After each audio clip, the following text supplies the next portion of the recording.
Okay, Roberto line. We need to take a look at. All right, we got some stuff. Got some stuff to learn. Easiest first of your life. We got sub 2920. That we did. That we did. Huge sub 2920. Okay. Now I need to open this and this and Sekiro. So this Fire 2. I was hoping for co-op. I mean, I'd play co-op if, you know, Aggie or Chris or Parky or anyone wanted to play some co-op Slay the Spire 2. I'd be down. Oh, frames? Uh-oh, what's happening to my frames? Frames?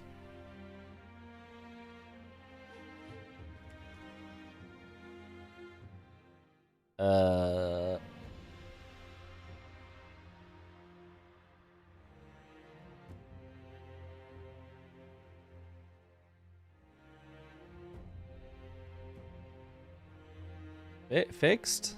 Fixed? I think fixed. Nope, nope, nope. Frame still dropping.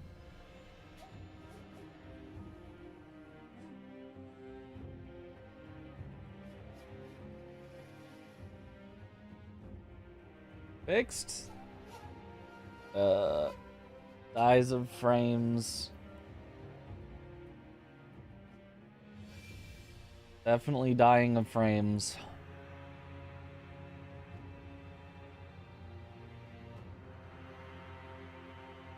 Okay, first thing, let's just ape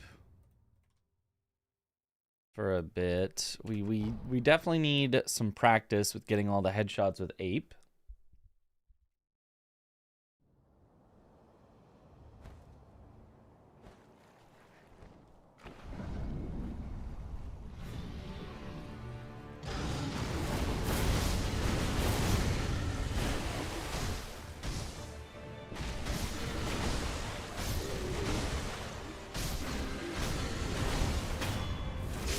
Almost all the headshots.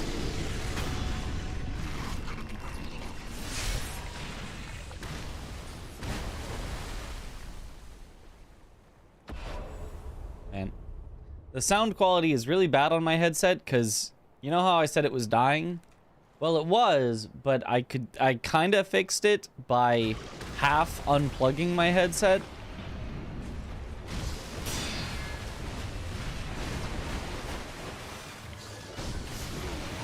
Yeah. That was a bad idea.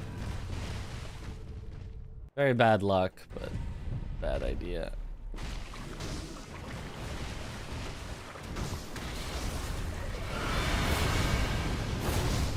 Yeah, couldn't get far enough back for the headshots.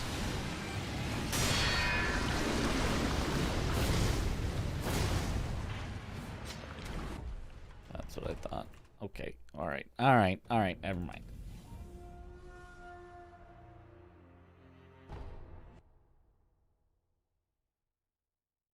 At least the frames seem to have stabilized.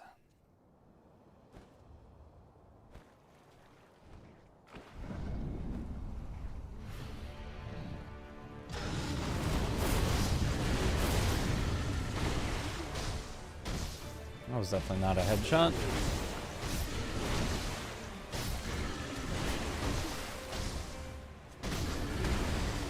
And then if I don't get it on that fifth one, I should dash in to get a headshot. Has Yathlon always been red? Yes, always.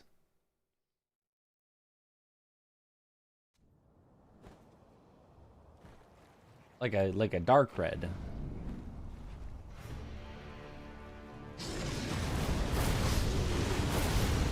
That was definitely not even close to it.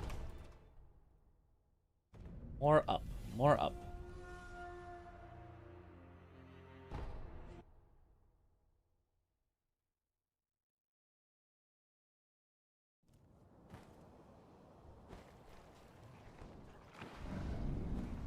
Bright red when readable chat is on.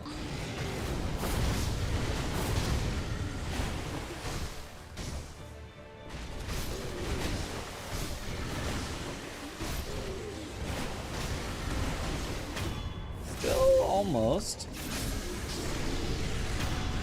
One headshot missed.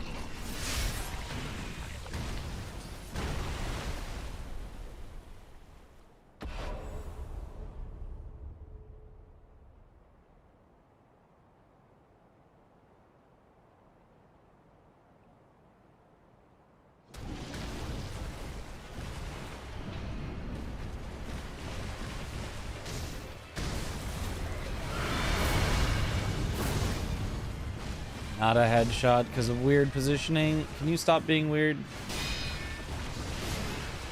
Ah!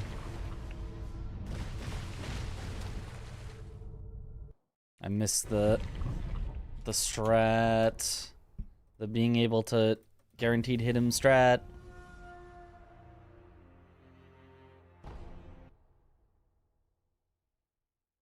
DC's so sad.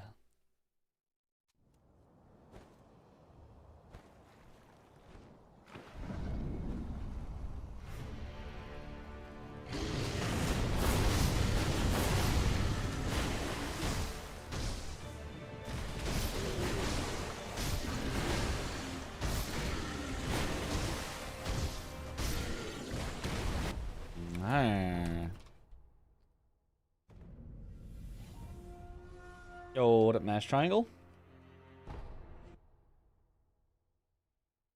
Mash Triangle's more of a bright red. Almost orange.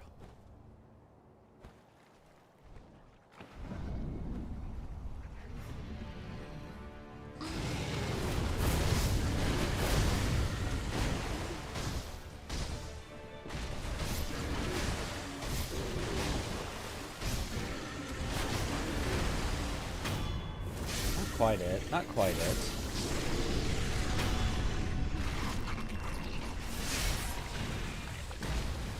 Morph changes color every day.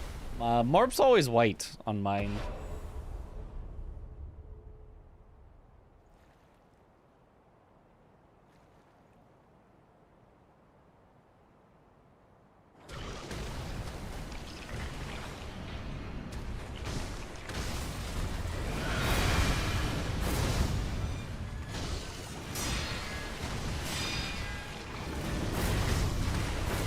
Beautiful. That's it. That's perfect. With the attack so that we save the time.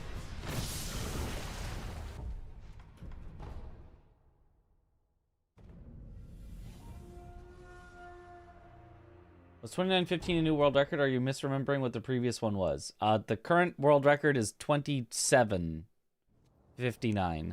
So... was it a world record a long time ago? Yeah, probably.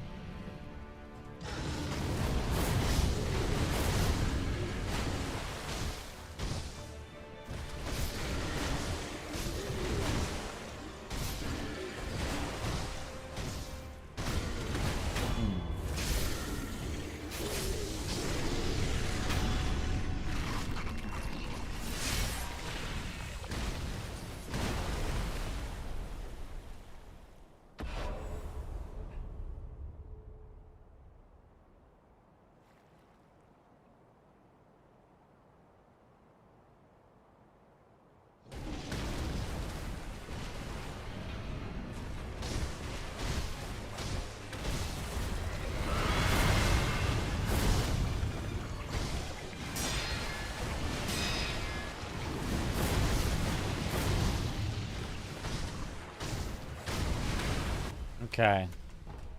Missed the headshots on the scream, but kind of made up for it.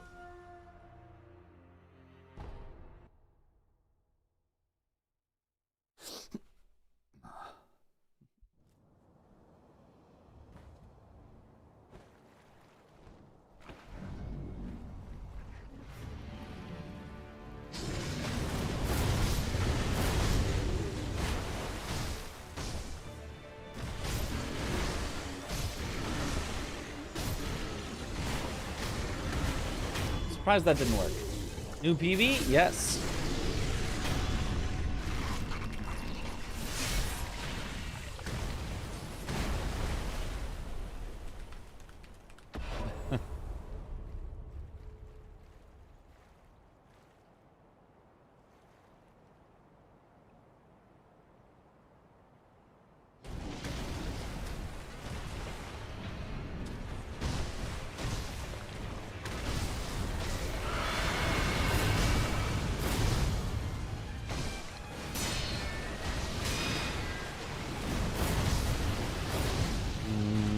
Not it.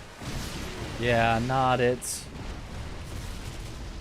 It was a very weird thing that he did, but I definitely still could have hit the headshots, but I did not.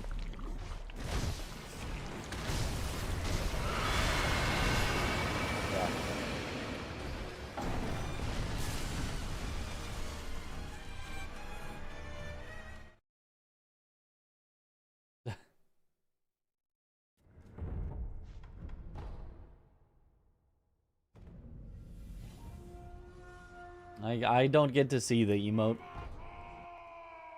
My multi-chat does not do 7TV emotes. Yo. Or it's not a 7TV emote, but it just doesn't show up because it got added.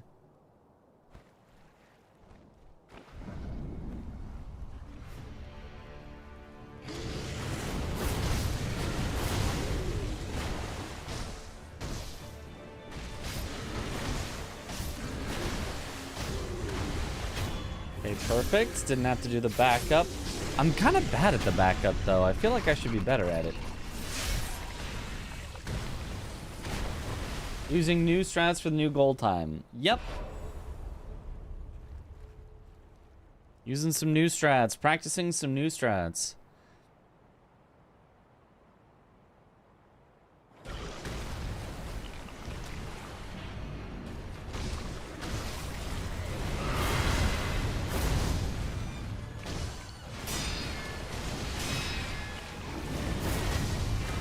Perfect. That was perfect. That was both phases true perfect. I have before had both phases semi-perfect, like the first phase being perfect and then the second phase being perfect but off by one hit because I don't do the hit. But now I actually did the hit.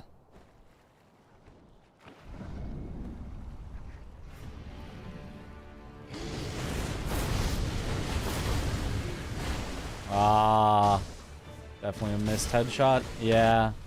And then too early on that. Okay. You seen in system today for vinyl listening, you extremely hyped for it. Ah.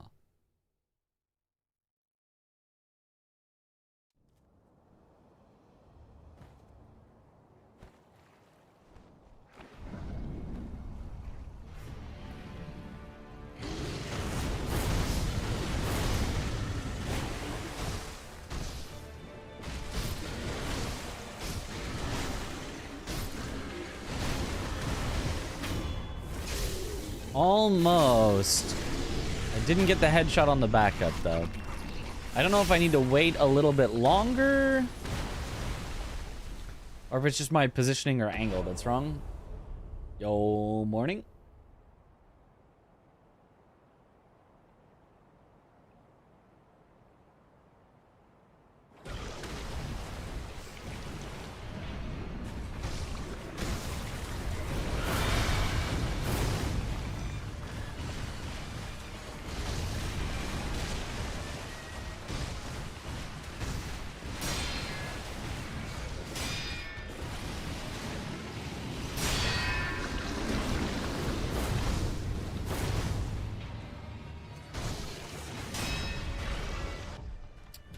Yeah, unfortunate luck.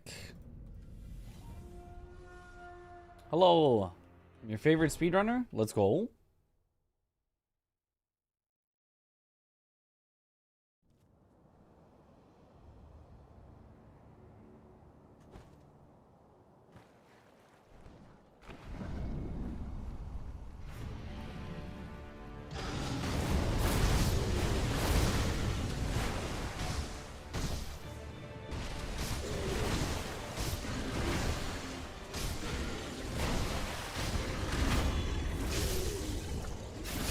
I think I need to aim it left. I think instead of going like at him, it needs to be like this to get the headshot. I'm not sure entirely. Or I just need to wait slightly longer. Yo, thanks for the good luck. Long time since I saw you play this. Yeah, it's been a little bit. I mean, we've done some for a few events and such.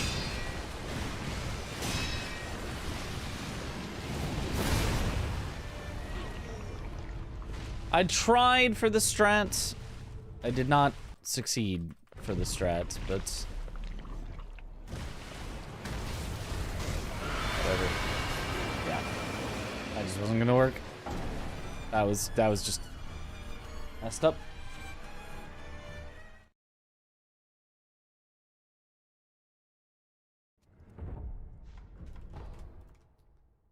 In theory, you can deflect and then buffered attack, dash back, neutral jump, and get a headshot.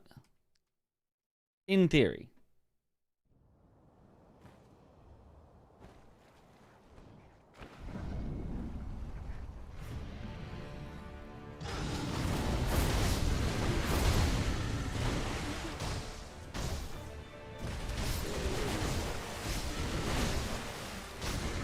There we go. There's the backup headshot.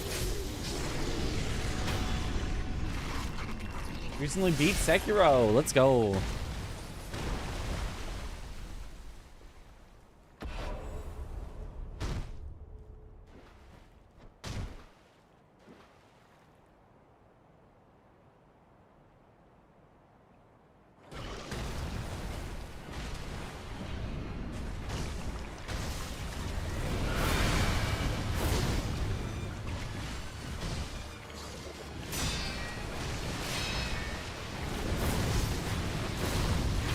Beautiful.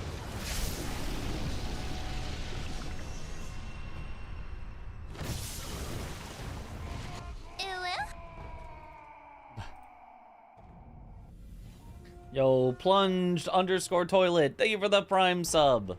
Welcome back to the bunch. Enjoy the emotes.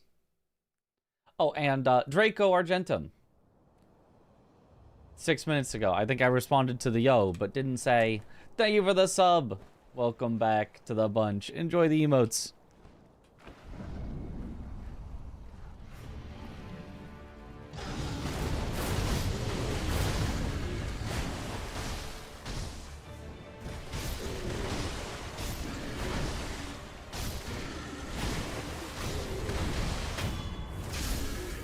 Howdy.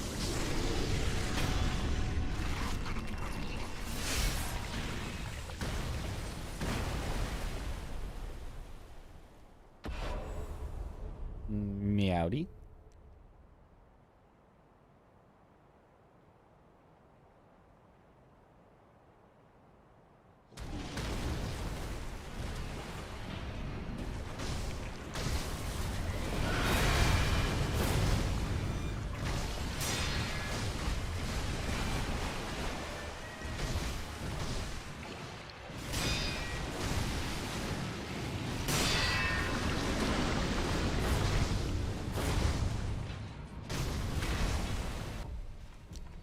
Okay, I guess that's kind of all I could do for that luck. Next challenge run with AUN, I don't know. Whenever there's a fun challenge run thing that we both want to do. Yo.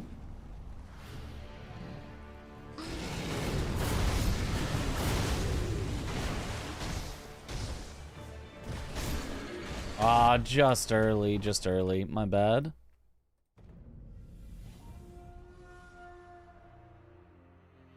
Roll together game? Need to see Mitch and Chris play that? Wait, what game?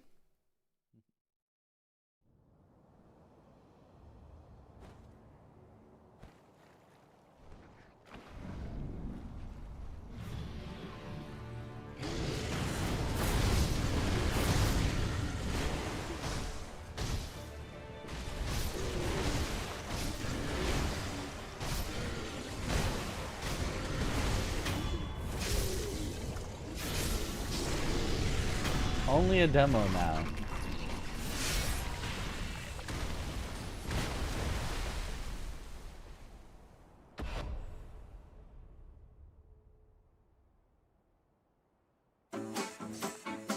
Roll together. What is this?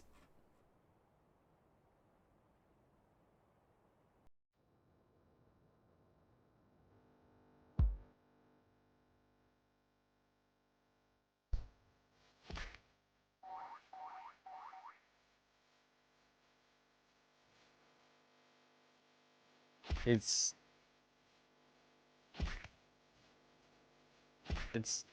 Fall Guys. But that game where you have the glass and go together.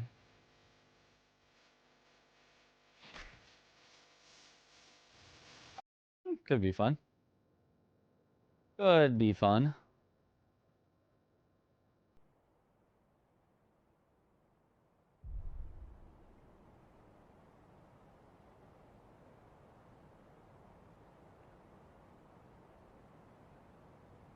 Do all bosses and mini bosses with Aggie? But all bosses and mini bosses what? Just all a speed run?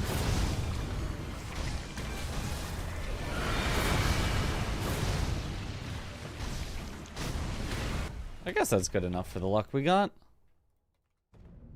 Technically my one attack missed, but the Guardian Ape in 2 days. Oh.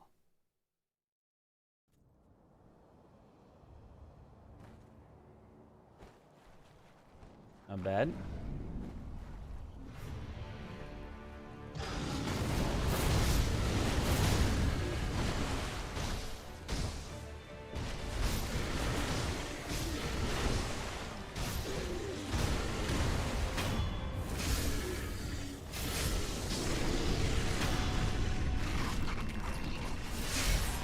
It felt like I should have had that in one fewer attack, but didn't quite get it. 126 and Sekiro still doesn't know to use the Mortal Blade against Guardian Ape. I know, right?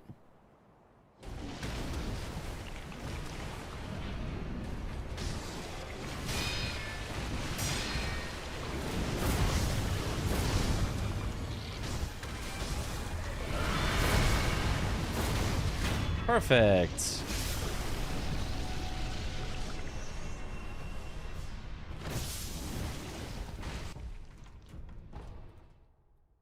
All bosses and mini bosses randomizer speedrun. You could do that. I kind of feel like doing all bosses and mini bosses in a randomizer is kind of less interesting than a regular randomizer, because then it doesn't really matter if you find the key items, because you're just doing everything anyway.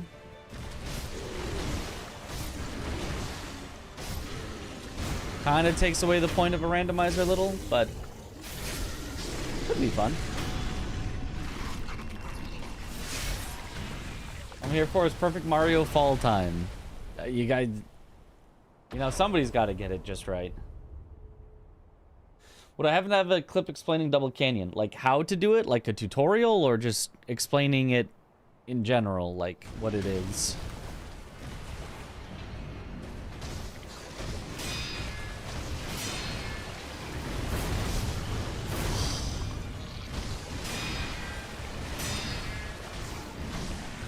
In either case, the answer is no, but...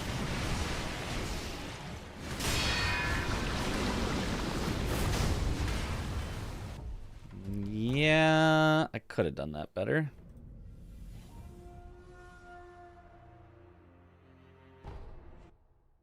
All bosses random with key items. Also random is your favorite.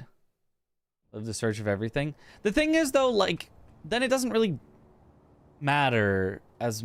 like, if you're gonna eventually do everything, then, like...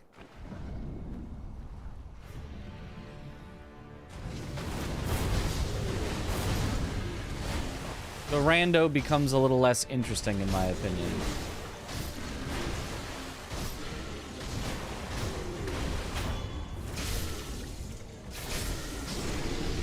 Still not quite getting the perfect headshots.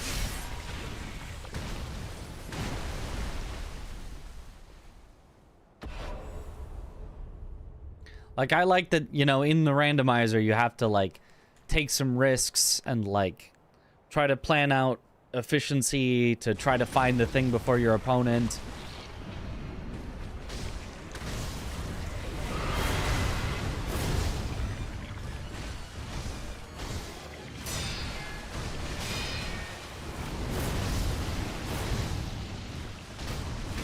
Okay, definitely a headshot was missed somewhere, but overall that was pretty good. What am I doing? Practicing. Does the community even have a tutorial on it? I don't remember one. I don't think so. I mean, there's not really anything you need to tutorialize. It's kind of just do it. Like, it's relatively self-explanatory.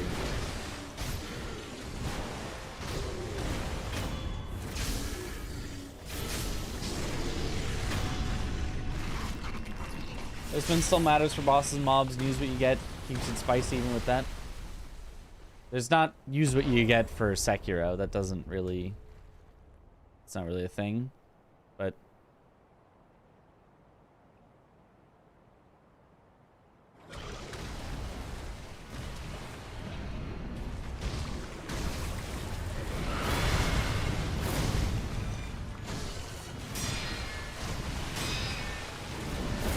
Perfect. There we go.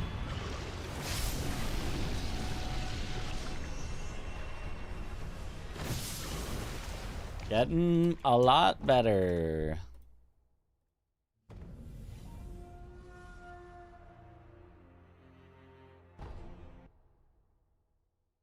A boss, many bosses, long may the shadows reflect. I mean, at some point I'll probably play that mod.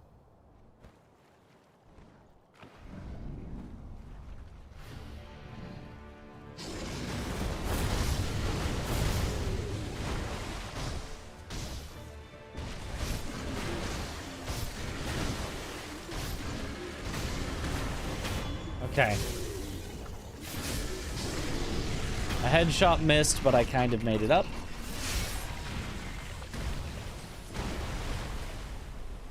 Here's what we get would be cool in Sekiro. Most recent combat art and tool only. I mean, kinda, but at that point you just wouldn't use your combat arts and prosthetics. Generally.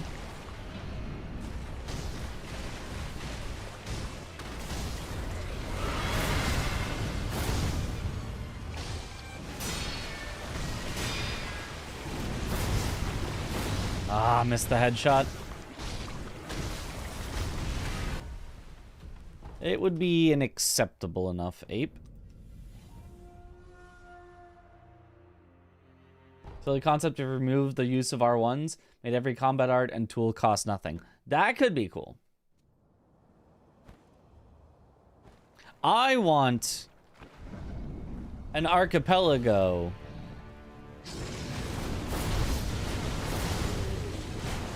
Oh. Weird. Really weird. I got like partial mortal draws and for some reason he staggered early. That makes no sense. I want an archipelago where the ability to R1 is shuffled into someone's world. The ability to charged R1 is shuffled into someone's world. The ability to jump R1 is shuffled into someone's world. The ability, I don't know, maybe to dash R1 is shuffled into someone's world.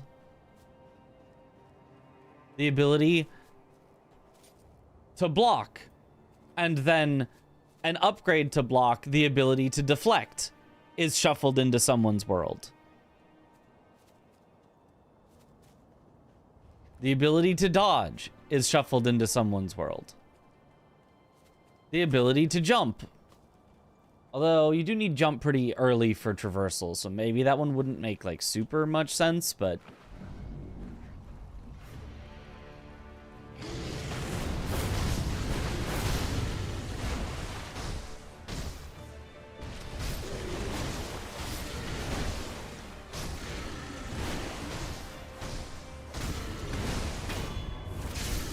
No, grappling hook. That one already is a common thing that is shuffled in Matt's randomizer.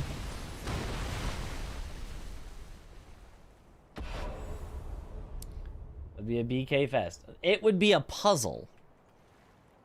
It'd be a puzzle to see if you can figure out how to progress with what you've got.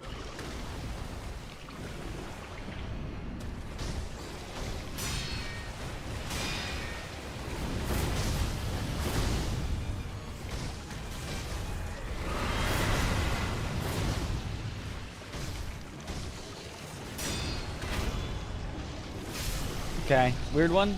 Did my RE9 stream get age restricted too? Or some people are facing from it? Not that I know of. I don't know. I have not checked on that. You could check on that if it's age restricted, but I don't know. I don't think I got any notification about that or anything.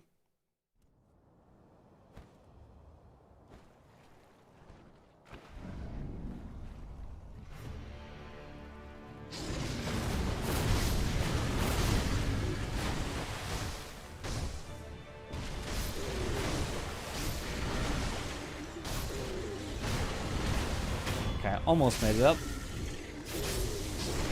Sekiro randomized by itself with that would be cool. Archipelago more so, but still, yeah. I agree. I mean, I have multiple times asked Matt if he could randomize it so that you don't start with the sword. That is an item that you have to find somewhere.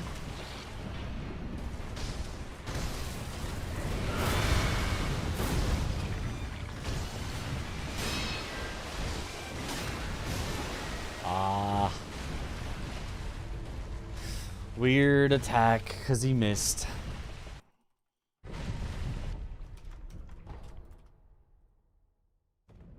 And basically, currently, if you don't give the character the sword, you can't sprint. But then just walking the whole time is really boring and doesn't let you do, like, ogre skip, so you can't even, like, go anywhere.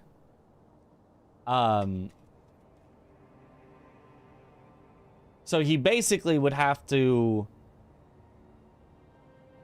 redo how the game works and make it so that your character is like this, like they have the sword out, but you just make the sword invisible and turn off your ability to R1 and deflect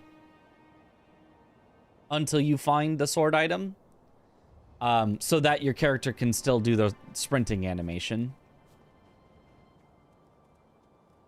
Which he was like, it's not really worth the time and the effort to do for, you know, 5 people maybe that are ever gonna do that randomizer mode.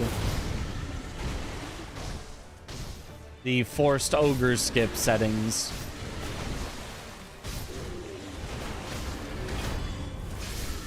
Yo, thanks for the good luck.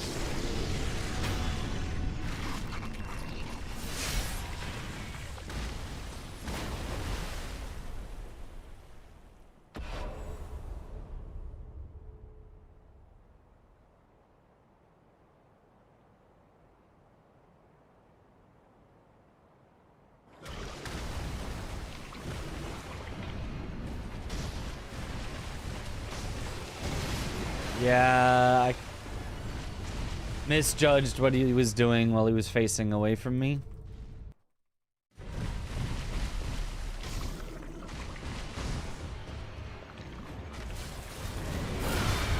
Yeah, this would be a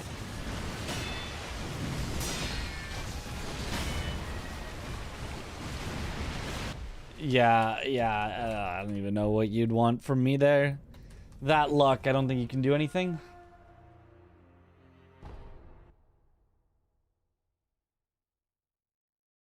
What up, Inori?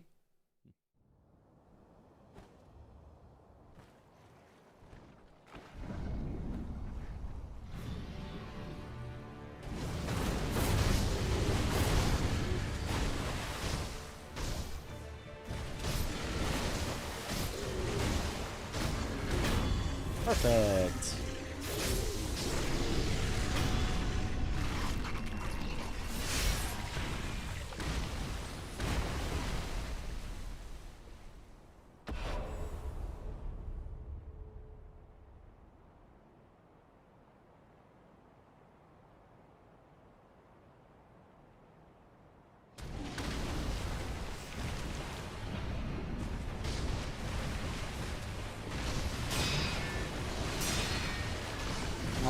I did it wrong.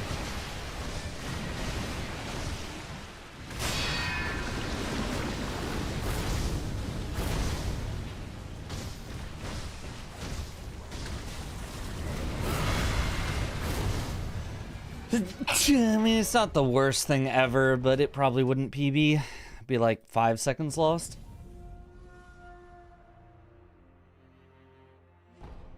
Thank you for the bless.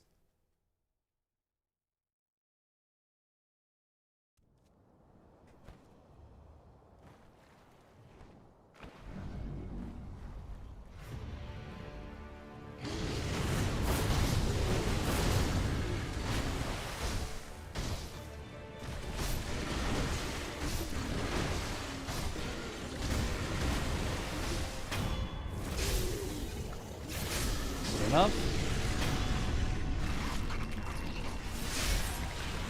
Don't sneeze. Don't tell me what to do. I'll sneeze if I feel like it.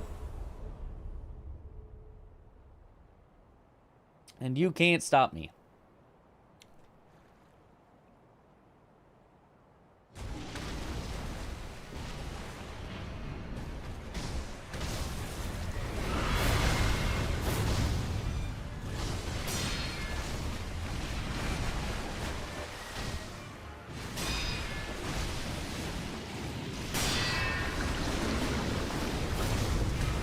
Alright, as good as I could do for that luck, I think.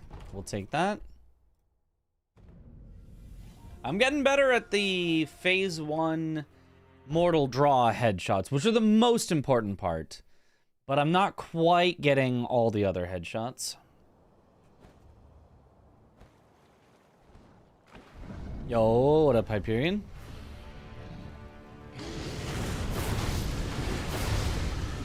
That was a little far. Yeah, okay, so if you get partial mortal draws because you're far, sometimes he'll stagger early. Which is the exact opposite of what is supposed to happen, but apparently possible. Greatest daylight savings, set your clock forward. I mean, isn't effectively all current clocks just set themselves forward? You don't really have to do anything.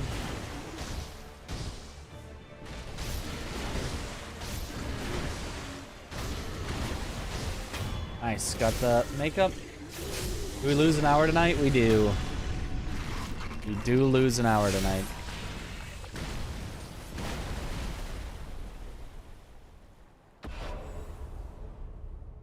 Time travelers.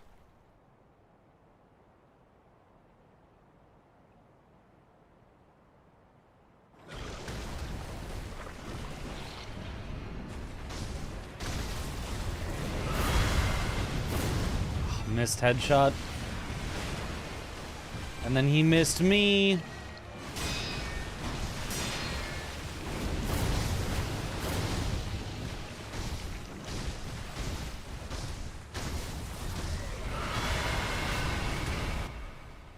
Yeah, not so great. If it's connected to the internet, it does, yeah. So phone automatically changes, computer automatically changes. I guess the clock on like your oven doesn't change automatically. If you have a watch, I guess it probably doesn't change automatically.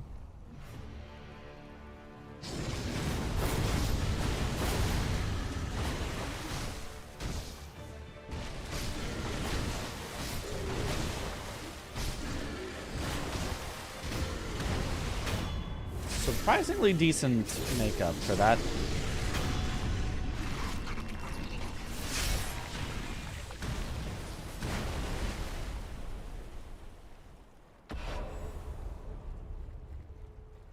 I'm sure smart ovens change automatically. True. And smart fridges.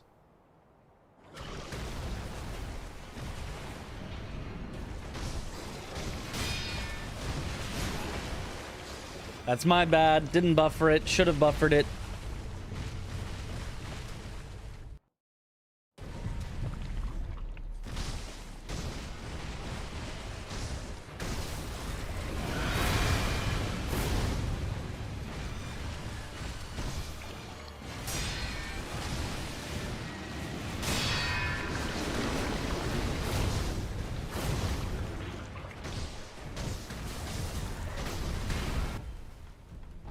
Okay.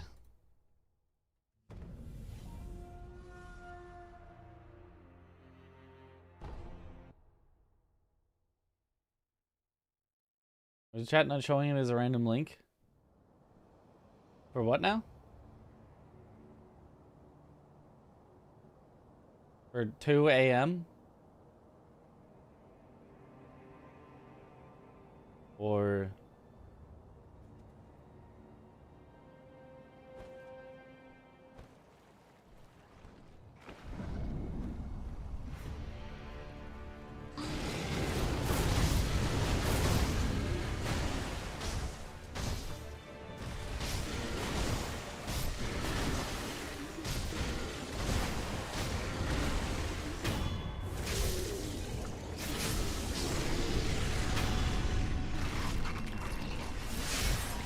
maybe something starting with a number can't do that? I don't know.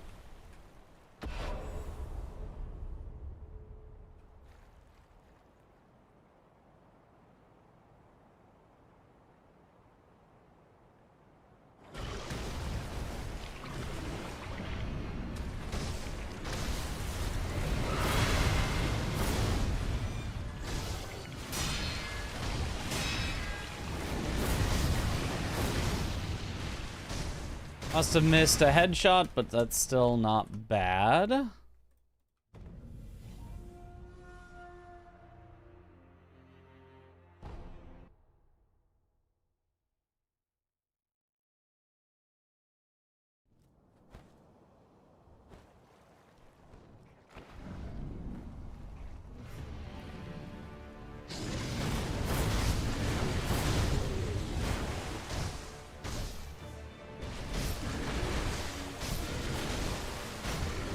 Perfect phase one.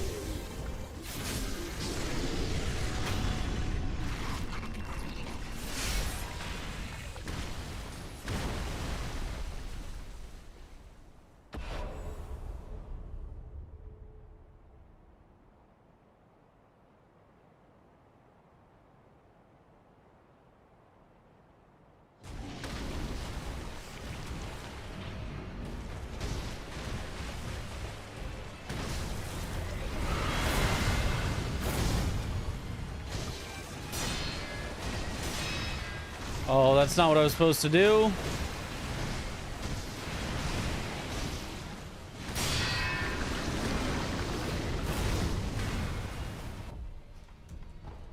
Yeah, definitely slower than it should have been. Oops.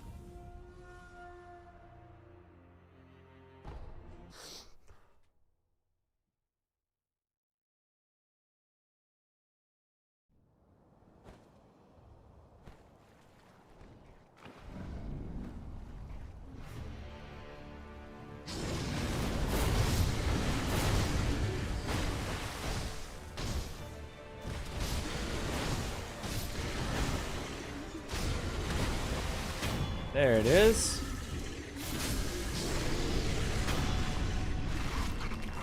Instead of 3 W's, can it be 1 hexa U?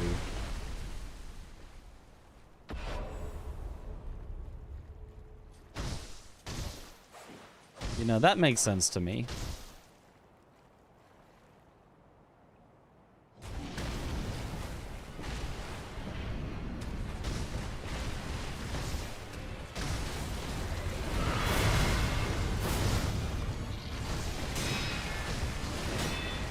Oh, he did the delayed one.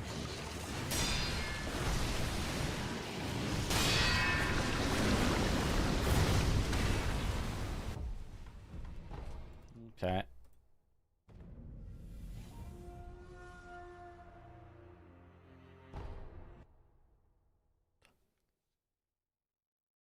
Let's see, speedrun is this.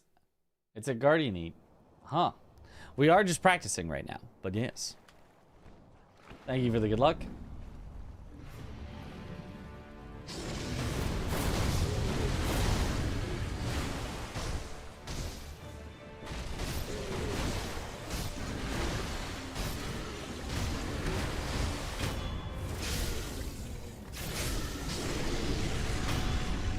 It's a decent phase one.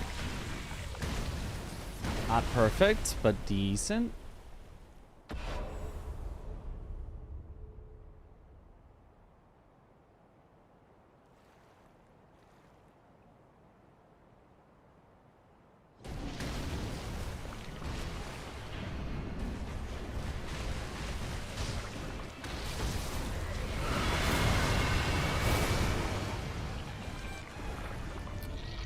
Okay, apparently I got a partial MD there. That was really weird positioning. He was like facing sideways to me.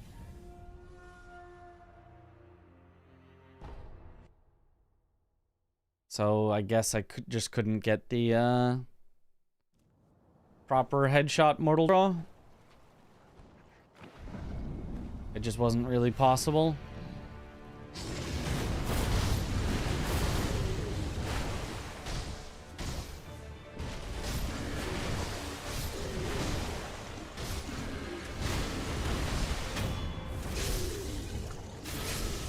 Oh. What up?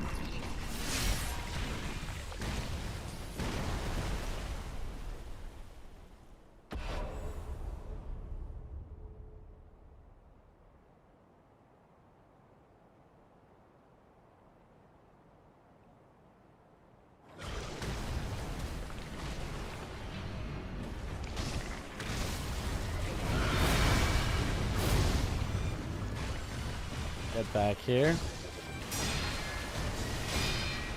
Ah!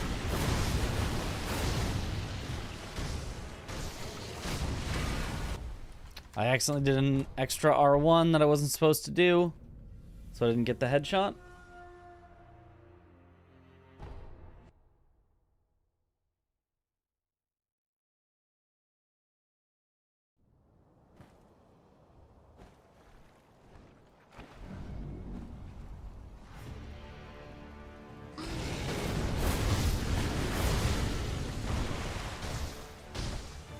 Oh, missed the headshot on both of those. Still basically made it up.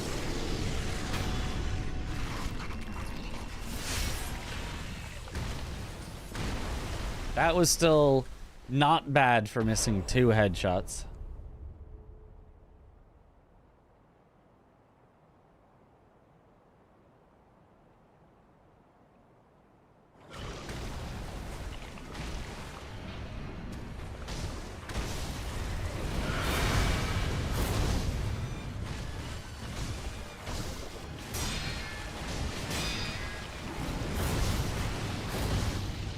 Missed the headshot because it didn't detarget fast enough. Having to go detarget, target, detarget in the course of 2 attacks is rough. The game's targeting system does not like you doing that. If you spam the button, it will not like target, detarget, target, detarget. There is like a cooldown between where it doesn't want to do it. Especially while you're attacking.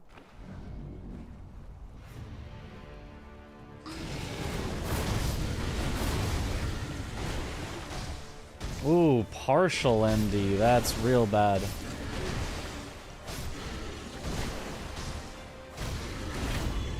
The headshot the head in his hand. No.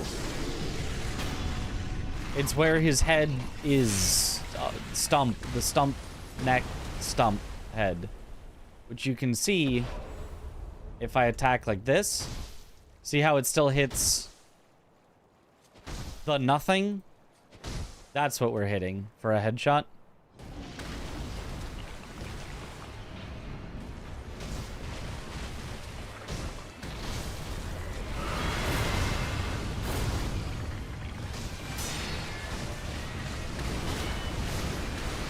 Just early.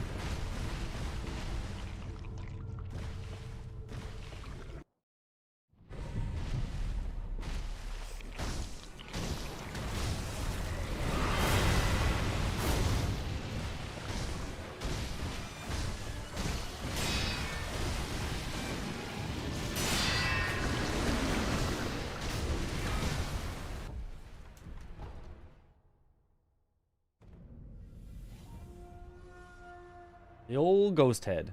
Any new strats from yesterday? Yeah, I mean, it's kind of like adjusted strats more than new strats, but yeah.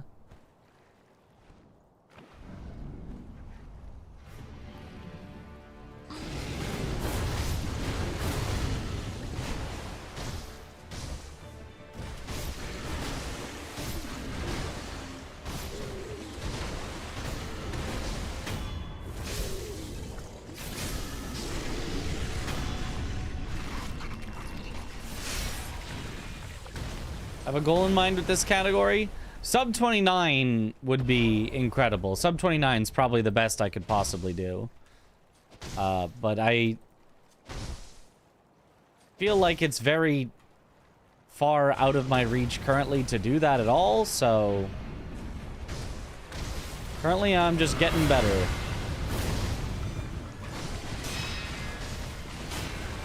Why did he delay? The positioning was just weird.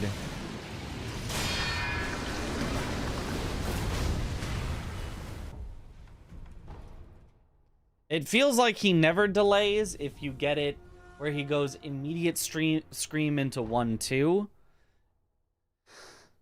And like the way that I can tell is because my position is going to be right where I'm like close enough that everything just kind of works out nicely. So I guess if the positioning is bad, I should be ready for the delay. I don't know what correlation that has, but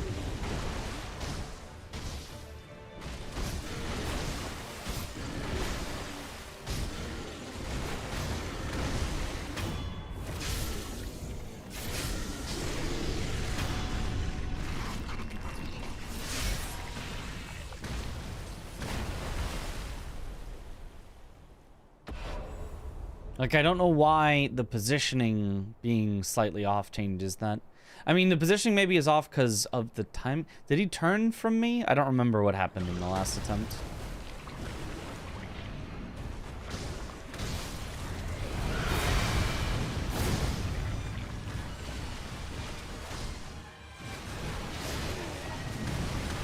He would miss me, and then I buffered an attack, assuming that I would get the deflect.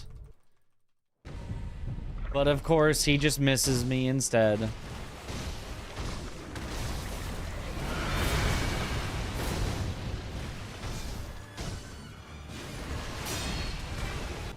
Yeah.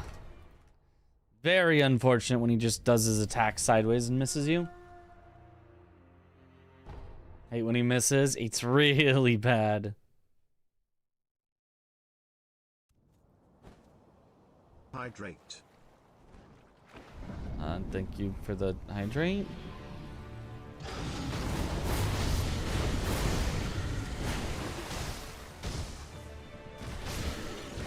Oh, just early.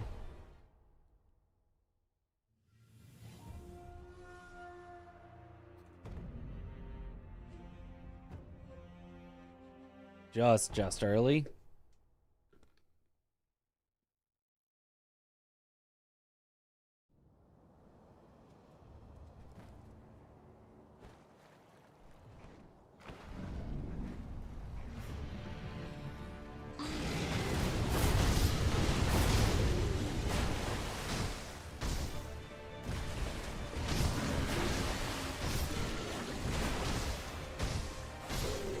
Yeah, fair. Yeah, fair. Late that time on my attack. Or I just missed or something.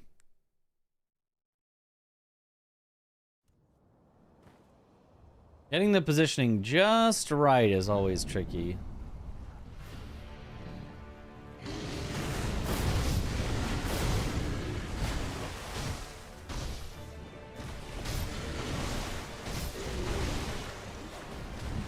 What?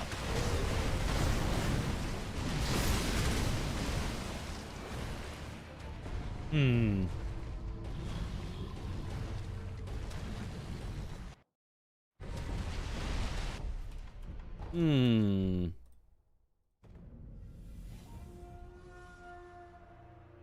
What?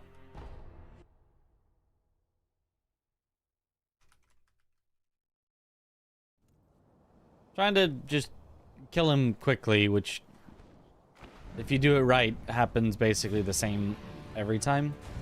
For the first phase, at least.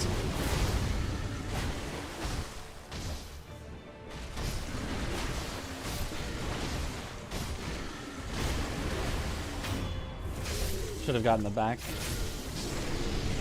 up, but not quite. Is Comcast Comcasting, or was that just you? Maybe right now. It was happening a lot at the start of stream. I don't know if it was happening right now.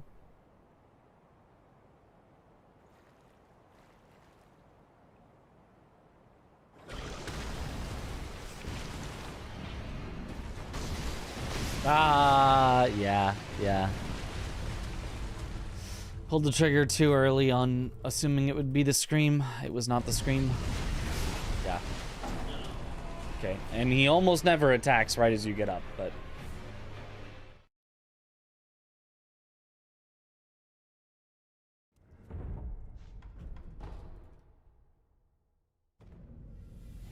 that can't happen if you don't die the first time.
Okay, that was basically the strat. That was basically the strat. My first time actually kind of getting the strat. I don't think it headshot. I mean, or it did, but then just the follow-up didn't, which was fine.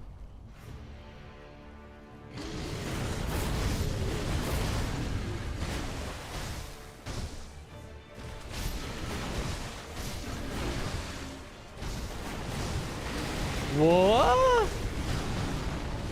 How did you not get staggered there? Whatever.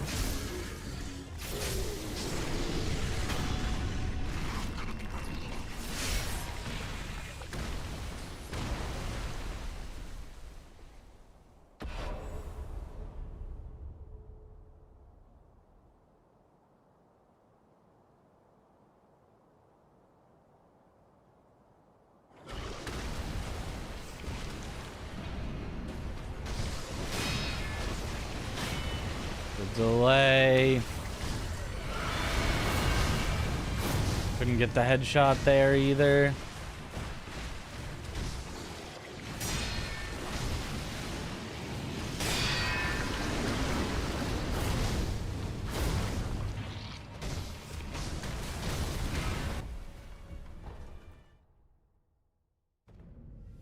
Okay. Yo, thanks for the good luck.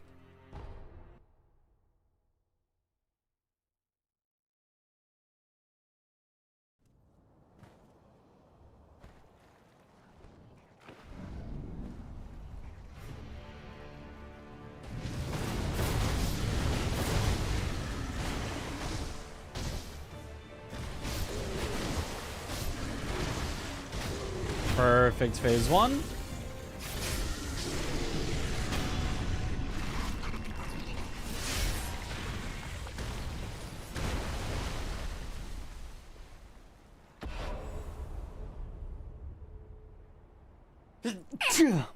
Excuse me.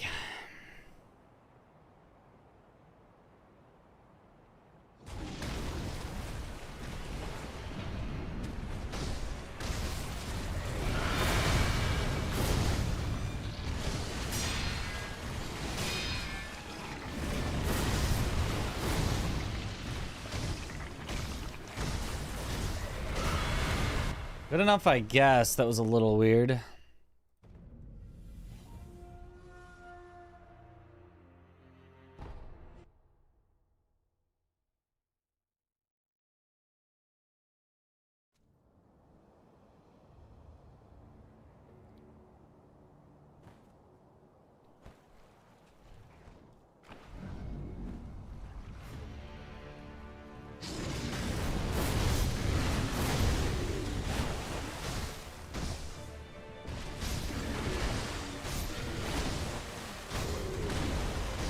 Perfect makeup. Missed a headshot, made it up, and still got a perfect phase 1-8. A minimum number of attacks, phase 1.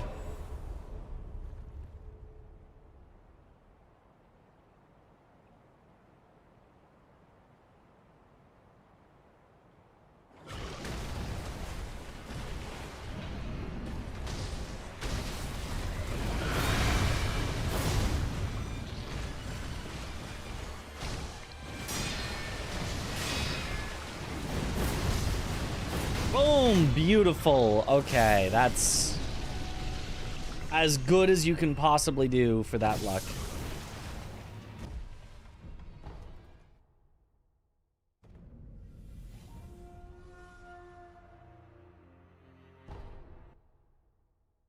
Colleen. I'm definitely getting much better at this than I was. Even just yesterday, I'm much better than.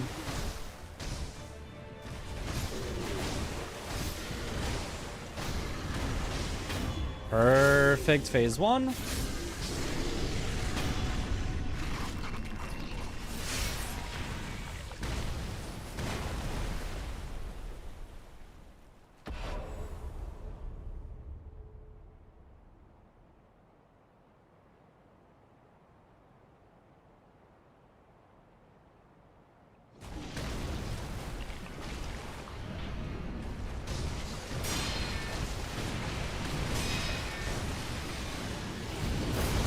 Oh, I didn't buffer it well enough. That's the strat. I just was late.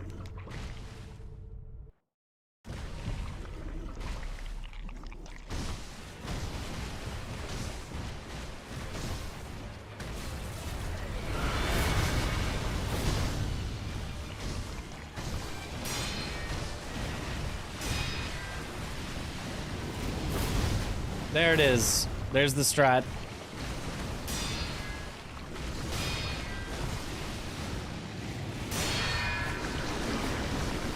So I kind of made up for my...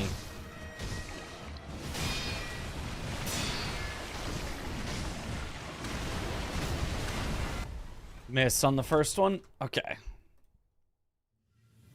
That's the hardest thing currently for me to do successfully, because it's the newest strat and it's the rarest luck, so I get to practice it the least amount.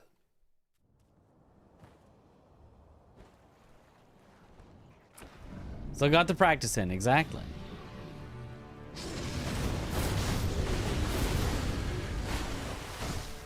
Yeah, partial MD.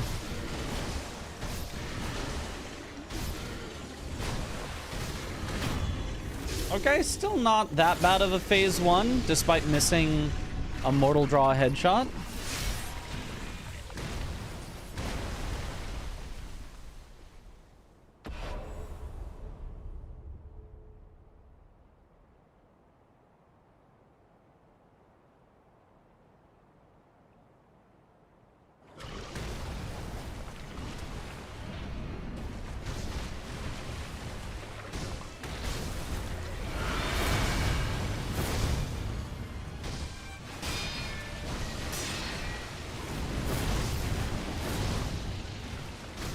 Beautiful.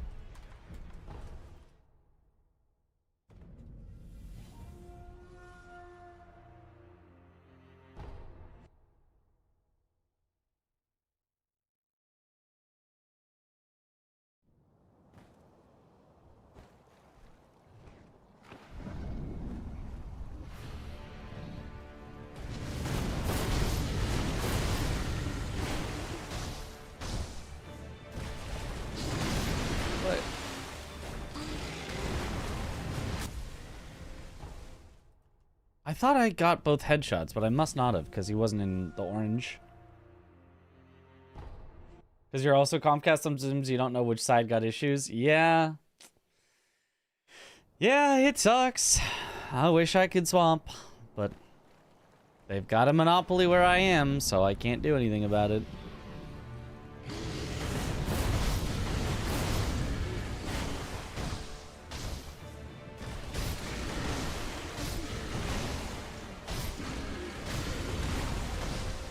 I was surprised that took an extra hit.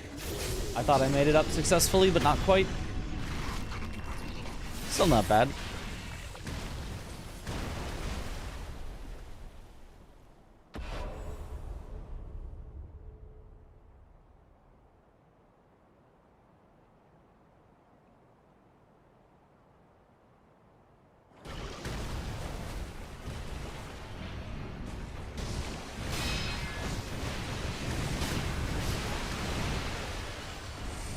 Oh, the delay on that sometimes.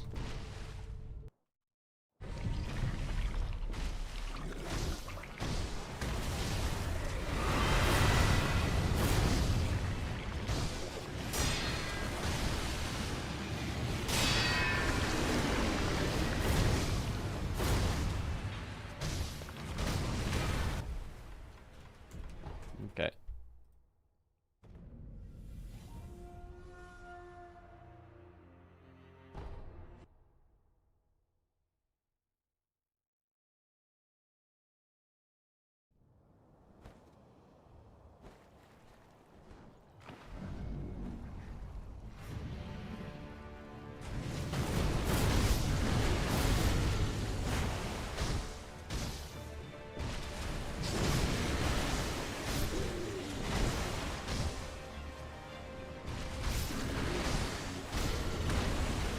Okay, that was not good, but all right, all right.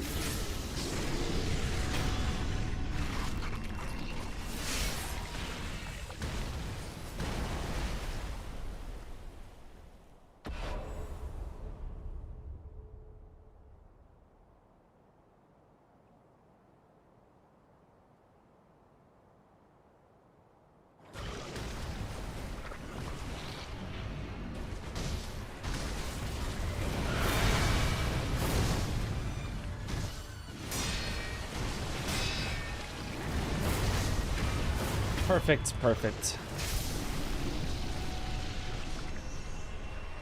Okay. I think that's enough 8 for now. I'm definitely still not perfect, but all that matters is getting a little bit better each day.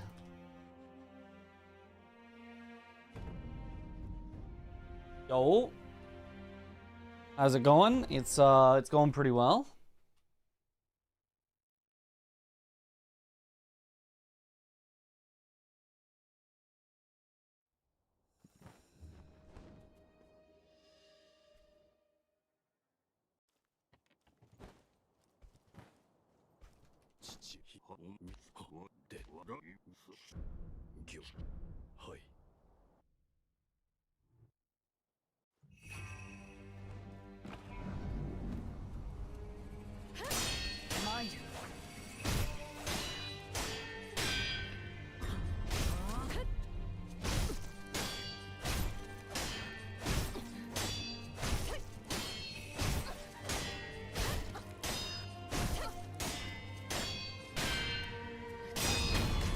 Okay, that was kind of bad. Missed 2 turnarounds, including the most important one at the end.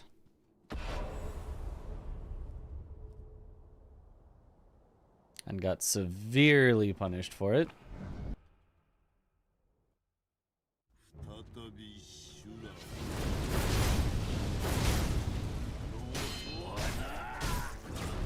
Oh!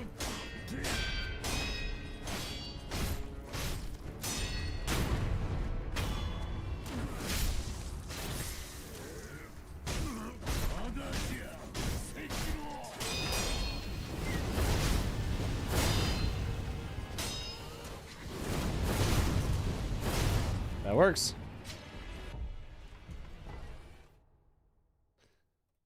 Good phase 2 Ishin at least. Let's make more of the chicken cheese croissant. How did you like the chicken cheese croissant?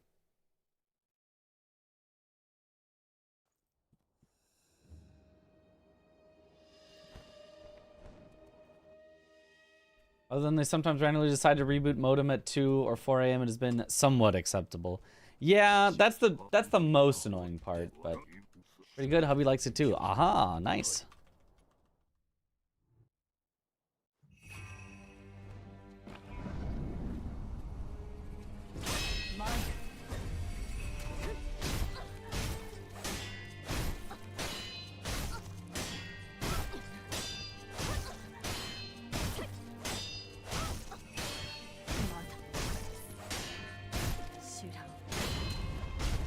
Good enough.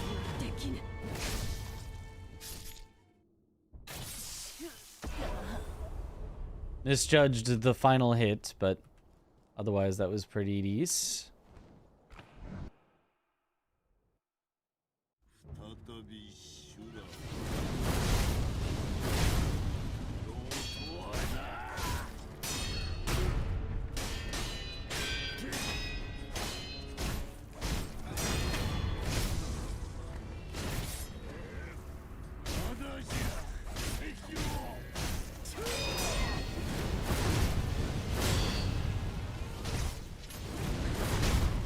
Hey, there it is.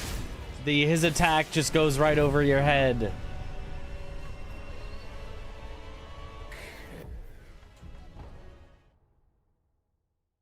Only works if you're not by the snow pile.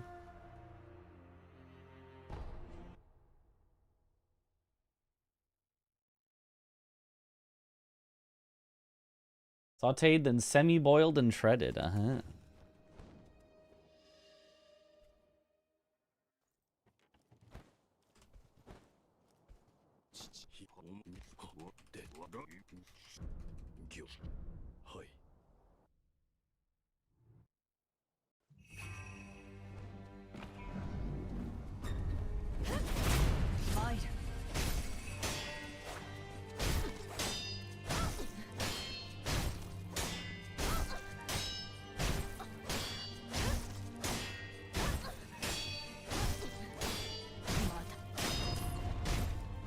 Nice.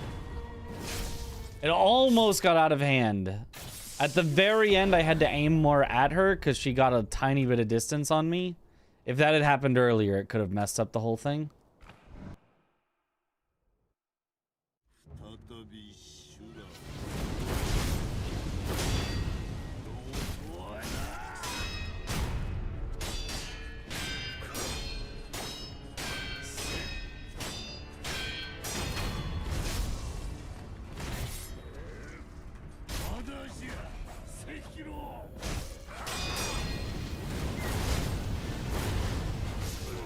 Oh!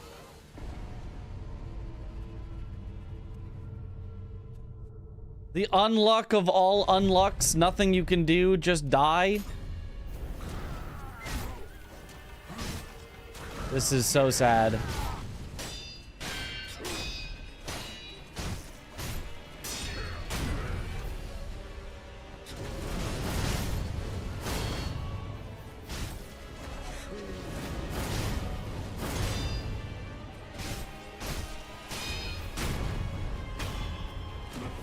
Did he just dodge the mortal draw? Yep. He can sometimes do that. He can just start a dodge on the second hit of mortal draw and you just die.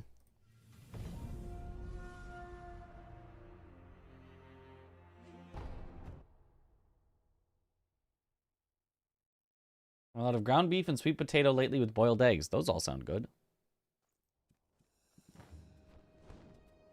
My housemate made us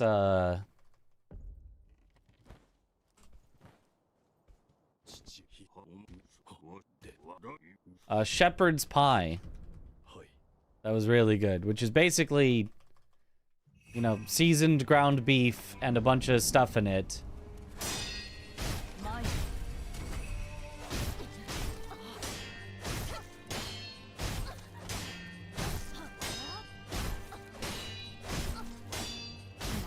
Topped with mashed potatoes. And then he also put a little bit of Parmesan cheese on top that he broiled so that it got like browned cheese on top. Really good.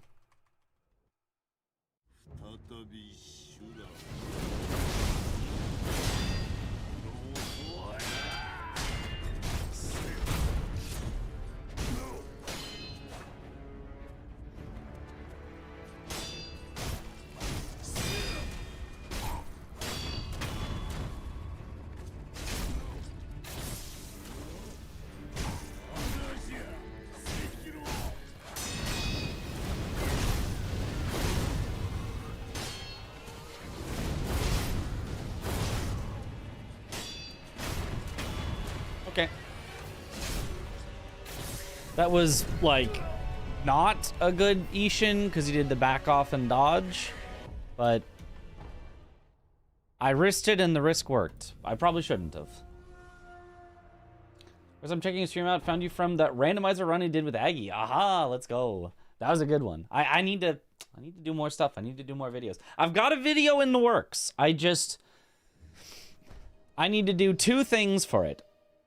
I've finally contacted my editor after a little while, and he said, yes, I can make you another video. It doesn't seem like we're going to get the USA versus France relay, unfortunately. It was just too damn long.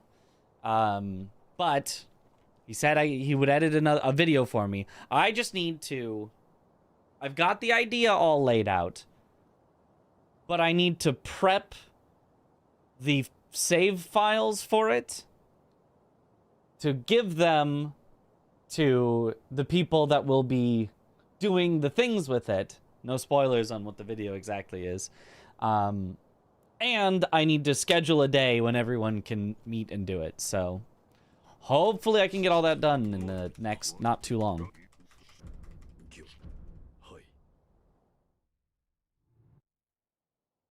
And then we'll have a new video to put on the YouTube. And then hopefully I can just keep up a schedule of just making YouTube videos.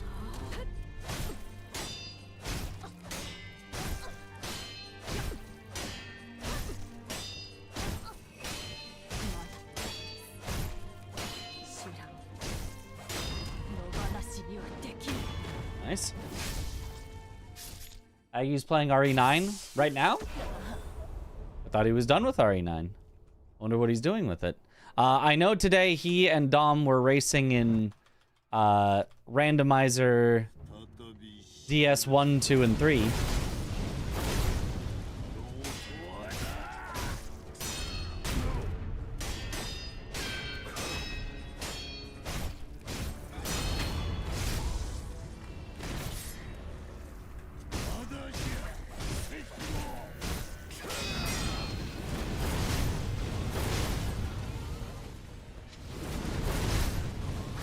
Nice.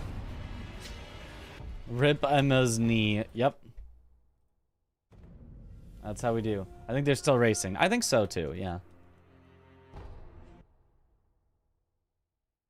I don't think he's playing RE9 right now. I wonder if he's gonna do more RE9 stuff. I know with RE4 Remake, he did like the bolt thrower only, which was basically just my casual playthrough. That's basically how I just played the game.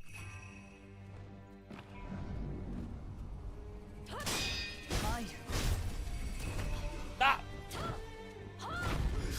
My bad.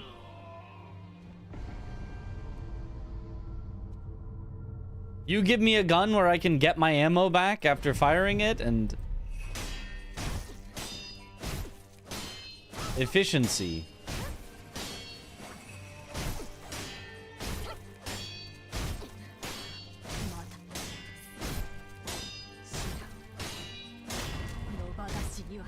One of my problems with Resident Evil as a franchise, not a big problem, but a small problem, is once you know how the game works, it makes it a lot less fun to resource manage. Because you know that managing your resources just means the game's gonna give you less resources. And you know that somebody who manages their resources a lot worse is gonna end up with just as many resources.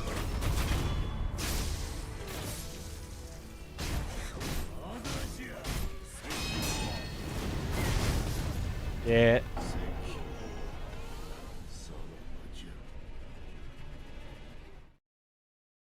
Play Red Dead Redemption 2? I don't really have an interest in Red Dead Redemption 2. I mean, obviously I've heard very good things about it, but I don't know, a super story-focused, like, shooter? I don't know. Eh. After yesterday's advice for Emma, it became really easy to defeat her. Let's go! Let's go. Yeah, she's not too bad if you kind of take it a little slow-ish of, like, attacking only once or twice and then letting it be her turn.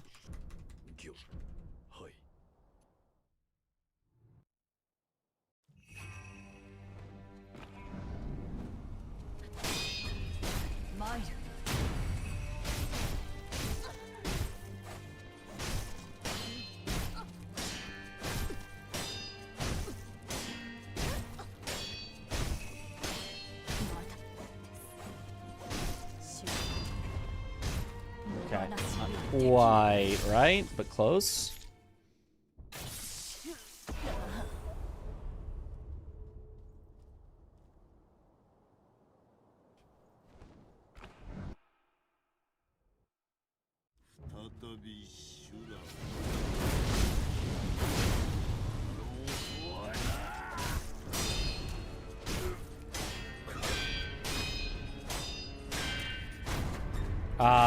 That's my bad. That's my bad.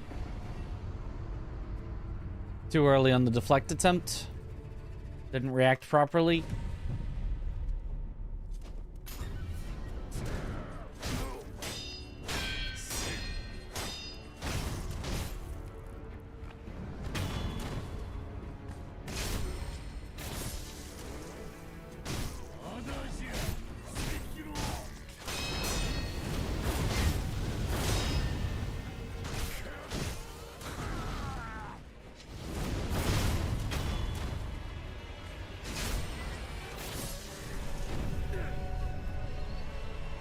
So much ass with the keyboard.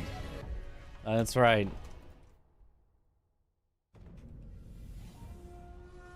I beat you very bad in your first playthrough? Yeah? Well, in your first playthrough or in your, like, first, like, New Game Plus? Hopefully you didn't do the Shura ending in your first playthrough. And just missed out on, like, a third of the game.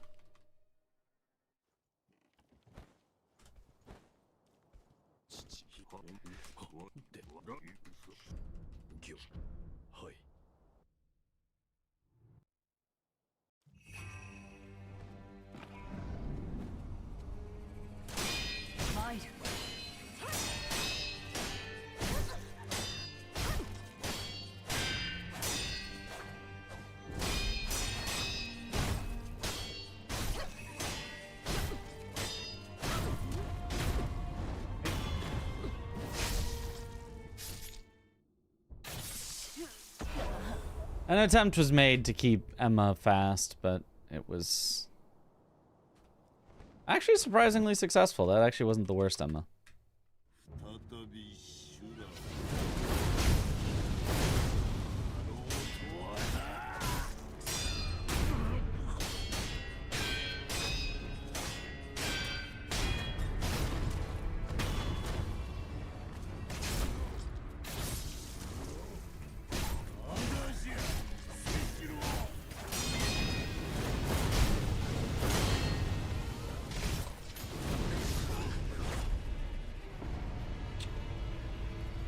I don't know why that didn't work. Some sort of height diff or something.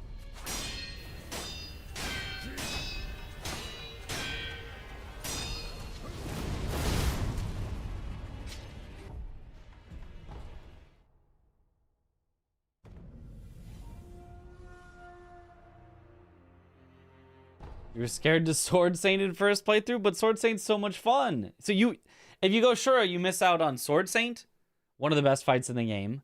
Father Owl, you can't do that from Shura. the best fight in the game. You miss out on Demon of Hatred. You miss out on Dragon, although I guess a lot of people don't really necessarily care that much about Dragon. Like, there's so many good fights you miss out on if you do Shura ending.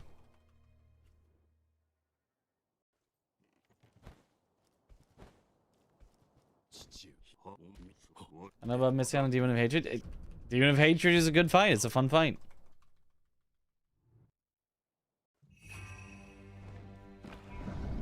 It's a good challenge.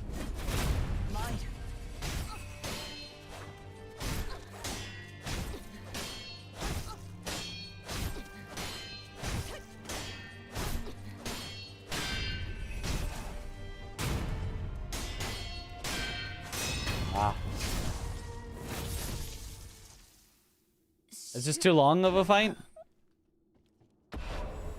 Nothing wrong with a long endurance fight.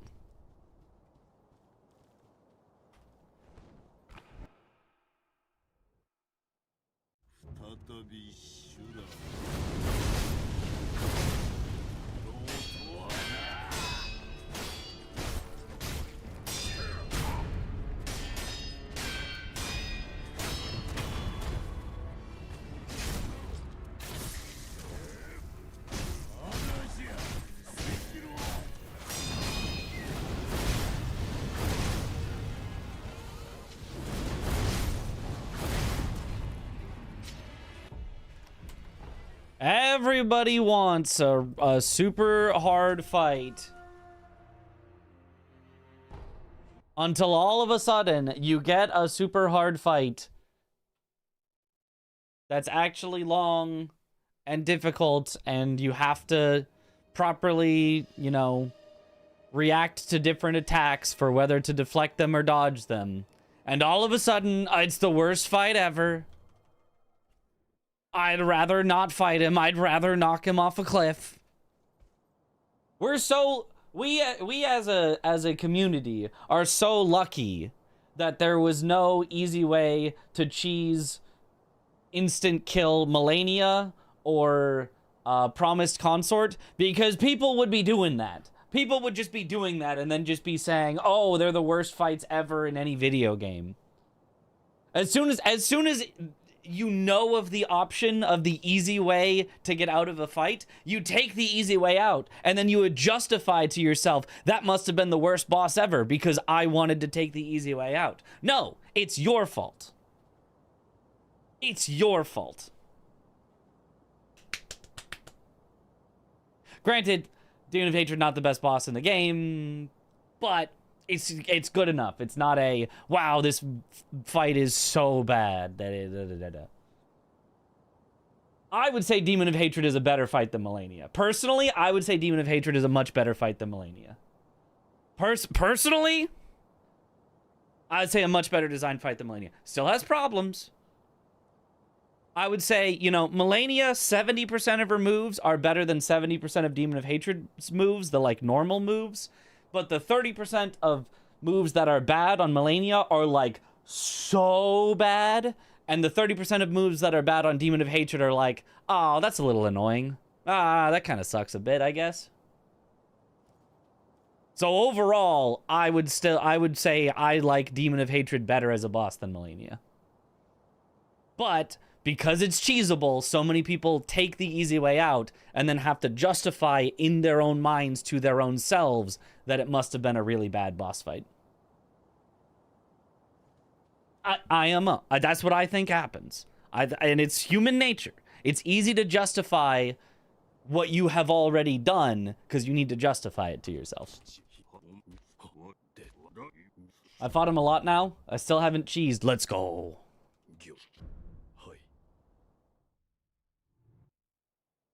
The bad thing that happened to Demon Hatred is him doing the fight in a circle with you outside. If you're outside, then, like, who cares? You're just like, oh, I'll just avoid that part of the area.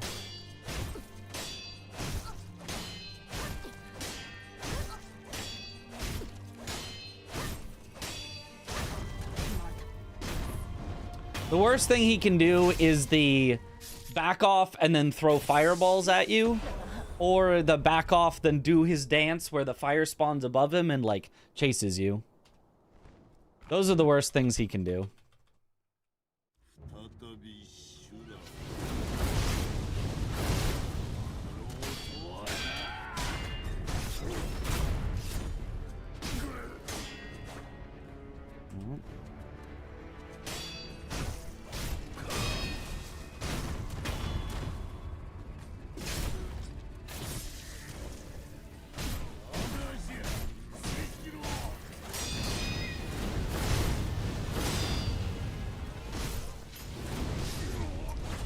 Yeah, snow diff. Either that or I'm being slow or something. I'm not 100% sure. I'm not sure why that's not working. You're supposed to be able to just jump at him and have that attack miss you.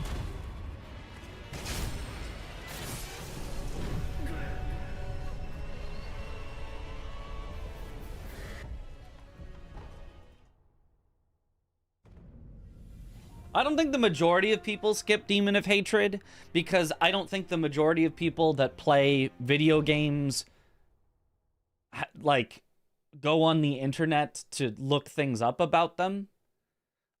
But I think the majority of people that are on the internet that you will hear give their takes on things might have, like, there might be over 50% that had Demon of Hatred fall off.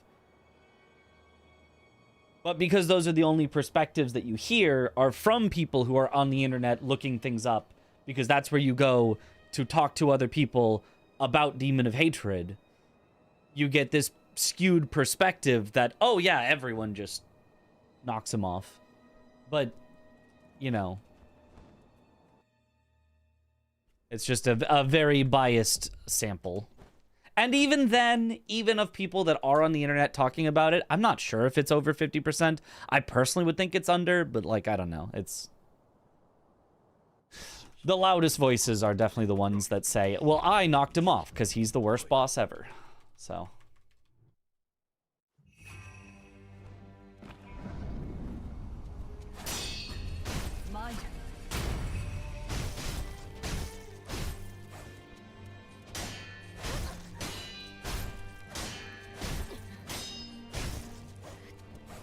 So there's a lot of bias in the discussion of Demon of Hatreding. Worst thing from Demon of Hatred is grappling hook attack, but the fire still hits you because of a shallow angle, less than 45 degrees. Maybe?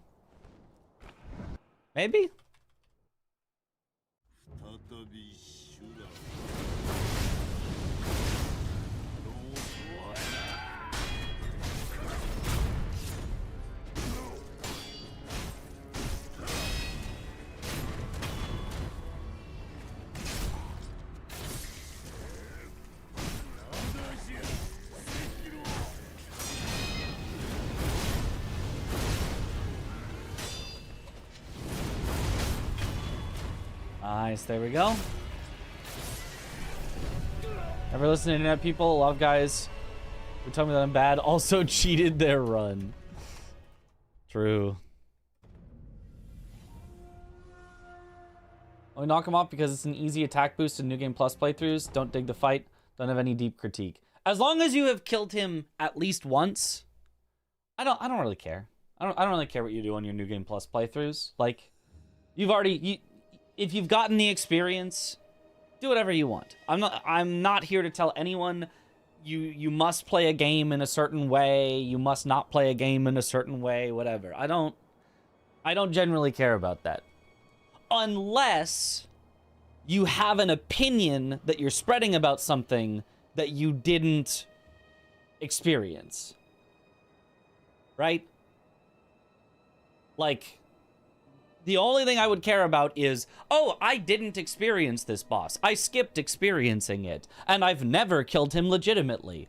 But I can say with confidence that he's the worst boss ever. Then it's like, well, okay, well, now you're just, you know. Far be it for me, though, to be like, oh, you killed him once legitimately and didn't particularly enjoy the fight? Well, you must fight him every time. It's like, no, okay, just, I don't care. I do speedruns and stuff. I do glitches. I do cheeses for fun. Play it how you like. Have fun with it. Just don't skip an experience entirely and then try to confidently be like, I know the quality of this.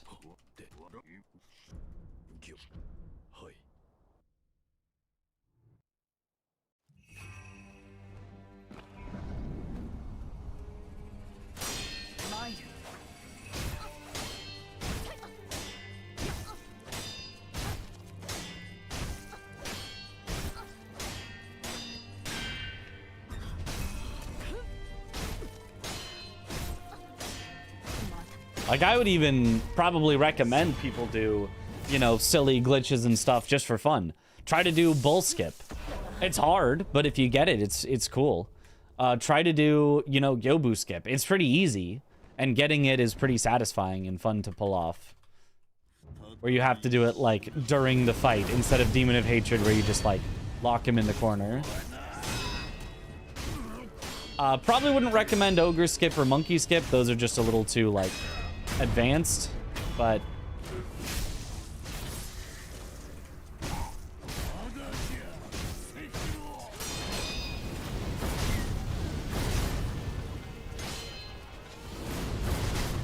nice. Well, honest, I never considered people will cheese it. Why are you even playing the game then? Pretty much. If it was a mandatory boss, like, I can kind of see it. You want to finish the game, there's an obstacle in your way, you want to get to the things after. Like, I can kind of see it. But for a completely optional boss to skip the experience of fighting an optional boss, it's like, it's optional. Just skip it. Just don't do it. Just do the other things instead. IMO.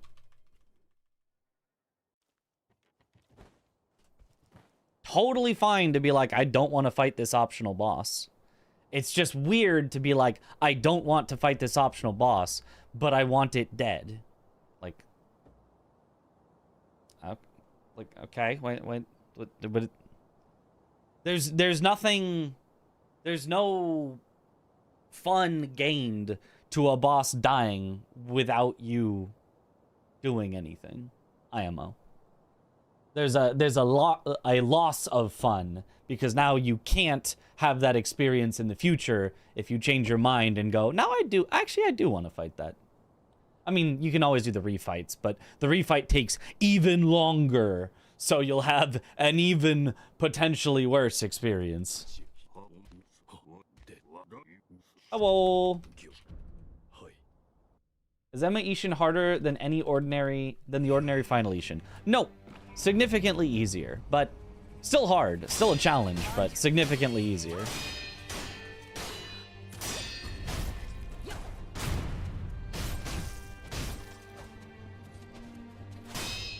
Can you not?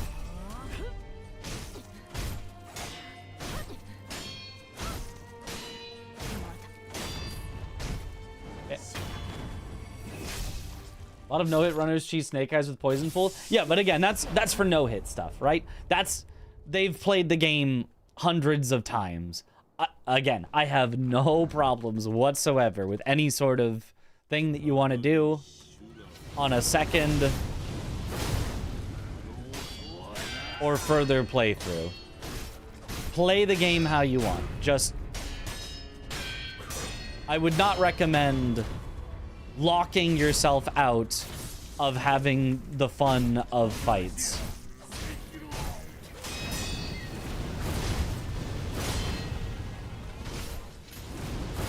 There we go. There, he just missed over my head. Not the same or even similar, of course, but still funny. Yeah.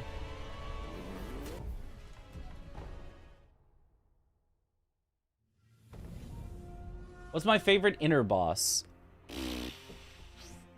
Probably Inner Owl, but only because regular Father Owl is my favorite boss in the game, and Inner Owl is, like, mostly Father. I do think Inner Owl is, like, a little bit worse than regular Father Owl, personally.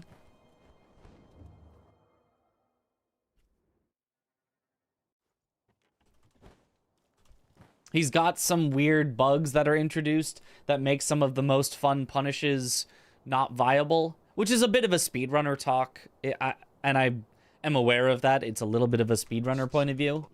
But then also his Mist Raven, I find to be a little inconsistent in that sometimes you can get an attack off and sometimes you can't. And that is annoying to me. Does it really matter? Okay, that was weird. At the end of the day, it doesn't really matter that sometimes you can get attacks off, sometimes you can't. Because, like, you can always just not do the attack and then always be safe. But me liking to be super optimal pushes me to be like, I want to do the attack because it might work. And I'm not a... yeah, I don't really like when optimal is risky. Again, slight speedrunner brain, whatever. And then the, like, super combos that he has, the super long Mist Raven combos, I'm just not, like, a big fan of the, like... And then the boss does a 64-hit combo that you, like, sit there, and it's weird to time because he does half of the attacks while invisible, so you can't even see his wind-up, and you have to just kind of memorize the timing. Like, I don't know. It's not as though he's a bad boss, but I just kind of think the changes to him make him a little worse. As an overall boss. Harder, which is nice. I think he fulfills the goal of a optional super boss that's added only in the gauntlets very well. I knew it! I knew I was losing ground. But,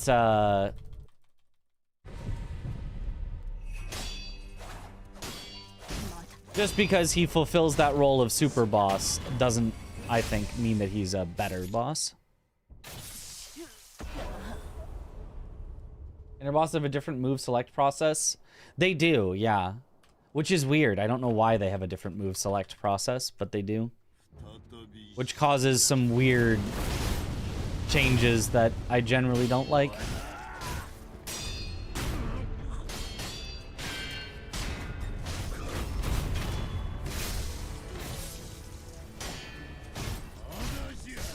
Yeah. That was weird. I think I'm gonna have to just do the backup for Mikiri. Mikiri can be faster, but I'm not gonna be able to do the turnaround dead angle on it. It's hard to improve on peak. True.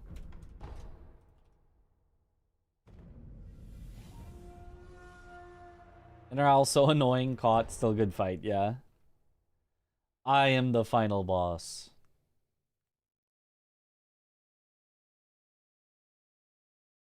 You can deflect the sweep attack? What sweep attack? If it's an actual sweep, no. You can deflect the attack before the sweep.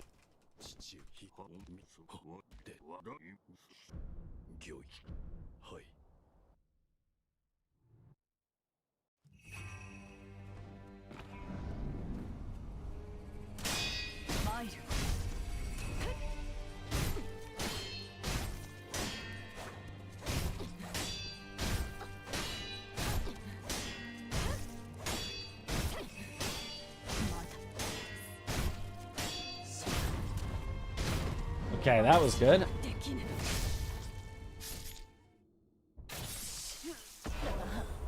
And then Inner Ishin, I think, is much worse than regular Sword Saint. And Inner Genny, I think, is a little worse than regular Genny. I think all the inner bosses, again, work as super bosses. I'm happy all of them are in the game and added.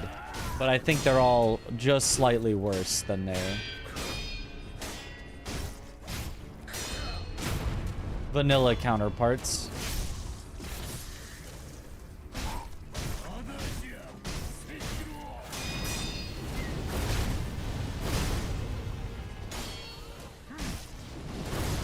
I double swiped in the air instead of single. I had it.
Hey.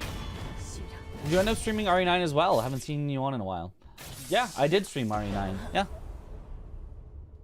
I've been on. I mean, I was gone for the better part of a week at Souls Coliseum last weekend, but since I've been back, I've been streaming every day.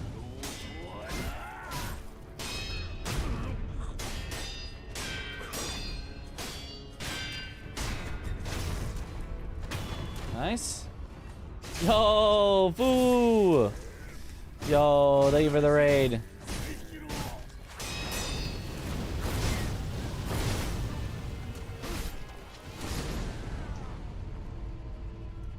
If he does that attack, the strategy doesn't work, but I'm wondering...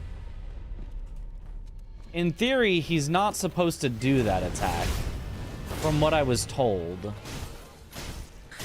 Either that or it's just supposed to be very rare, and you're just supposed to accept that you might die. Souls Call was fun. It was so much fun. It was probably the most fun event I've ever been to, you know. Apologies to GDQ. GDQ is also super fun, but like, just the atmosphere of being in a house where you know and you're interacting with everyone. It's only people that you're knowing and interacting with, as opposed to like a large gathering in a hotel where you're kind of bouncing around with different groups, was so cool. It was so much fun. Call events are really chill and fun. Yeah.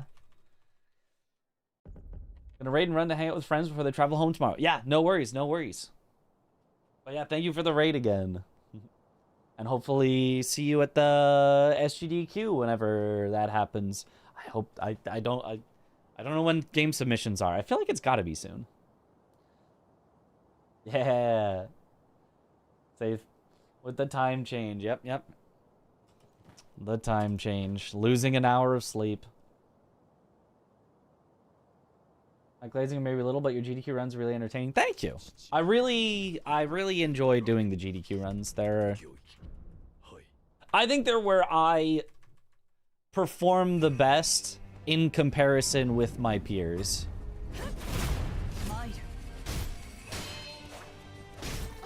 I think that my peers are better at being funny than I am. But I think I'm pretty good at explaining in like a showcase. And I take pride in that, and I work on that, and I go over my commentary to see what I could have done better to improve for next time, and...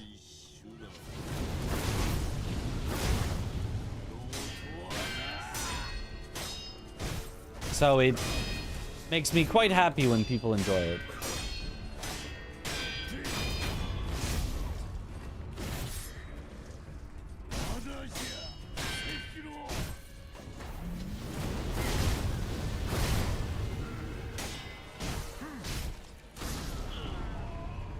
Huh. Wonder why I didn't slide past him. We weren't close enough to the wall for the wall to stop me.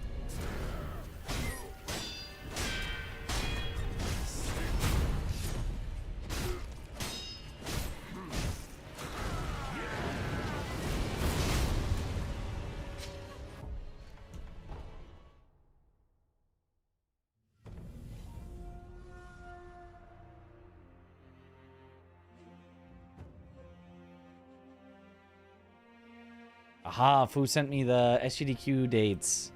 July 5th to 11th. Submission period March 20th to 31st. Okay, so about 2 weeks. About 2 weeks away from the submission period. So I could start thinking about if there's any submissions we want to make.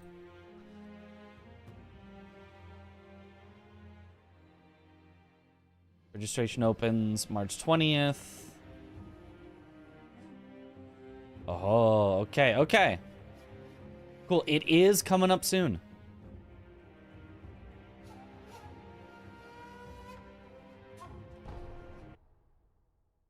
DDQ could have 3 Mitches commentating on Night Rain. Oh, boy. How you doing? Yo, what up, Curious? Doing good?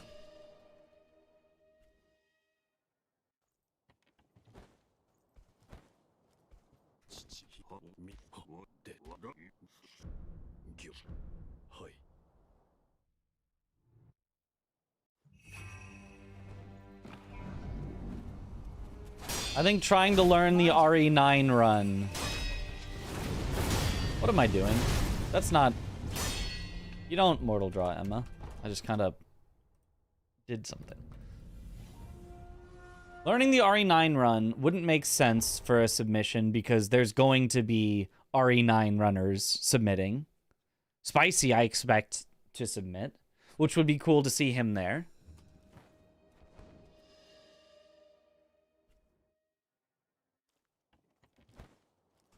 What all do I want to submit? Obviously, we want to submit Elden Ring, all bosses, 4 players.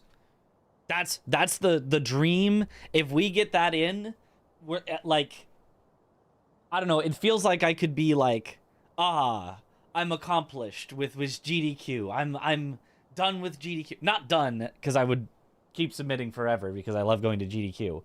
But like, I don't know. It feels like we've made it this like big goal to get that run in, and it hasn't gotten in yet. So it would be a big mission accomplished if we got that run in. Obviously, I want to keep submitting Sekiro every time just because I love running Sekiro. Give me more excuses to practice runs.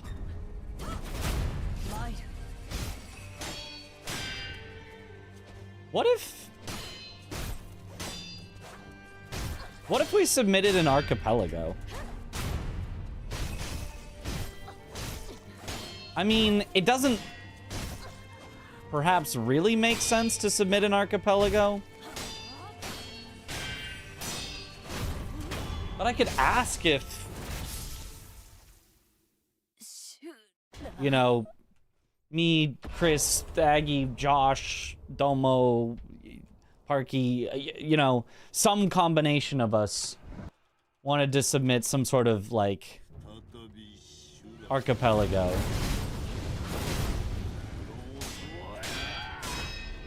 The problem is, you know, with randomizers in general, it's hard to know how much time it will take, and then with archipelagos, it even more so could take any amount of time.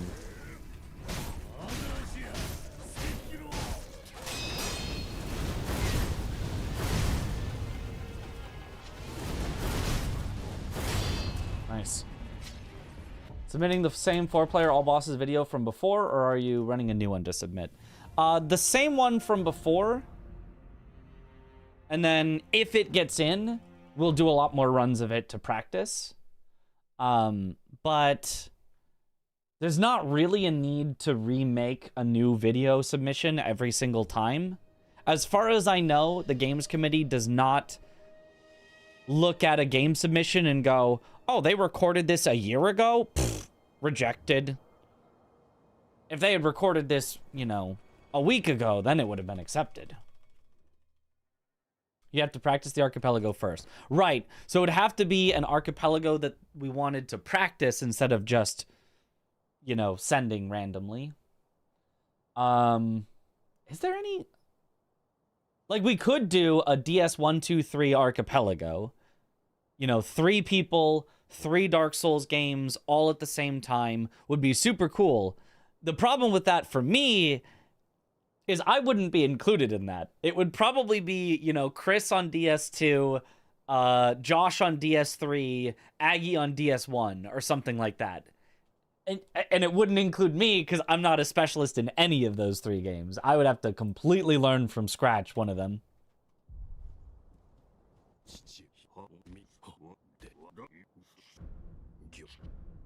You'd have to go with smaller scale games for an archipelago submission. Yeah, I mean, the Dark Souls games I feel like wouldn't be that bad. None of them is like that long of a randomizer, but...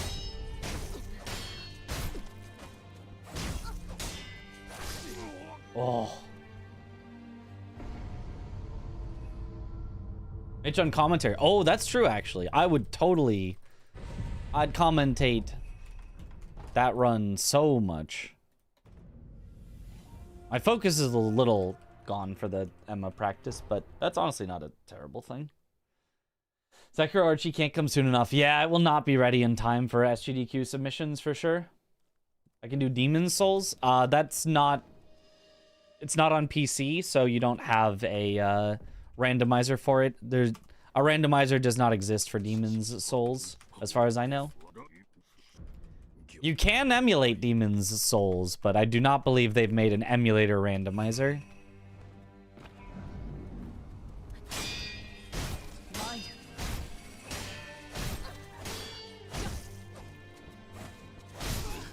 Ah.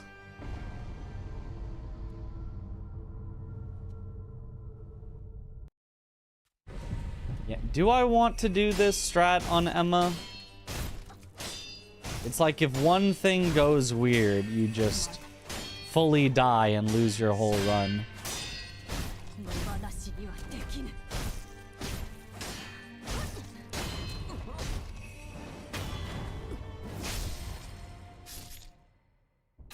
With no Kasabi Maru?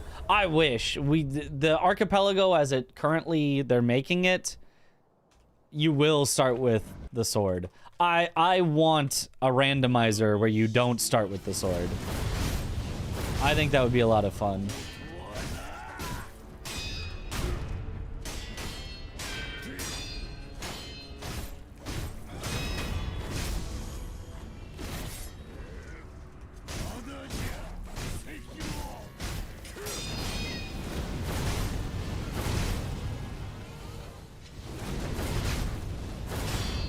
Okay, nice. Let me move on a little. We're gonna do Roberto and the pathing after Roberto. Because apparently I was pathing wrong. How do you even clear stuff then to find a sword? So, you can stomp on enemies' heads. Very, very slow strat. I'm not saying you would want to do that, but you can perform skips. So, from the start of the game, without killing a single boss, you can skip Ogre, skip Gyobu, skip Bull, be all the way in Ashina Castle, where you can then go up to the top of the castle. You can gather prayer beads up there. You can go, you can skip Lone Shadow. So you can go down to the depths towards Snake Eyes. You can head over towards Gunfort. You can't get through Gunfort without the key yet, but maybe you find the Gunfort key. You'd also have to kill a boss there, so but you can get to Gunfort to check items. You can go all the way to Senpo Temple. You would just get stopped here at Roberto. I don't believe there's a skip for Roberto, so you'd get trapped here at Senpo Temple, but that's still, you know, items you can pick up, things you can check. You can head towards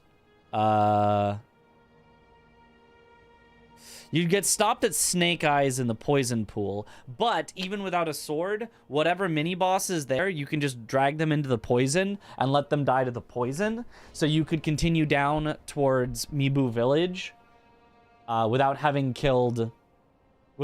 a sword there. You could get all the way down to the boss down there. And then, you know, like, you can get to, like, 50% of the game without having a sword. Jimmy skip? Jimmy skip would not help. You don't need to do jimmies. Jimmy skip does not get you anywhere. Is that jump deflect into Mario Hop work on Sword Sainishin? I have no idea. I haven't tried it. I don't think it does, though, because I think he backs up too far for it to work. It's a slightly different animation. Seems like a bit of a sketchy strat for Emma, honestly. When it works really well, but when it screws you hard. Yeah. But, I mean, sometimes you just have to take those risks, because that's how speedruns work. 1, 2, 3, 4.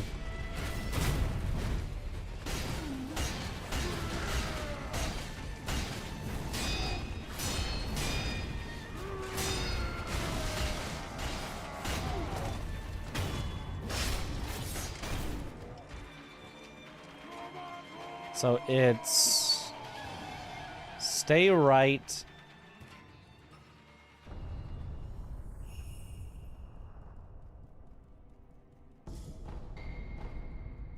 And then go immediately onto the roof like this. Jump before the item like this. Maybe just slightly later than that because I had to kind of dip low. But that's the idea. And then for this rock, I need to figure out how to properly... You need to, like, slightly overrun to be higher up, and then...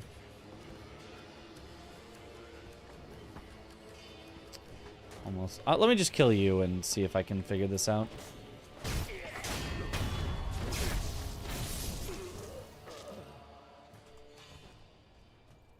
I think you need to do a forward jump. You need to... Yeah, like that. Okay. So you don't need to go that high up, but you do need to get a forward jump specific. Okay, like that.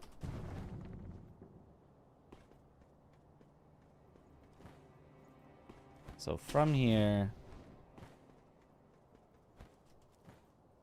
Not like that. Not quite like that. Oh, that actually worked. That would actually be good enough, I think. Ooh, didn't work. Surprising. Didn't work. That sounds like a painful run. Yeah, but I mean, that's kind of the point, right? You're signing yourself up for a painful run. In other games, like in Ocarina of Time, they have glitched logic where it can be like, oh, you're expected to be able to bomb hover to get this item. You're expected to be able to, you know, do infinite sword glitch in order to fight this boss with just a Deku stick. You're, you know.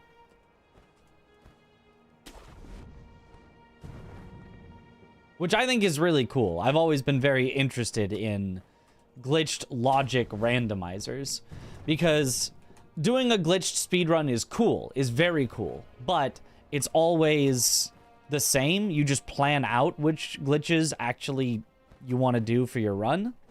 But having to, like, come up with what glitch can I use to get by this area from your tool belt of glitches, I think is super cool. Right? Like, let's say you did all that stuff I described if you can get to all these places, but you don't find the sword, but you do find swimming. Now, all of a sudden, you can air swim, and you have to know where you can air swim to in order to find more checks to try to find your sword.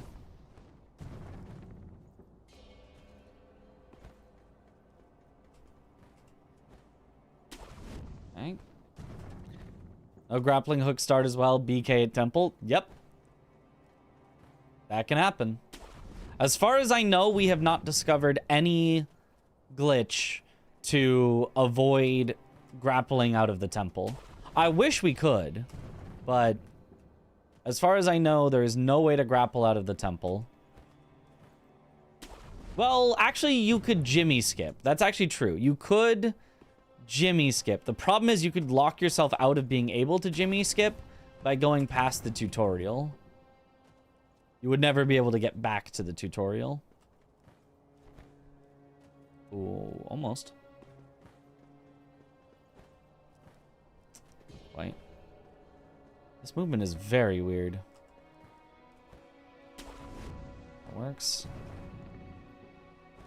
There's gonna be some key to, like, how you look with your camera to get this grapple, probably. Honestly, doing that isn't even the worst. Like, as a little baby strat, just landing here, then jumping up, is probably still faster than the old strat of hang on the rock, then pull yourself up.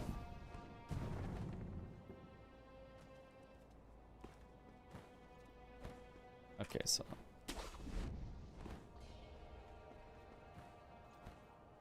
almost. And then I need to know how to, like, back that up if I mess it up.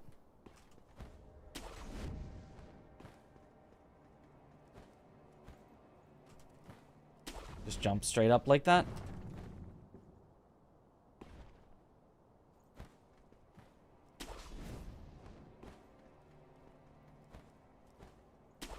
There we go.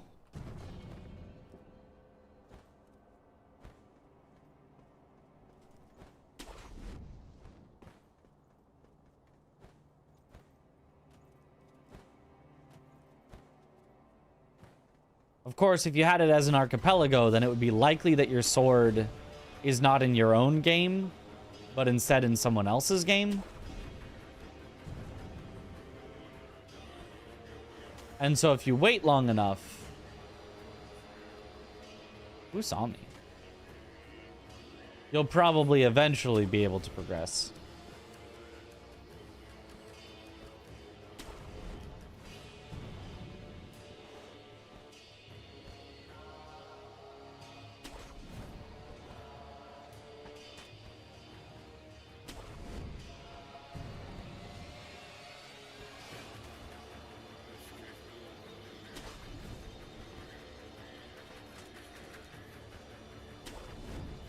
Okay.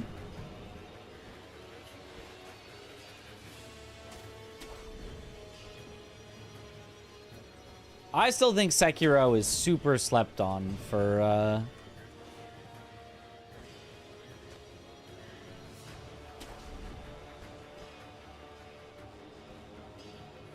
a lot of current things that people do. I think it's slept on for bingo. I genuinely think it's super fun for bingo. I think it's slept on for randomizer.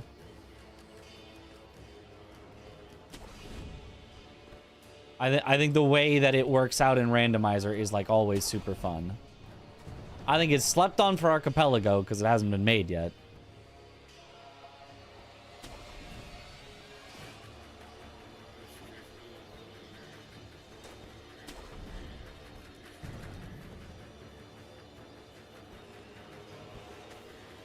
I think even with the popularity that it has as a speedrun game, because it's still pretty popular, I still think it's slept on as a speedrun game.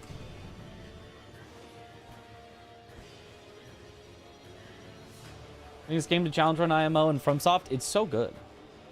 Just wanted to come in and wish you a happy Women's Day, and don't forget to turn your clock forward an hour. Aha. Well, that'll all happen automatically, because everything's connected to the internet for clocks that I use. Is today Women's Day? I was unaware.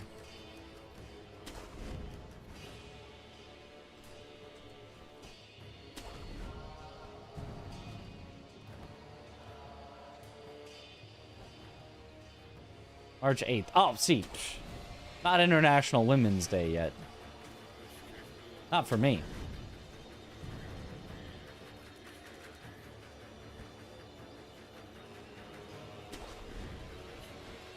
I've still got 38 more minutes to be misogynistic before I have to change my ways.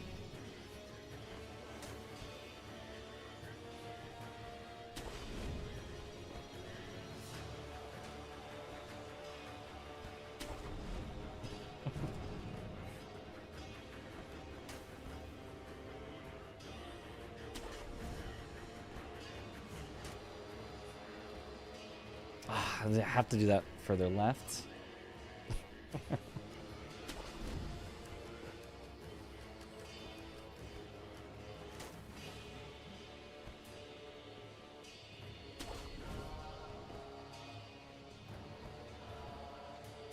There we go.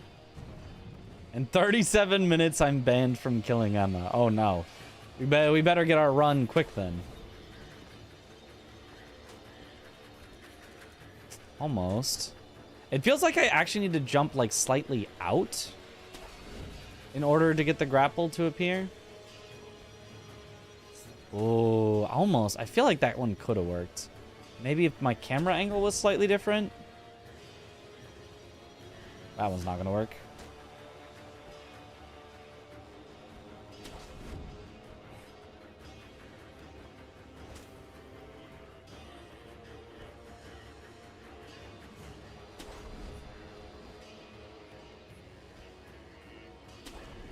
Okay, that one felt very good.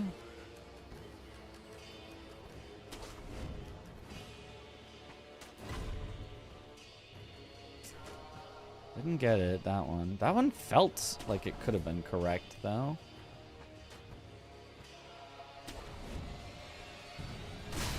Ugh! I should check the world record real quick for exactly how they do this. Speedrun.com.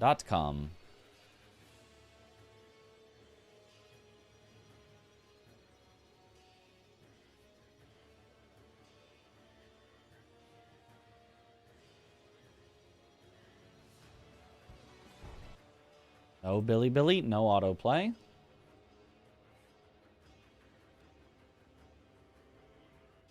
Hey, look, it's me.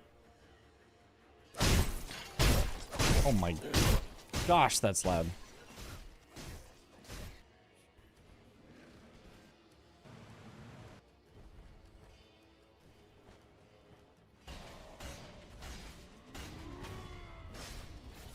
When obsessing over the double death blow, I truly believe I can do it consistently. If I can, is it still worth it to get anti-air?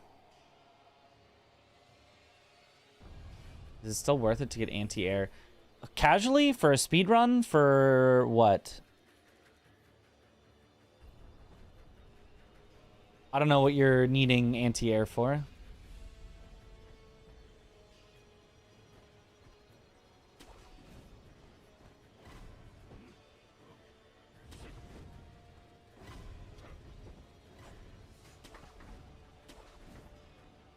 Let's see. Is that an extra dash on purpose? I mean, I won't know unless I see their controls, but I'm gonna guess it is. Dash so you can get right up next to it, and it's the early grapple. Okay, that's interesting. That's interesting. So, who has me in combat here? Ah, not the rats. Vault over. Ah. Well, you get vault over to do double death blow, so if you're gonna do double death blow, then you get vault over to do it.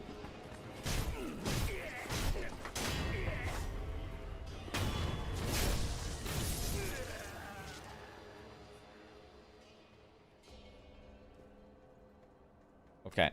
Out of combat. Ah, okay. I can see how that would be easier. Ooh, almost. Not quite, though. That would have worked. Oh, it actually still did work.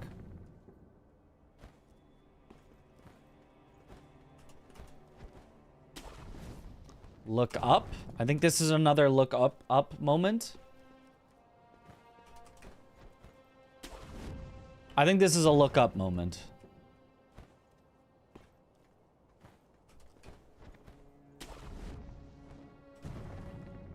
And then it becomes learning how to do that from running in.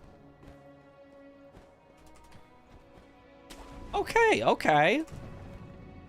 This seems much more reasonable than what I was doing. Aha. Roberto down, look up.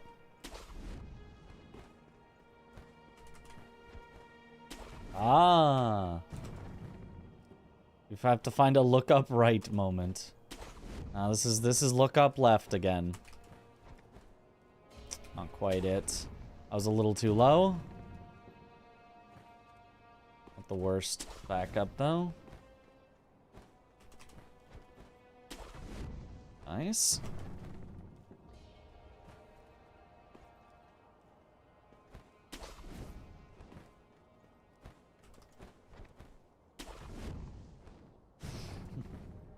But yeah, if you can do the double death blow consistently, like, absolutely do that in the categories that allow it. And it's very fast. Get vault over. Do the double death blow, and it's fast. Ah.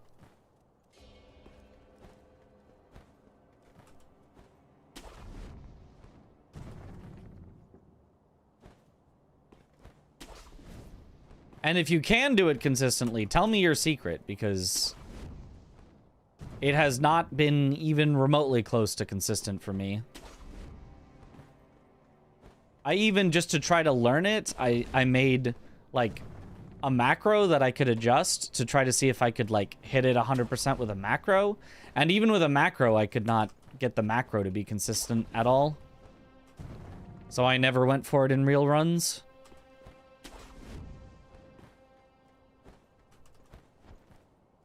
I think I might have hit it once in a real run. Like a dead run that I was like, I'll just go for it. But, like, hardly at all.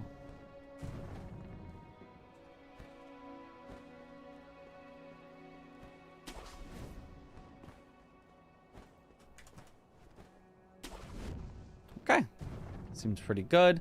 Let's redo the whole thing from Roberto. Whoops.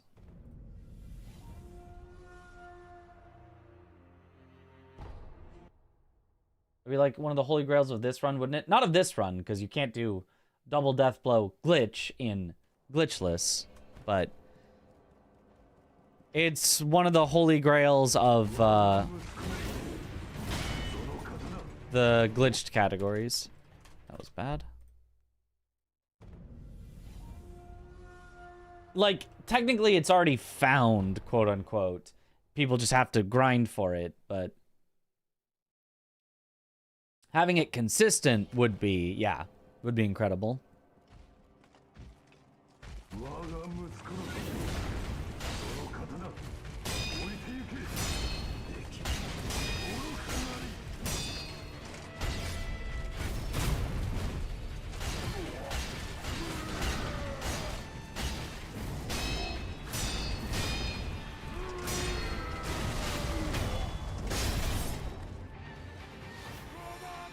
Roberto. A free setup for it, yeah. Doesn't have to be that free of a setup, it just has to work. Like, even if it's just really hard, so it's not, you know, free, but it works consistently, that's good enough. Because right now we have really, really hard and doesn't work consistently.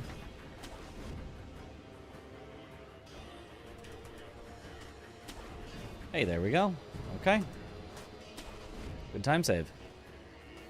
That right there is already probably a second or two. Like, that's already about as much time as some of these, like, really hard strats where you know, you have to stay in front of Ogre and do perfect hits on every single hit and you save a second. Or I can just move slightly cleaner and save time as well. Yo, what up, Guts?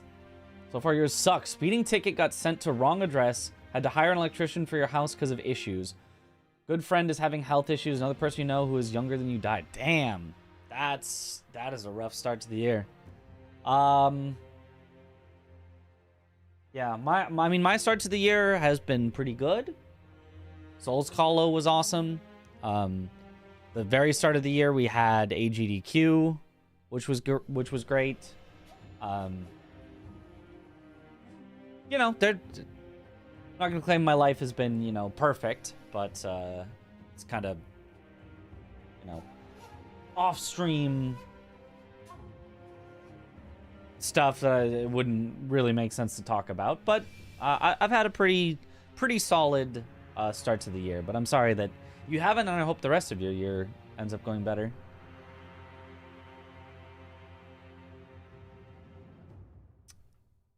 Okay, Roberto seems. I don't know that I even need to practice that anymore. Let's. We could always use more front side dojo skip practice. It was nice being a vampire. True. Miyazaki and I both agreed double death blow is not a glitch, so don't worry. Oh, okay.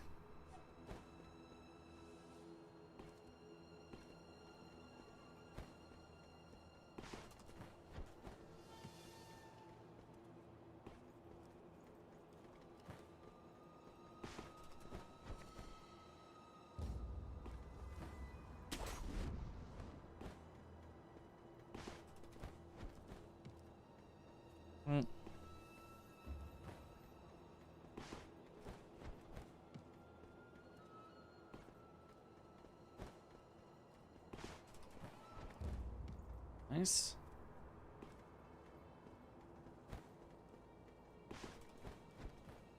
Nice. Yeah, this look up left is doing wonders for my consistency. GDQ is an awesome organization. Hope it keeps going on so your grandkids can see it. Yeah. And you know, it's constantly evolving. It'll be a different thing every few years. It feels like a new different thing, which I think is great. Like,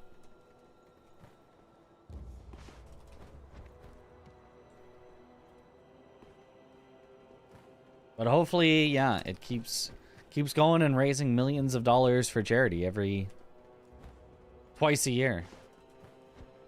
Oh, surprised that one didn't catch.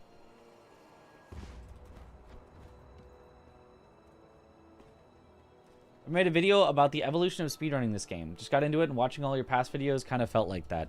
I have not, but I've wanted to. But like,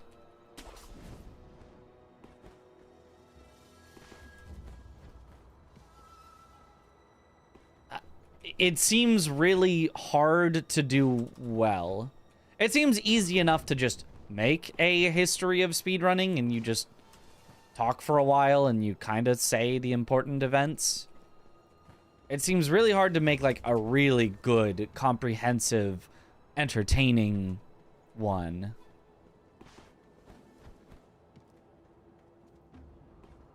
It's kind of been an idea that I feel like the community has had floating around for a long while, that people have been like, hey, I want to make a video that's the, you know, history of.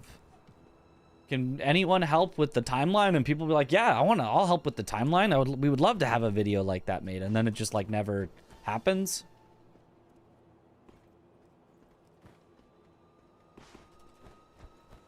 At this point, I might be the most knowledgeable person about the timeline of events. Like, I think there are some runners that would know the very beginnings better than me. And there are definitely runners who would know the more recent events better than me. But there's kind of a middle timeline where it was mostly, you know, me, Aggie, Passy, and I started before Passy and continued long after Aggie. So I kind of have the longest, like, segment of kind of knowing all the things that were going on.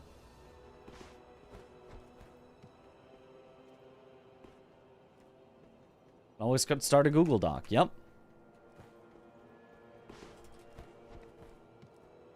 And then the difficulty becomes, how do you turn that into an engaging video showing off all the stuff? And how long do you make it? Like, I feel like that style of video, you can get away with it being longer than an average video.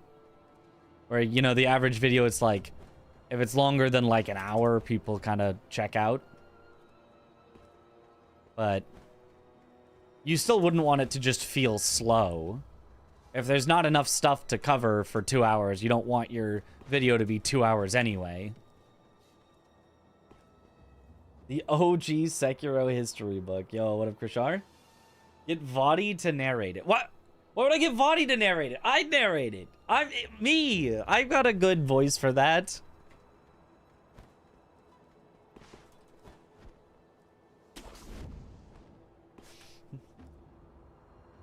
First video I've seen of yours was Bull Skip. Really appreciate that. It's actually why you're your favorite speedrunner. Ain't nobody like you. Yo, thank you.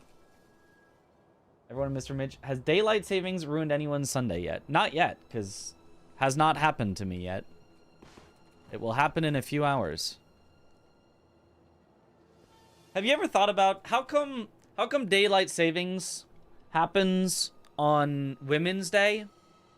So International Women's Day is shortened by 1 hour. Why did they give women the shortest day of the year? You ever think about that?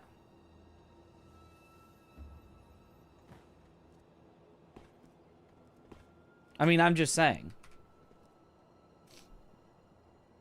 But dude, it's Vadi. Insta 10 mil views. True.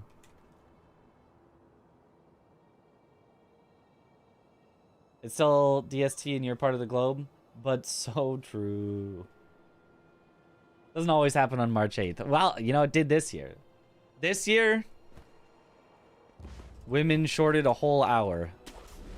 Where's the outrage? Daylight savings is sexist confirmed. That's right. That's why we need to abolish it.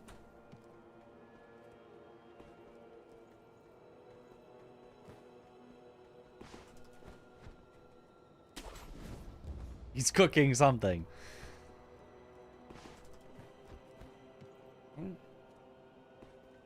Although Arizona mostly doesn't do daylight savings, never change your clock. Nice, yeah. Daylight savings should just be gone, like, actually.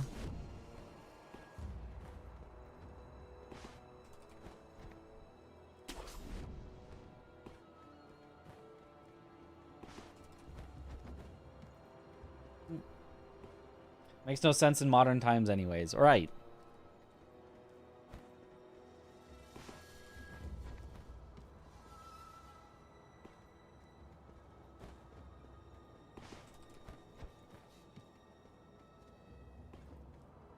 Brazil, we don't have daylight savings anymore. Yep, good. Good. I feel like a lot of places are doing that. I think Canada, at least like British Columbia or one of the provinces, this is the last time that they're doing daylight savings. They're springing forward and then never falling back again. I think it's going to basically just slowly be everywhere getting rid of daylight savings. And eventually, America is just going to be the one holdout left, just keeping it for no reason.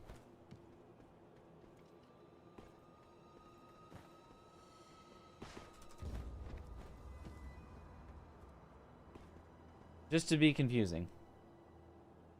Just move it by 30 minutes and leave it permanent.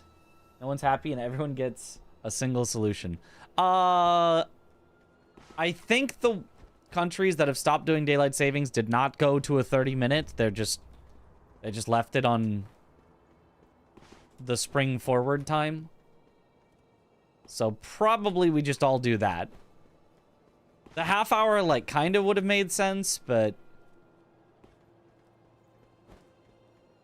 you don't want to be a half hour off from the rest of the world. Would be weird.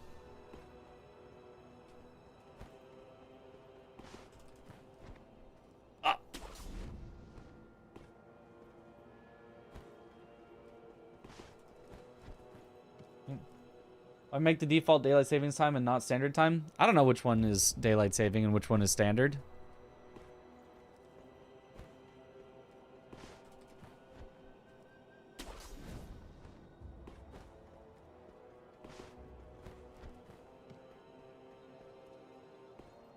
Shouldn't standard be the one in summer?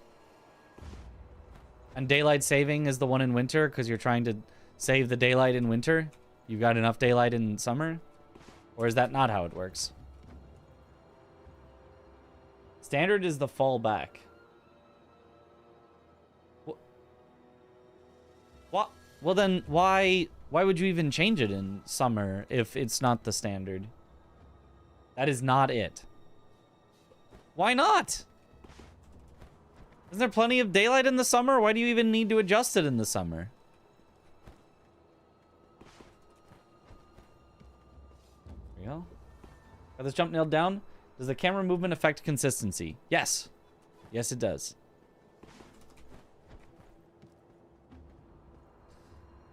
Looking up prevents this from happening. Where you're... Oh, it somehow worked anyway. But did you see how the camera moved itself out when I moved to the right? And if your camera moves out to the right, it can be a lot harder to get up. So you move it up to keep it sort of neutral. And then you actually even move it slightly left, not like way left, but slightly left, so you're facing at the fish.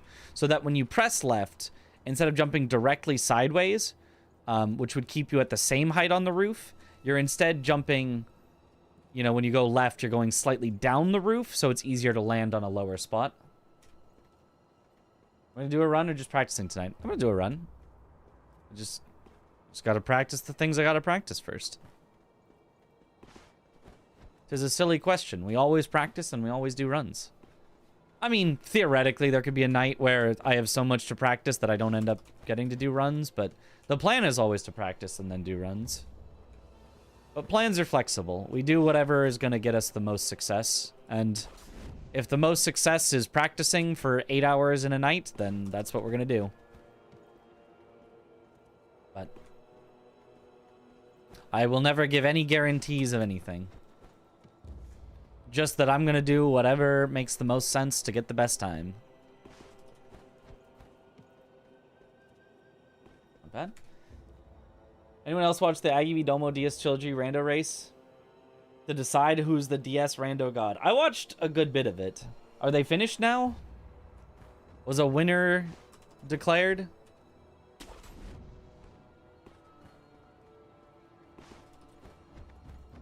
I watched most of DS1 where Aggie was carousing through in comparison. Then I watched a bit of DS2 where I think Domo was ahead.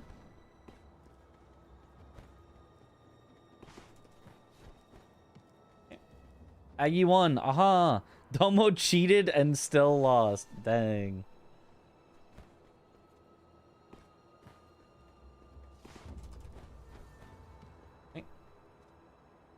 U.S. House unanimously signed an act in 2022 to abolish daylight savings, but it never made it out of the Senate. We almost did away with it. We'll tell them to do it again. It's been 4 years. That's enough time to try again.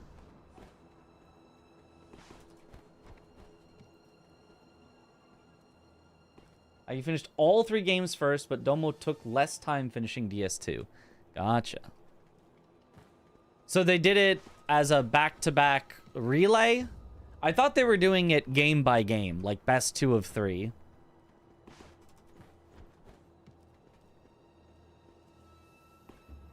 Can you do double death blow against any 2 or more death blow boss? I'm not 100% sure.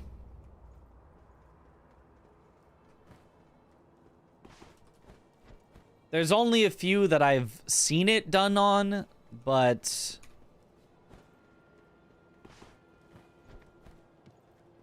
I don't know if that's because it can't be done on some of the others, or just if nobody has taken the time to find a setup on them. Nope, just a relay. Oh, okay. So Domo getting stuck on Manus for ever kind of just sealed the whole race potentially. At a 20-minute mercy rule, Domo stopped DS1 about 45 minutes after Aggie finished it. Oh, okay. Yeah, see, that's why I feel like just doing a best 2 of 3 on games would have maybe made more sense.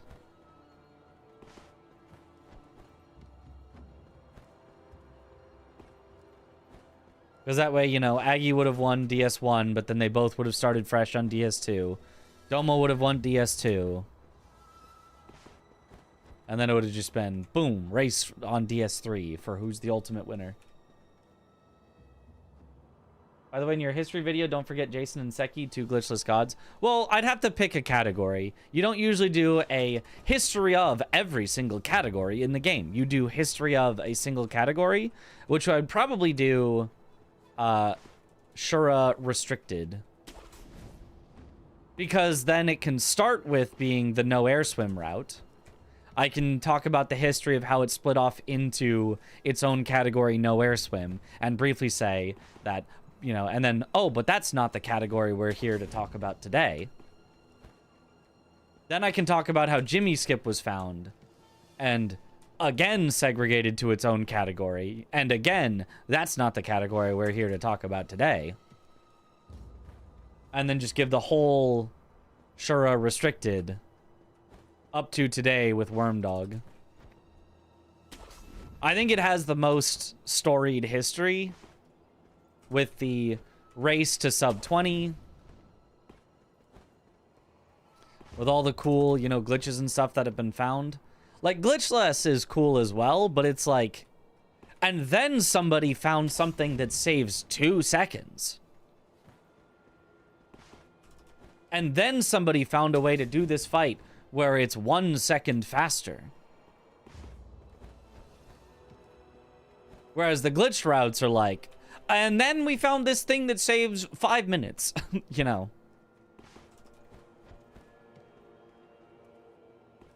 And the whole route changed, and everybody had to scramble to... Riveting stuff in Glitches. I mean, Glitches is super cool. It's great to run. It's just like, I don't think it has as interesting of a history behind it. Personally. Still an interesting history, just... The history of the air swim route is... like, one of the coolest of all time. IMO.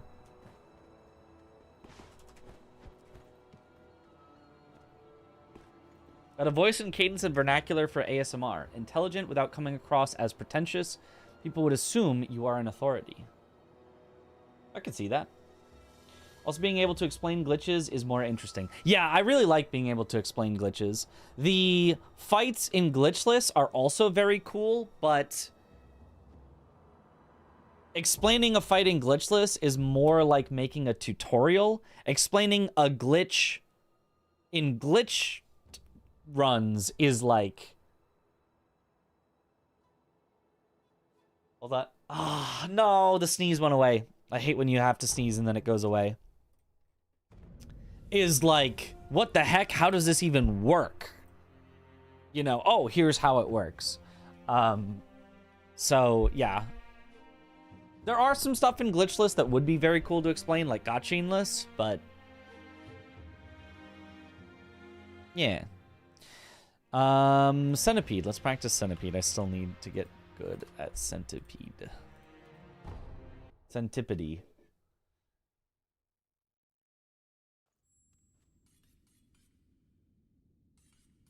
A lot of it boils down to game mechanics. Probably all of it, yeah. Sekiro glitches are very visually pleasing too. Air swimming is crazy, yep.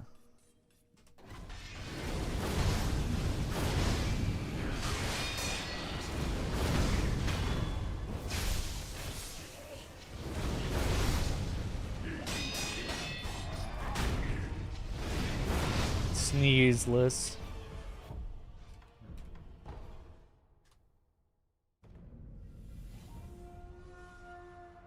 Hi. YouTube thumbnail designer. I've worked with many clients so far. I have a lot of experience with this. I see that your YouTube thumbnails are not that good. I mean, rude, but also kind of true.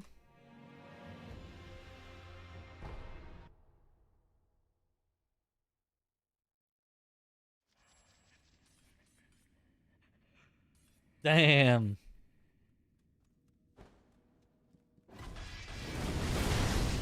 Thumbnails are something that I've, you know... that are important, and I've never... been particularly good at.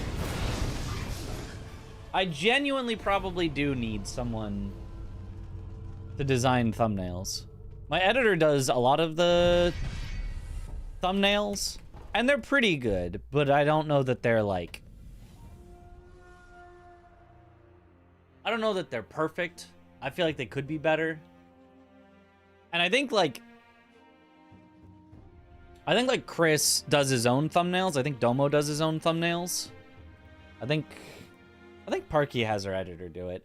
I think Aggie hires someone to do... I don't remember. I'd like to get better at them, but I just don't... I don't know, like, what to put in a thumbnail. I feel as though being insulted doesn't particularly make me want to go with someone for thumbnails, though.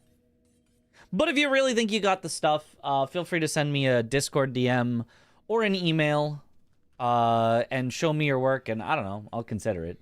But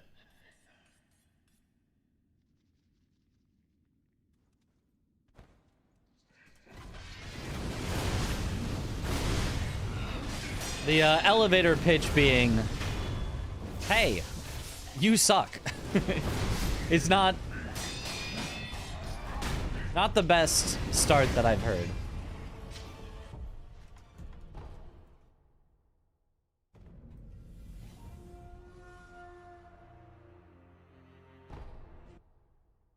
Parky is a thumbnail person and an editor who does the videos. Yeah. I think two separate people. I would love to get, and I don't think this is reasonable because I don't know how you would do it. I love the like in the Mario Odyssey community, they basically have someone who does like drawn like cartoon thumbnails where like it's kind of one style for like a lot of the different Mario Odyssey people, where they kind of each just have their cartoon looking version of them. That's super like fun and visually interesting, and you can like immediately tell, oh, it's a Super Mario Odyssey video and all this. I would love to have something like that for, you know, the Elden Ring, the Sekiro, whatever. But asking somebody, hey, come up with a whole cartoon style for like me and all of my friends, and seems tough.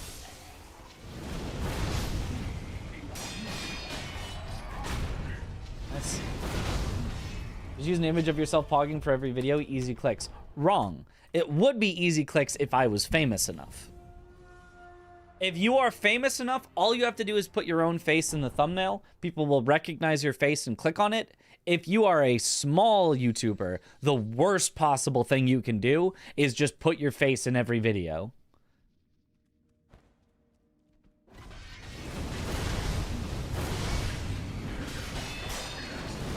You cannot rely on your own fame of your own face if you do not have a famous face. Just put Mr. Beast face on it. There we go.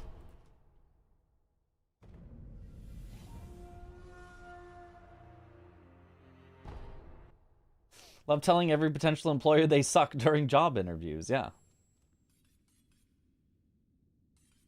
Are you the current world record for Sekiro? No, my world records have all been taken. I am former world record holder.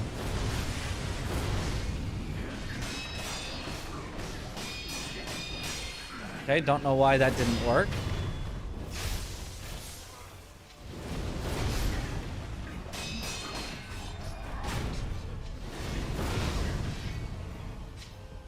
I hadn't thought of that. You're famous to me. Yeah.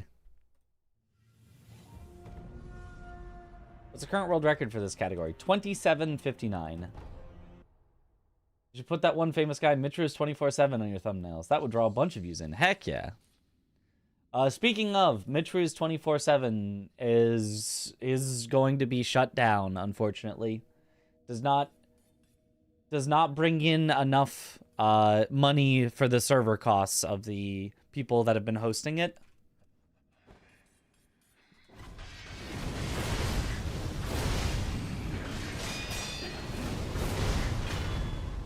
End of an era.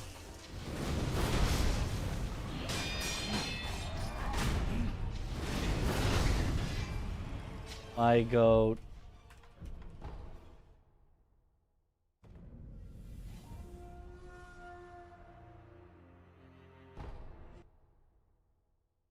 I don't know if you know Ray, but his thumbnails are exactly like that. Cartoons. I like the cartoons. Is cool. Are we here for streams? Or be VOD watcher? I guess. How do you handle 2-8 fight? We don't do it in this particular category, but in all bosses, you buff up with Yashariku Sugar to do a bunch of damage. You spam a bunch of jump mortal draws, and it dies before it does a single move.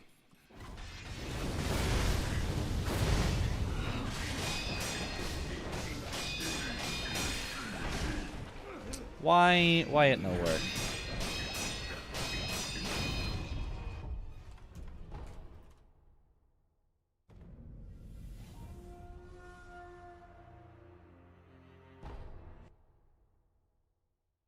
It's kind of surprising, and at the same time, not surprising at all, that my 24/7 channel didn't really get anyone watching it. It's surprising because 24/7 channels have worked very well for other creators, even of approximately my size. It doesn't have to be, you know, the biggest streamers ever. So it's kind of surprising that mine in particular did not do well at all. But at the same time, it's not surprising because, like, what do you need a 24/7 channel to watch reruns if you can just go into the VODs and watch the reruns? It's surprising that anyone's 24/7 channel does well. Because you're online so much, it doesn't matter. I guess so. I also think it's probably the way that I stream is very, very chat interactive. So I think that's a lot of why people choose to watch me over someone else at the same time, is for the chat interaction. So a rerun channel doesn't have that chat interaction, so I think you're missing out on a lot of the experience. Whereas, you know, there are other people who will interact with chat, as in they will, like, pick out maybe a single message to, you know, make fun of or whatever, without trying to engage with all of the chat. And so it's not, you can still get, you know, the funny chat interaction moments on a replay. But I'm not here to make fun of chat. I'm here to, like, seriously engage with the ideas presented and ask questions. So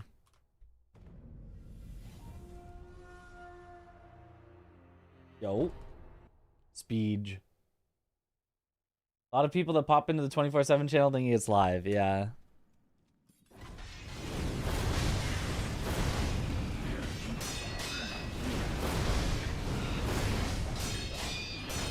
If a large portion of your demographic is people getting fooled, it's not a great thing, necessarily. It doesn't bully us. Woohoo! Well, I mean, I do sometimes, but I try to keep it to people that seem like they're being actively malicious.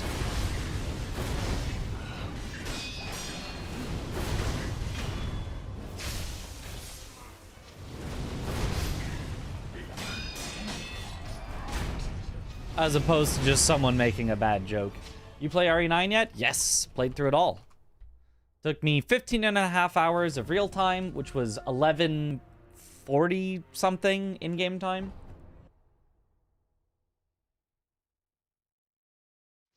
It's funny when it happens while you're live. Your own channels are a bit weird, though. I don't necessarily think so.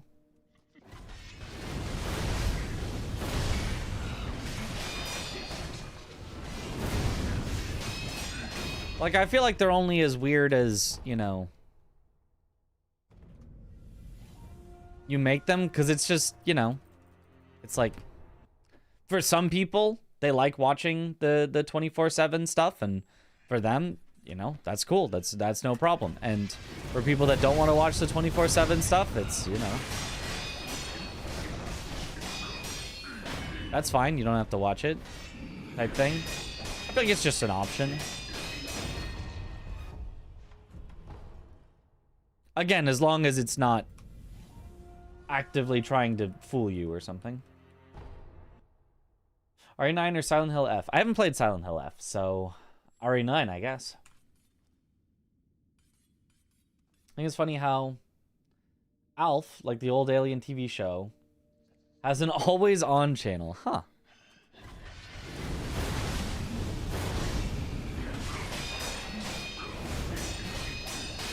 How does that not land on his head and interrupt him?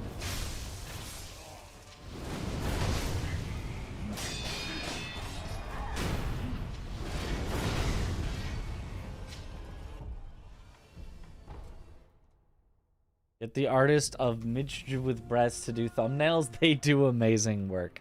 You know, I have no idea who did that. 24/7 streams kind of not make sense. Just like watching on YouTube, but continuous. Yeah. Basically. But it's, yeah, it's continuous. And it's like full, like, stream VODs.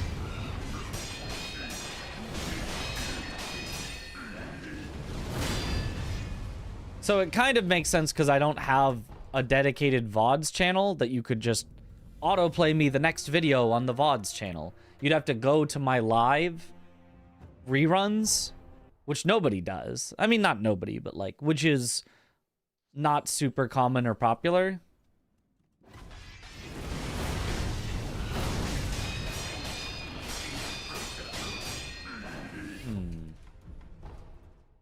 That was an early jump, but I was still late because I did a slightly delayed Mortal Draw.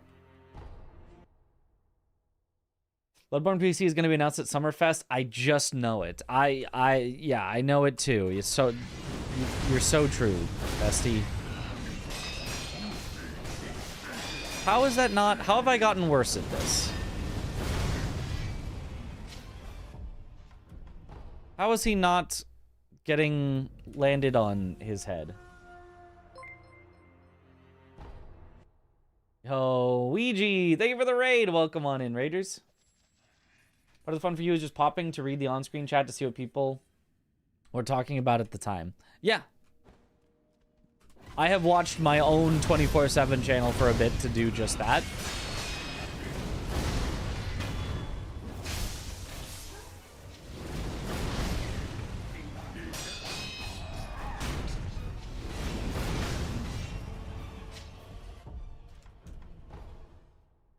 It was Floopy Fat Slime Cat. They did emotes for Aggie too. Ah.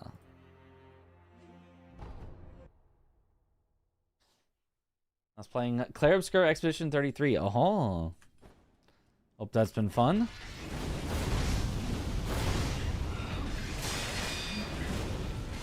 Box memed!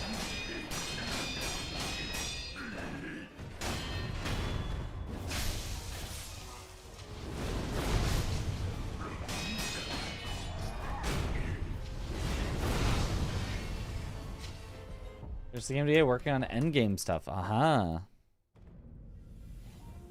Very nice.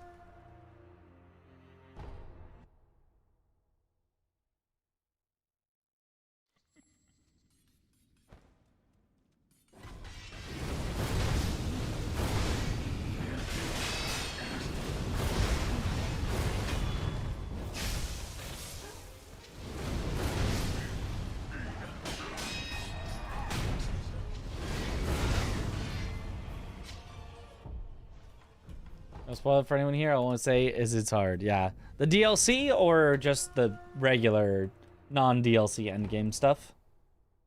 I haven't done the DLC yet.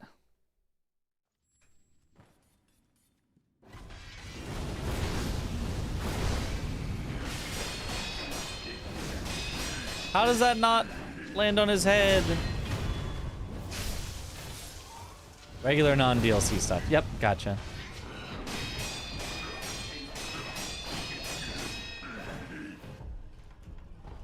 Understood. I know exactly what you mean.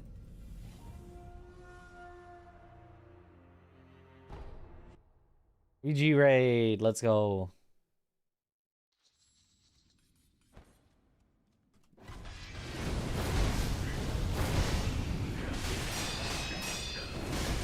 How is it not working?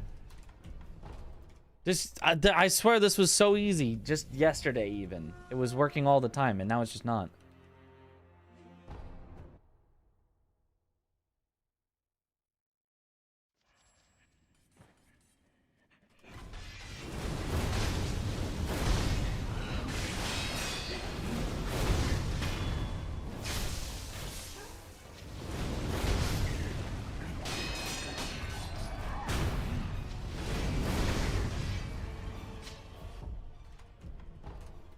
Maybe fatigue? No.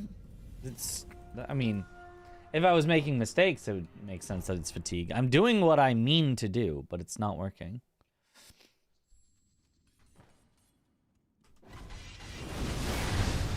That's not to say that I'm doing it the exact same way every time. But I'm doing what I mean to do. I have a thing that I'm attempting to do, and I'm going to the spot and doing the thing.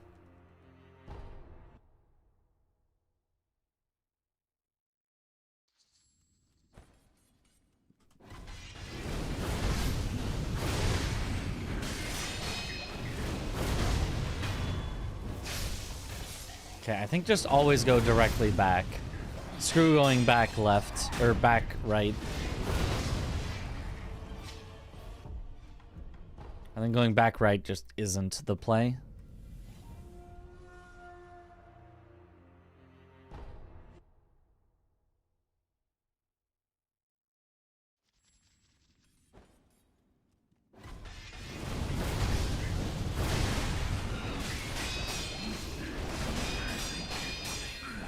But then directly back didn't work this time. I needed to go more right. Is there a level of RNG involved? Technically, no.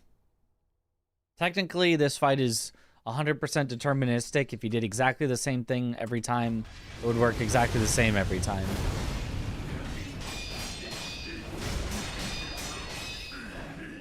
I don't understand.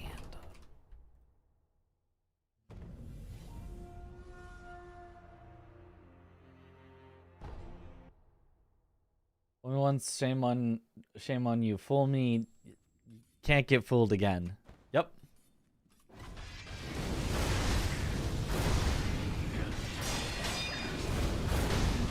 Okay. This time. I probably don't even need to practice the second phase stuff. It's just free and guaranteed.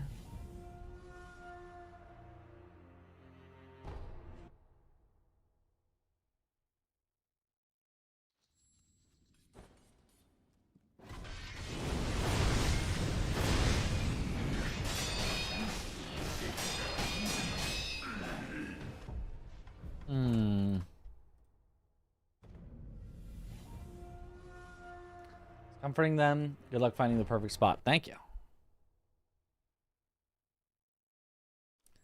Stay right. Jump early.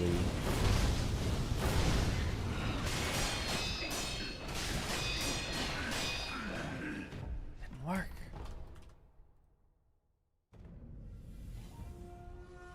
Is there a category that's mortal drawless? Not on the leaderboards. You could always just run like that if you wanted.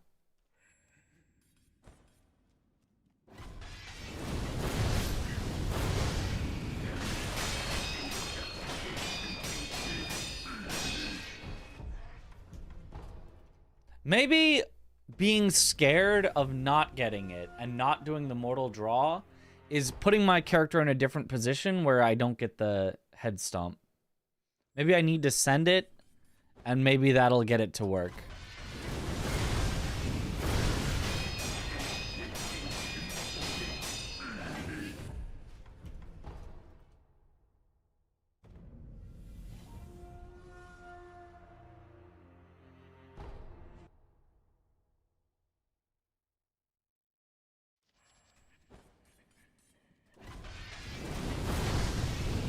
Yeah, that was a late jump.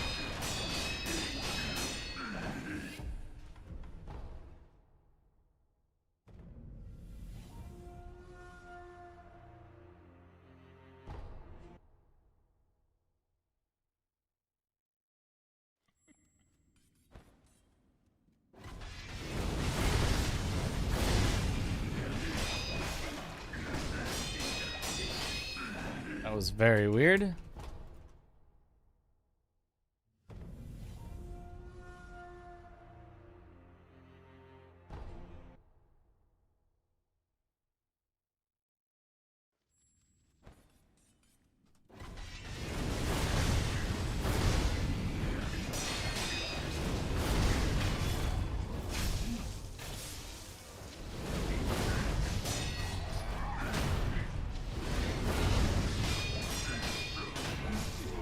Yeah.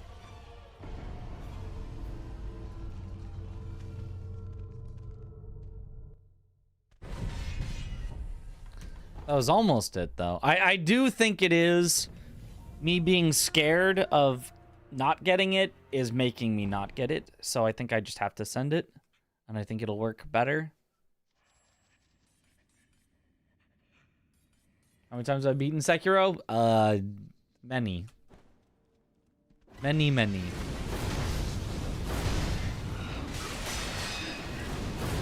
Yeah, there we go. Okay. Hopefully that stays consistent.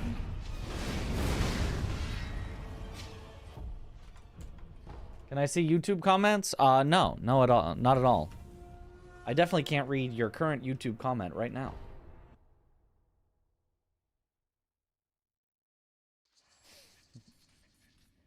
Your first playthrough right now stuck at a boss. Game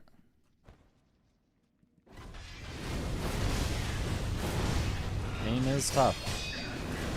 Yeah, okay.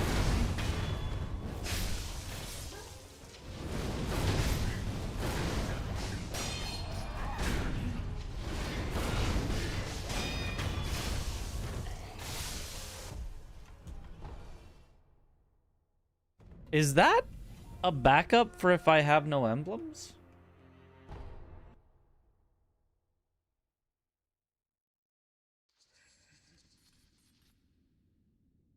Oh, they're being nice. There's no trolling here. But yes, doing speedruns, you have to have played the game a lot.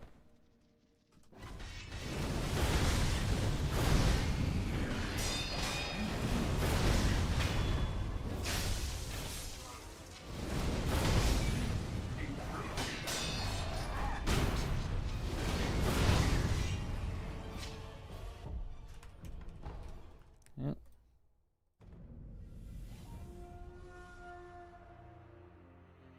You find Neo 3 harder than Souls games? No.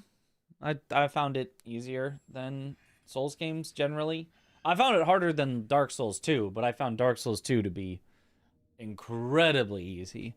But I generally have struggled more on Souls games than on Neo 3.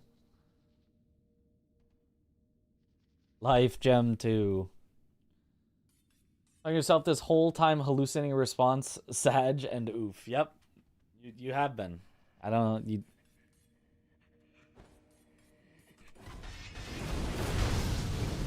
Honestly, you yourself, your own existence has been a hallucination. YouTube chat does not exist.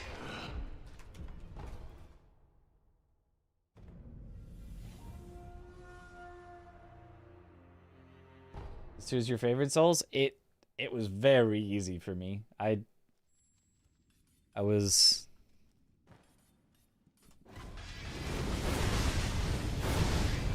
disappointed by a lot in that game.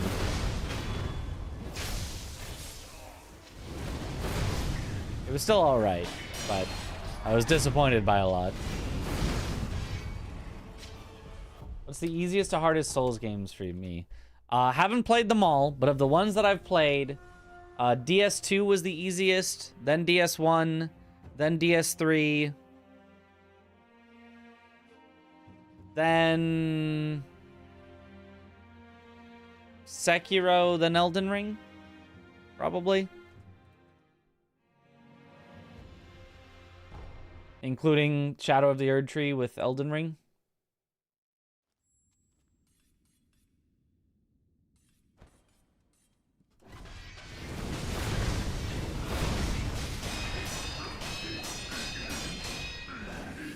That's not it. It's too late of a jump. Wanted to give the Neo series a chance, but Neo 2 having dodge strictly on X button buried it for you again. Dang. The Demon Souls or Bloodborne? Nope, because they're not on PC. There would be similar difficulty as 2 in general, but you can tank more hits than 3. And there's ninja mode, deflects, and jump. Ah, for Neo 3. Sure, probably.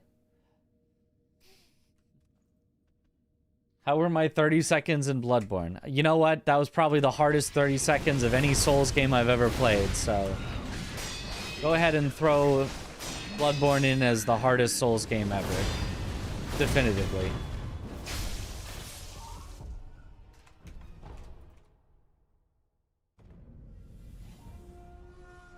Where'd you put Lies of P on that list between Elden Ring and 3? Somewhere in there.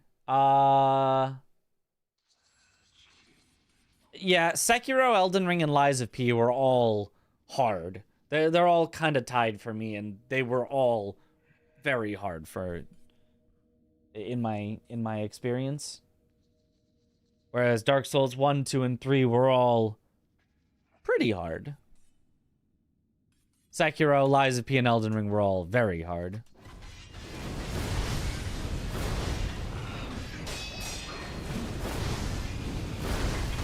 Why didn't that work?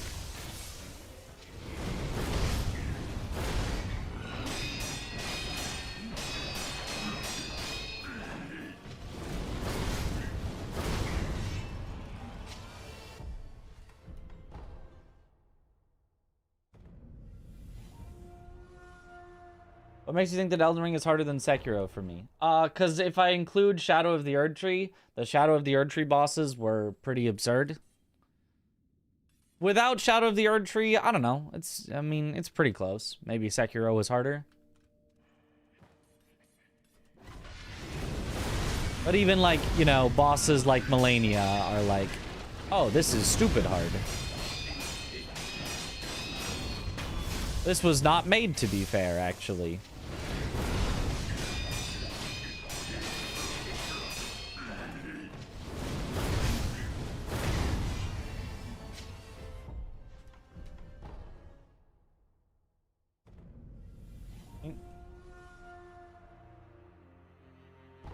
Would eating a Yash here make this faster? I mean, it would make the fight faster, of course, but it would make the overall run slower because you'd lose out on a Yash that you need for other bosses where it's more important and saves more time. Why it no work? Why has my strat forsaken me?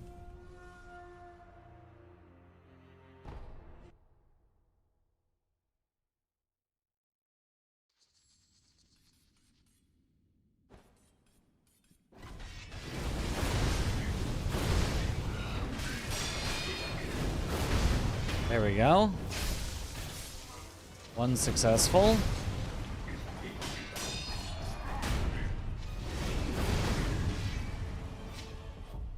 Okay.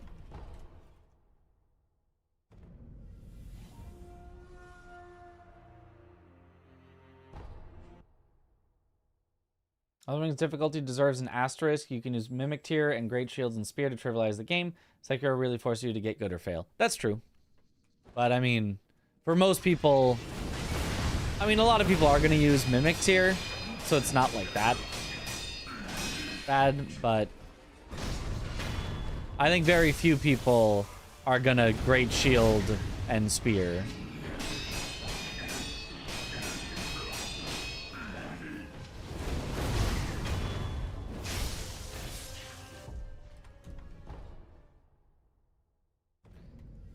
So I think for most people, Elden Ring will still be very difficult, regardless. Why do I cancel when I got it? Because I'm practicing, so...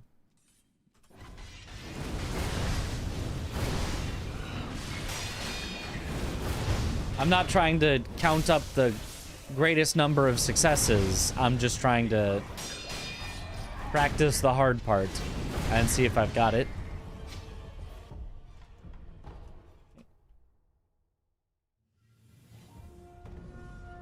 I said that you've been a light since you've been watching more Souls-like content. Really respect how you pause streams to even show speedrunning tech. Super grateful to have found you. Oh, thank you. Yeah, I like, yeah, I like showing things off. I like the interaction. Aw, not quite it. So what's the recovery here?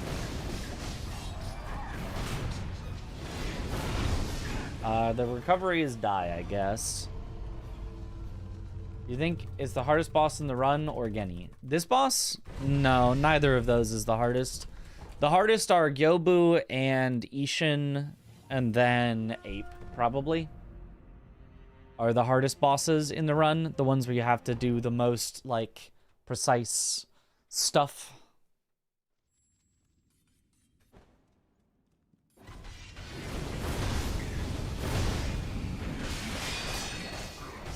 I don't know why this strat isn't working for me, but it should be very easy.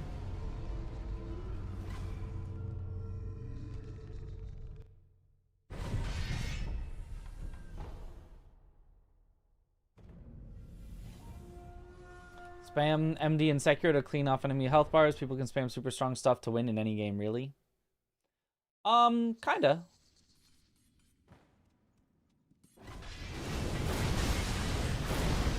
Ah, that was way too far away. Partial mortal draws.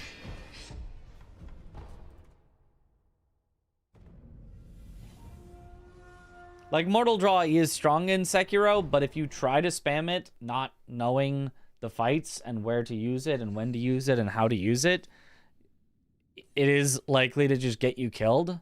And you're probably not going to think, oh, I should jump before all my mortal draws for no reason. And without the jump, it's still powerful, but it doesn't, like, carry you through fights. And you're not going to be just spamming Yashiriku sugar on every fight. So even if you did jump mortal draw, you're still probably only going to take out, like, half of their life. So you still need to be good enough to do the other half of their life. Because you're going to just run out of emblems. So I would say it is still very hard to quote-unquote cheese and instant kill things in Sekiro. Not impossible. We obviously do it in speedruns. But I would say, as a casual player, it is hard to discover and get to that point unless you're just copying what a speedrunner does. And if you're copying what a speedrunner does, no game is hard, ever. Like, yeah. But I think Sekiro makes it a lot harder to take away the difficulty of bosses than most other games. How much weaker is Akko compared to Yash? It has half the effect, approximately. Yo, what up, Cherry Carry? Congrats on the PB.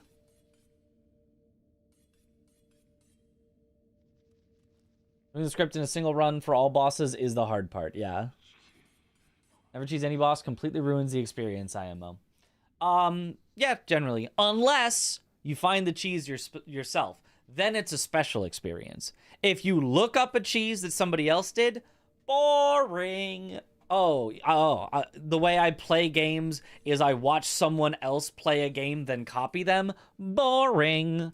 But if you find something yourself, if you are playing around and you discover, wait, if I stand over here, the enemy gets confused and wiggles around and I can just hit him, that's kind of neat. That's kind of fun. You're like, I found that.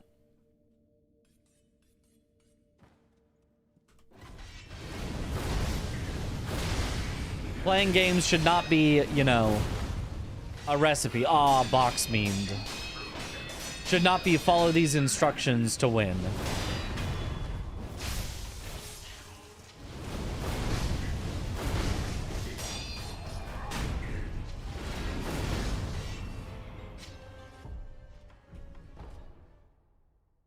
Bring a tutorial video so you can get PvEs. You're welcome.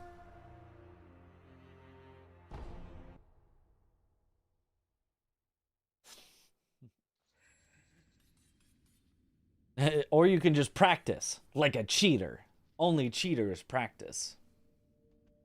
Most fun I've had in the Souls games was gravity cheesing an invader in DS3 and the consecrated Deathrite bird. Yeah, if you find it yourself, it's so cool and so much fun. And would recommend, if you do a second playthrough, cheese as much as you can. Cheesing on a second playthrough is so much fun. Look up cheeses. Be like, I want to try this. This is silly. Just don't do it on a first playthrough or else you're, like, not really, you know, getting the experience. There we go.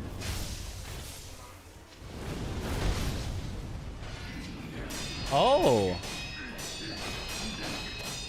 My 100% success is now ruined.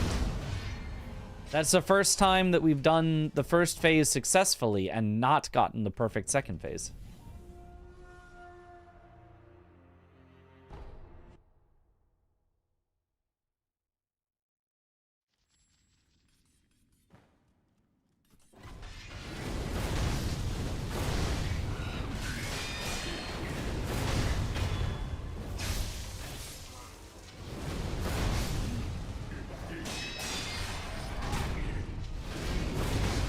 Nice. It's not the biggest deal if that happens, but it is time loss.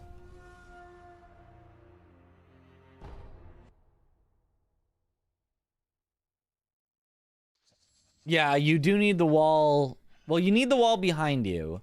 But the other reason that I jump over there is because I need the centipede to turn to give me time to hit him with the mortal draw before he starts his attack. If you jump right into the center of the room like this, then he starts his attack immediately, and I can't get my mortal draws off to stagger him. You, I believe, have to go to the right side. I believe on the left side, he would also be able to start his attack too quickly.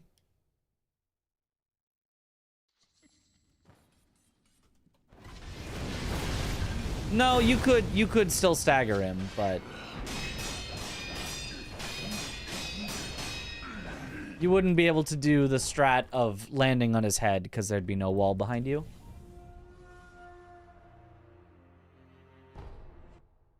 First played Sekiro was because I saw you and then I bought it. The funny thing is that I saw your stream speedruns daily. So in your first playthrough, did the Miss Noble thing with the tree. Never knew where you get normally, yeah.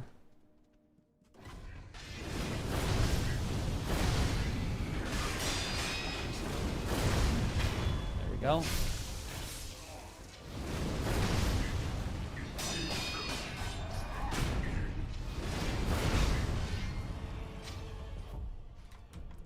Impressive that you hit these PBs while being distracted by chat. You find your fights go better in private practice? No. I used to. When I first started, chat was a hard thing for me to deal with. And I played much better in private practice when I wasn't as distracted. But now, I play worse if I'm ever on my own. Because I get bored more easily, and so my focus goes down.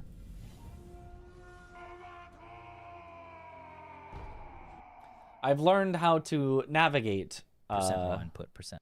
Yo, Lesmere. Thank you for the Prime sub. Welcome to the bunch. Enjoy the emotes.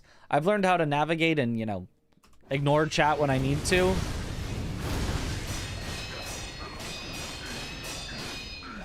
But use chat as a means of keeping myself entertained and interested.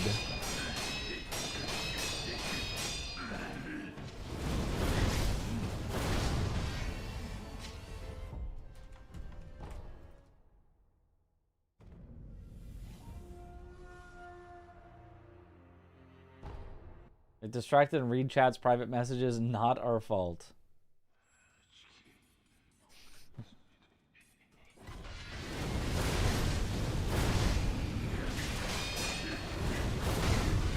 Go.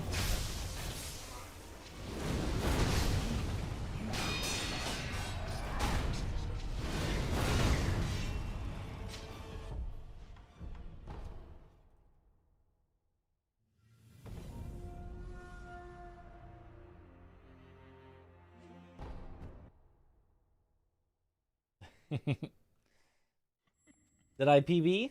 I did, yes. 29-19.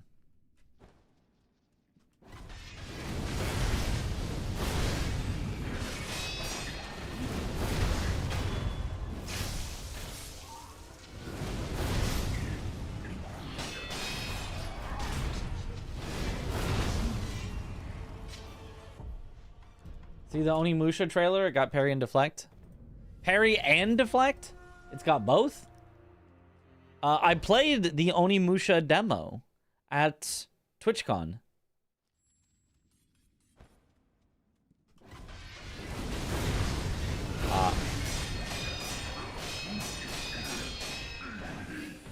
Is that record? No, it is still quite far from record. With a controller, yep.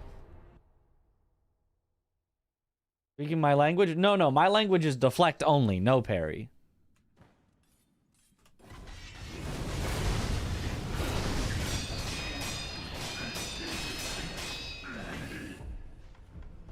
Didn't work. Too late. Have I played Nine Souls? Yes, loved Nine Souls. It was very good.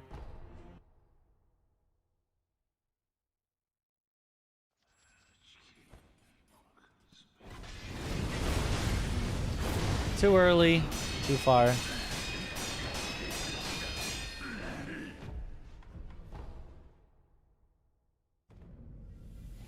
What's current record? 27:59. Younger Ishin? Ishin, but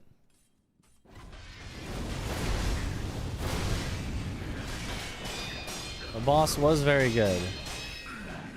Didn't work. Why is it so bad now?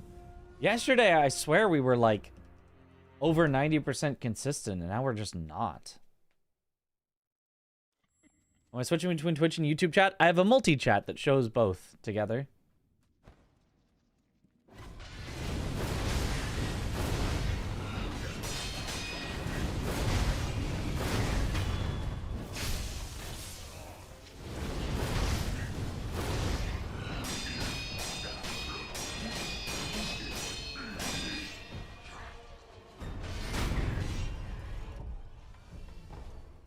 As far as backups go, that one works.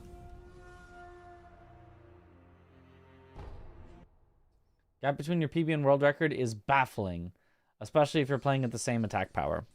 Yep, and we are. Yo, practice for most things has been going well. Practice for Centipede has been going very poorly, and it's confusing me. Like, why didn't that work? I'm getting confused.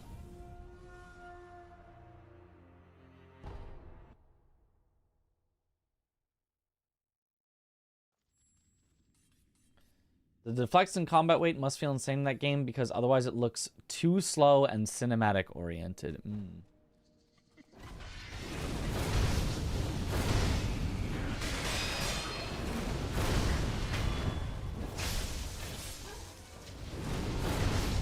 Yeah, I am generally not a fan of cinematic-oriented combat.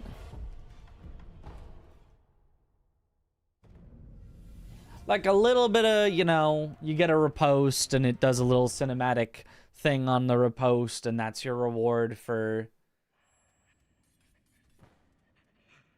doing things. I can accept, but...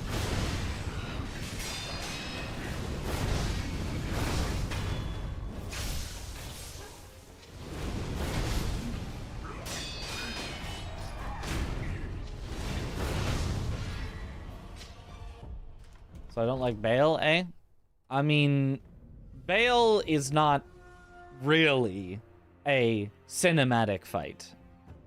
It is not a fight where it'll take a pause for 10 seconds in the middle of it to show you a cutscene of your swords clashing, and then you break apart, and then you're both slash, deflect before you finally separate and go back into combat with each other. You know?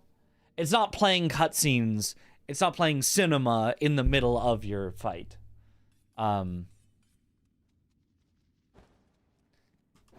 being said, I am not a big fan of Bale because of, like, the fire bouncing sucks. Ah, box memed. I had it, though.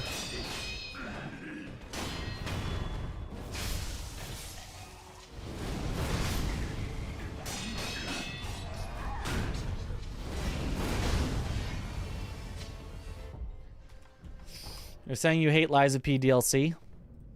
No. I mean, there's one time that happens in the Liza P DLC. And it's kind of cool. For a one-time thing in the DLC, it's like, all right, fair enough. We give you one. If that's just kind of the combat style is...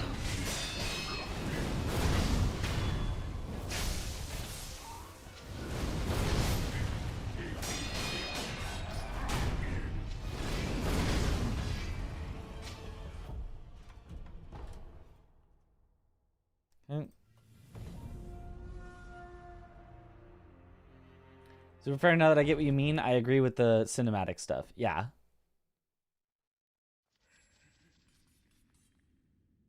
Or, you know, it doesn't necessarily have to be literally cutscenes. There are also games that I call, you know... I don't remember what I had some name for it that I thought was kind of clever. Where you basically, you press the button to initiate the cutscene... the quote-unquote cutscene, but it's just an in-game animation where an enemy dies. You press the button, an enemy dies. You press the button, an enemy dies. You press the button, an enemy dies. God of War? Maybe. I think I saw it in the Phantom Blade Zero trailers. I think it was Phantom Blade Zero. I don't remember. There was a game that I remember looking at, and it was... they would, you know, look at an enemy, press the button, their character would teleport over and snap their neck. And then they'd look at another enemy and they'd press the button and their character would teleport over and stab them and pull their sword out. And then they'd look at another enemy and they'd press a button and their character, you know, would chop their head off instantly. And it'd be like, oh, okay. So we're not actually playing a game. We're just looking at things, pressing a button, and they're dying. Got it. Which, again, if you like that, it's fine. Not for me. Not really for me. Kind of like Batman. Kinda. Ghost of Tsushima. I think that does that, yeah. What are we practicing here? Centipede.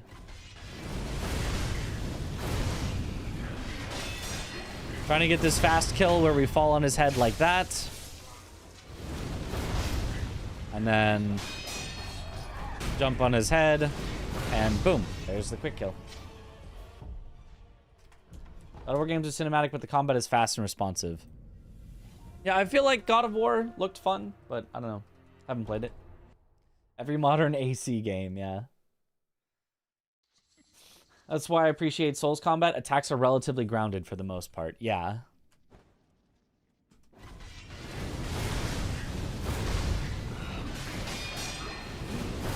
Nice, that worked.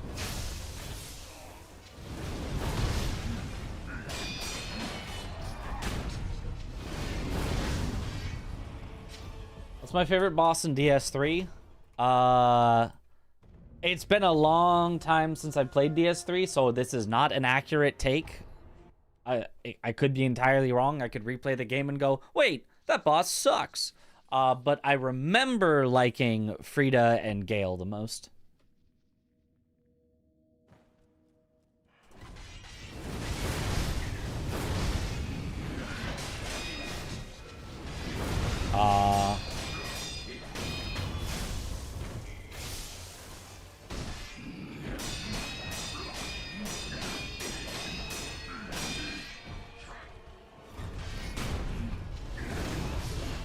Okay.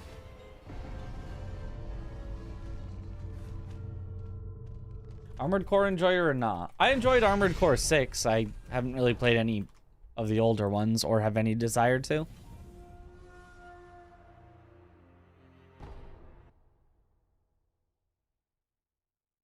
One other Armored Core game, but I know it'll be several cycles before then. Yeah.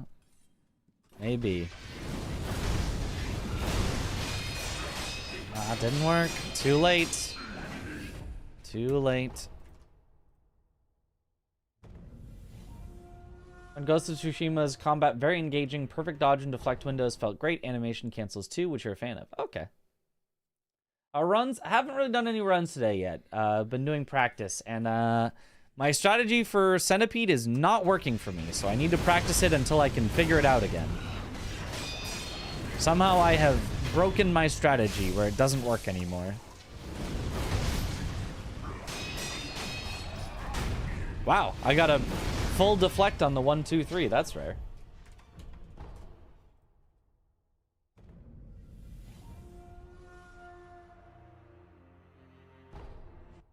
Didn't need to do at least one standoff with the wolf to pop a trophy in Yote. Did it once and that was it. Not sure how much was Frida being a great boss and how much was the spectacle and satisfaction of winning. Yeah. I mean, I feel like the second phase, like...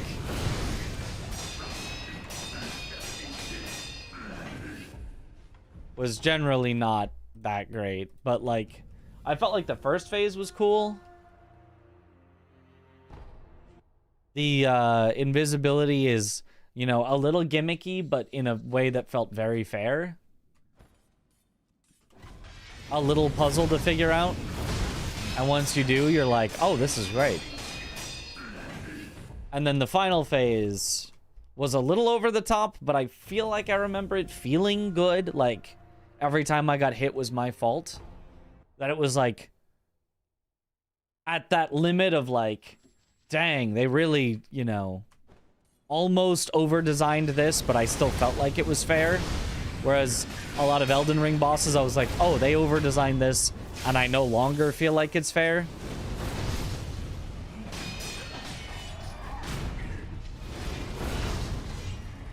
But again, it's been a very long time since I've played it, so maybe going back, I'd be like, oh, wait, no, this isn't fair. This sucks. Or maybe I'd be like, oh, wait, this is kind of more easy and boring than I realized.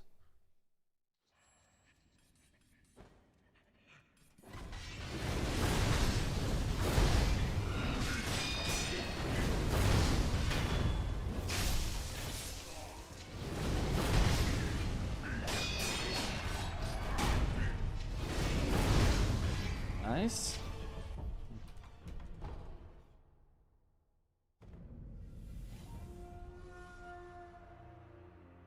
Have to be up in 4 hours to pick up a foster dog, so need some sleep. All right. I'll know I'll defeat it one day. We'll see.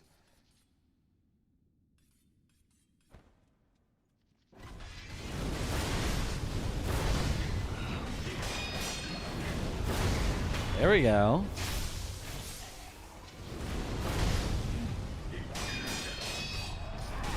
Ah, another full 3 deflect.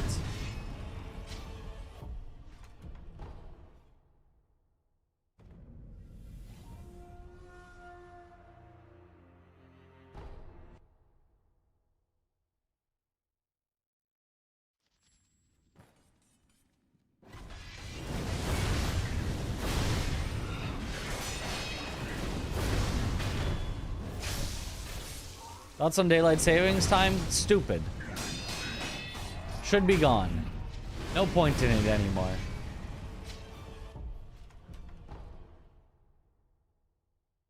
If I try engaging in the middle of the room, yeah, it's just slower. Just after DS3, second to third bosses became frequent in Souls games.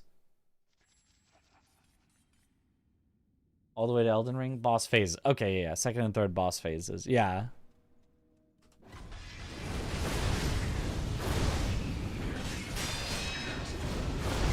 Which I think generally has helped them put complexity into fights without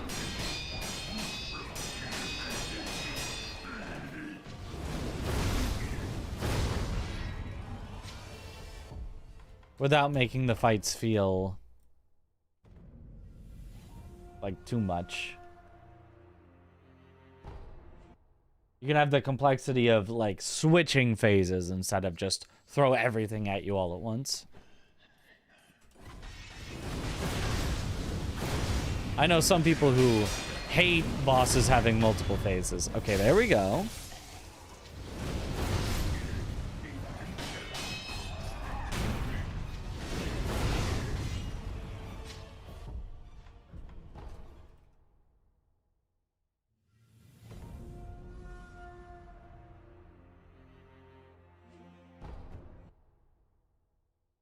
About Demon Prince and ONS, the bosses fuse. Yeah. Really? That was too late? I really didn't think that was too late of a jump, but I guess so. Give it back. My 1 hour.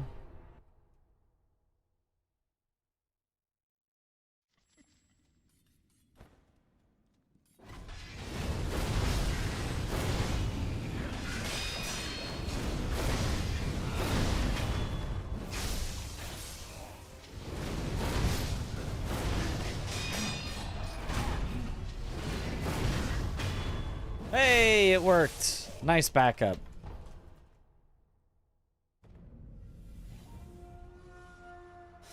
I think 2 phases is fine, but if 3 phases, they should either add a checkpoint or restore all health items for 3rd phase. I mean, I think I disagree. I think you can do that. But I don't think that should be mandatory.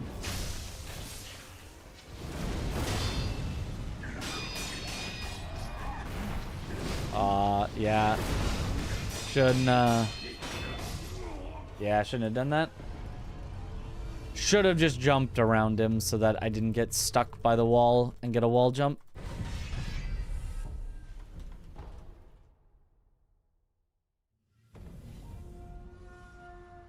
Can't really think of any 3-phase Souls bosses besides Frida, though.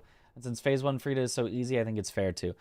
There's a 4-phase Sekiro boss.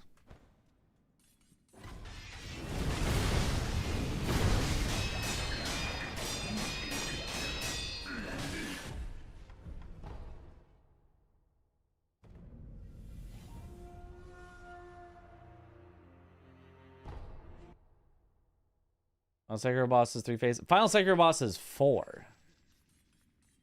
Skadoo Avatar is 3 phases. Yep. And they're, you know, made shorter to compensate for that. Still jumping too late. Still somehow jumping too late.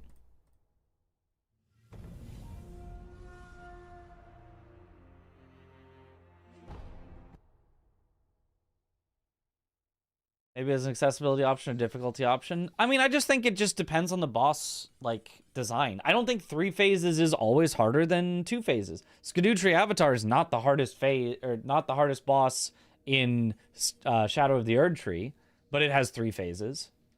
Sword Saint Ishin maybe is the hardest boss in Sekiro, but I don't think that's because it has 4 phases. Like, Father Owl is one of the hardest bosses in Sekiro and only has 2 phases. Like, I think the number of phases does not determine whether you should have a mid-fight checkpoint. I think a mid-fight checkpoint should be determined by, like, what is the boss that you're trying to make. If you're trying to make a boss that has a mid-fight checkpoint, you design that boss differently than if you were to design a boss without a mid-phase checkpoint. Like, I think just the whole design shifts for what you want to accomplish. You can't just say, oh, if it has enough phases, give it a mid-fight checkpoint. If it's 3 short phases, like, then that's, I don't think it's warranting of it. Right, something with a mid-phase checkpoint would be like, you know, if the first half of the fight was like you're just fighting ads to finally unlock the boss, and then the second half of the fight is you're actually fighting the boss, give me a mid-phase checkpoint because I don't want to fight all those ads again, you know? Like, if you're going to have it just actually be like 2 separate things, then I think a mid-phase checkpoint, a mid-fight checkpoint makes total sense. If I'm just fighting a boss and they just pull out new moves, then they pull out even more new moves, let me just keep fighting them, I think, you know? So it just depends. I think it just depends. I don't think there is a definitive rule for it.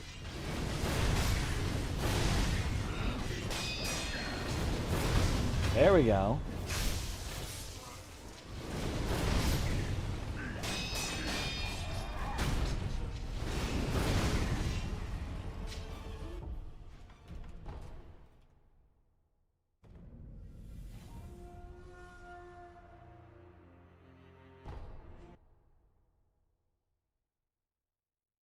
Is the end of stream since I'm practicing? No, I'm just practicing.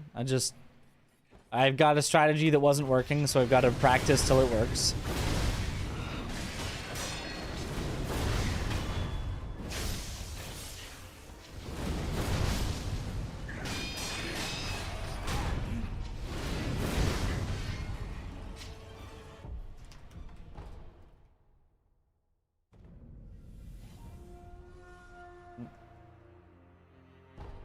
Gale, Bale, or Hail Ice from the Sky?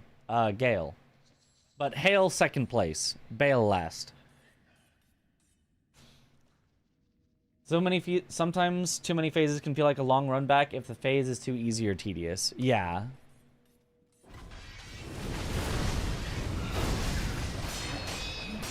On too early. See, I'm not getting it. I'm doing something very wrong, and I gotta fix it.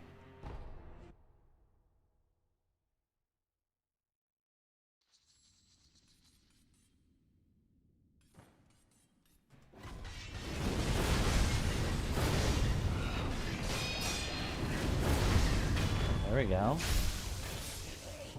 Second phase is easy if I get the first phase correct, so I'm not even gonna keep practicing it.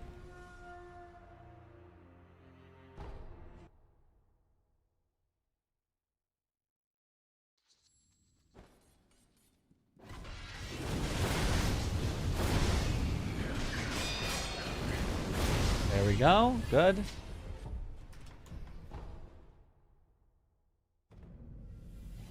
What's this poll about? Just choose one. That's...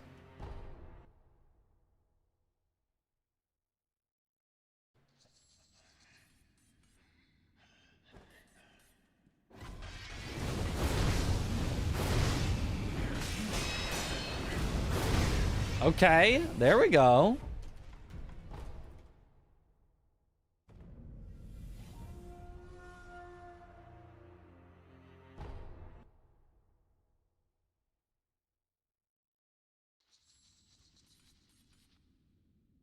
Even if Hatred is your favorite boss, fight and lore-wise. Ah.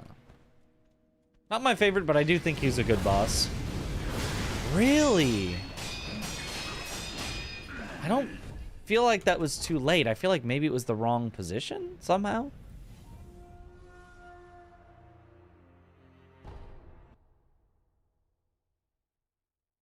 It feels like an amazing end to the Dark Souls trilogy. Relatively difficult, but very learnable boss with a fair moveset. Yeah. That must have just been barely too late.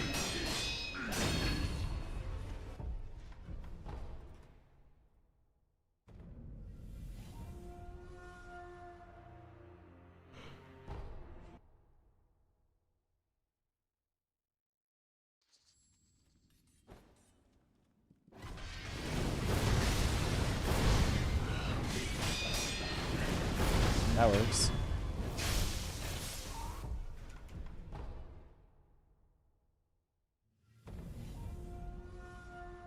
Hate the owl fight doesn't click with you. Which one? I love one of the owl fights. The other one, it's alright.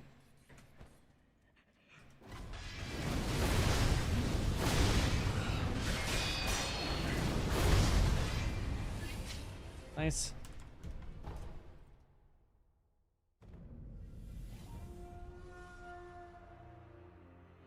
I Demon of Hatred because I was bad at the game and kept running out of talismans to use the umbrella prosthetic. I never let go of that tilt. I mean, you don't have to use the umbrella prosthetic. You can just...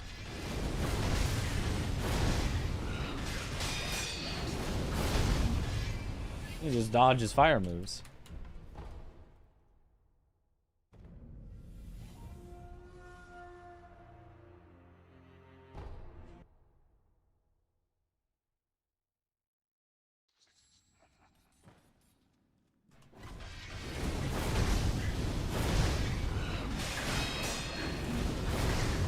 Okay. Now we're starting to get it.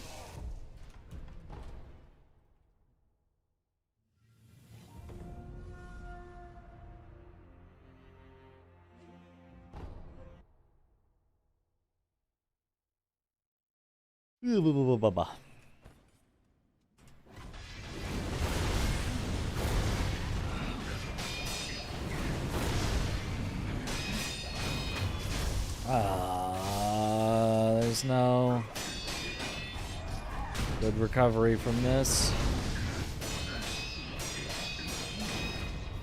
That's as good as I can do, I suppose.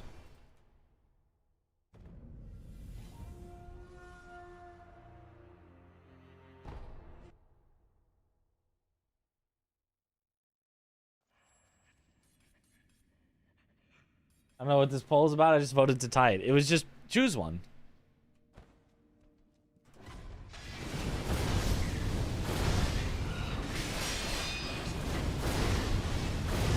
Ah. Hold on, something in my eye.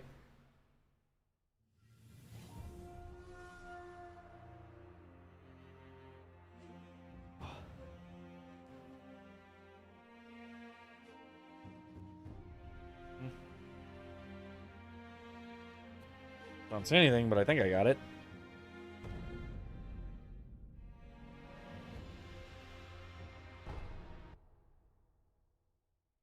What did I choose? I didn't vote in the poll, but I would have voted for Gale. Worst boss ever in Souls, Pontiff, or Demon? Why would those be the options? Neither of those is even close to the worst boss. Worst boss is between, like, Bed of Chaos, every boss in Dark Souls 2, Lamenter, Leda, Elden Beast, Fire Giant, I could probably pick one from DS3, Deacons.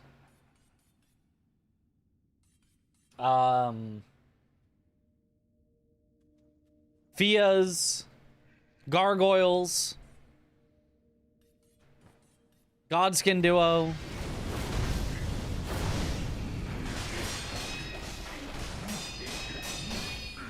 darn, didn't quite work. NPC fights in general.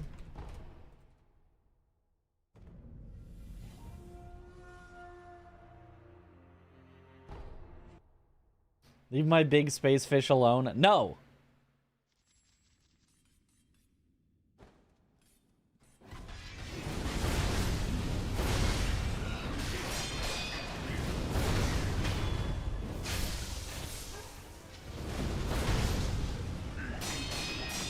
Frick the space fish. Gang Squad in DS2. Yeah, yeah.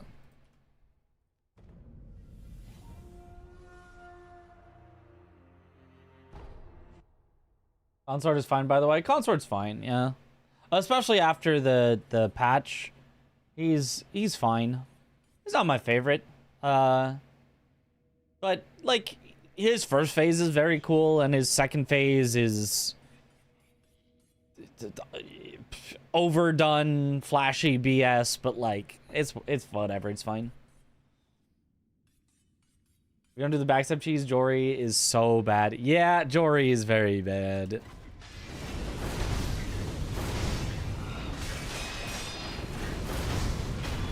Go. Consort being fun, but saying Fire Giant and Elbeast is kind of crazy. Why?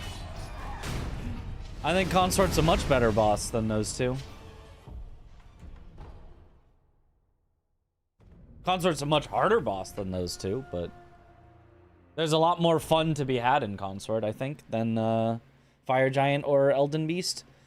Fire Giant, the camera just doesn't function, and, like, it feels like you're chasing him, like, a lot. He's just, like, rolling away and then putting out fire that you just have to walk away from, and you just don't get to hit him for a while because there's just fire chasing you or fire on the ground that you can't do anything with.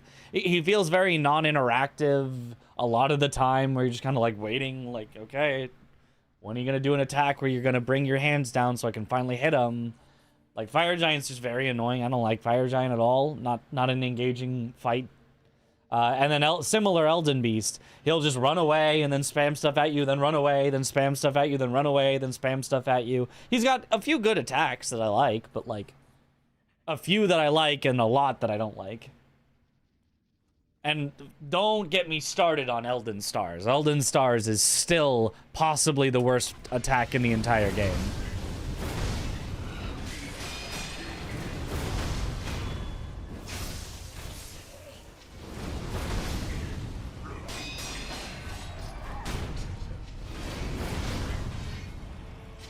I don't really find Fire Giant that offensive. It's just kind of mid IMO. I mean, that's fair. It's kind of just mid, but it kind of, like, feels like it shouldn't be mid, but you're kind of right. It's kind of just mid. It's just mid without any reason that I like it that much, you know? Like, it's not that egregious. It's just kind of annoying. So I can probably be like, fine, Fire Giant is not one of the worst bosses in FromSoft history, but I don't like it.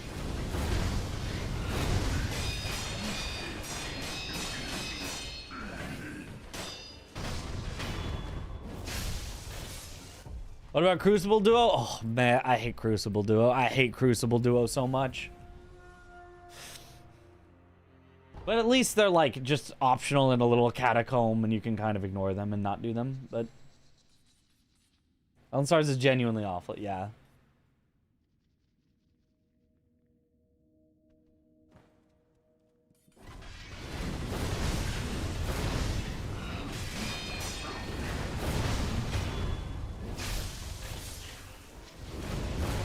Oh, that's not quite right. Yeah. Went around in the wrong direction, so he couldn't do the 3 swipe at me. Oopsies. Garg is 0 fun zone fight. Garg is... I think Garg has to be the worst duo in... Probably in FromSoft history. Has to be the worst duo.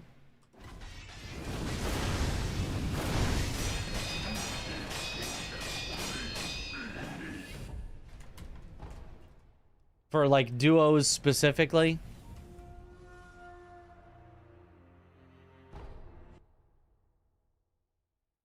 Crucible Duo was rough before they nerfed the gank fight AI. I don't think they changed it for Crucible Duo.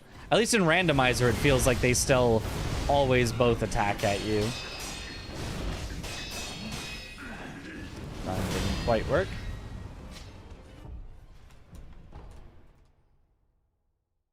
Because not every gank fight got nerfed with the AI update. A lot of them did, but not everyone did. Gargoyles, I believe, is completely unaffected. Godskin Duo, I think, was affected. Crystallians were the big ones that were definitely affected. I don't know if Crucible Duo was affected at all.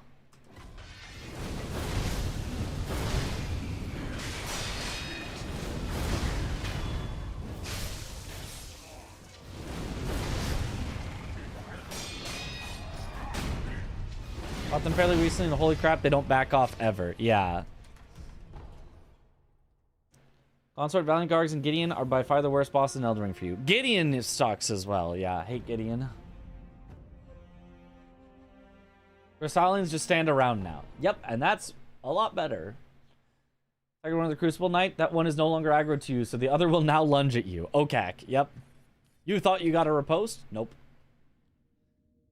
What did they change with Godskin HP? You play 1.04. They changed the AI so that they're less likely to attack at the same time. They still will sometimes, but in theory they shouldn't as often. Why? See, why is it not falling on him? The rest of the strat I can kind of skill my way through, but I can't get the falling on him. I must be like, I'm supposed to hold a specific direction or something as I'm coming down. That's not gonna work. That was too early.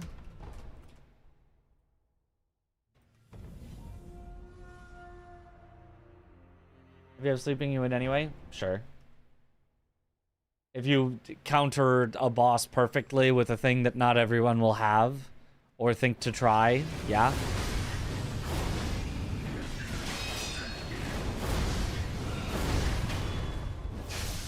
Okay, it worked.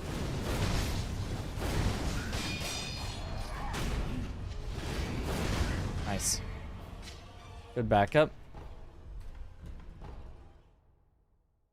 It worked even with me being in a weird spot on the wall.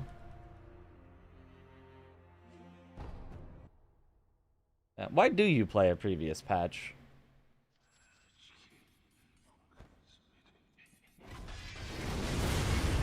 Nah, not the box meme.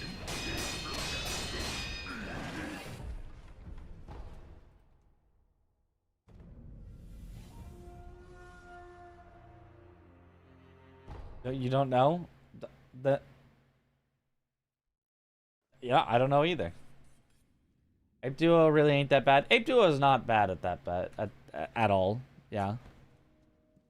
There's no way that you can fight Ape Duo and Gargs back to back and genuinely go, yep, these are about as bad as each other.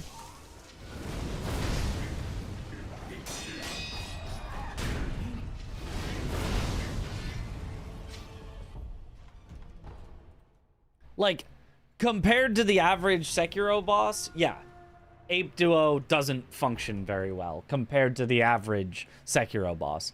But it functions 1,000 times better than almost every duo in Elden Ring. Nowhere comparable to Gargs, that's like the worst thing ever. How did that not work?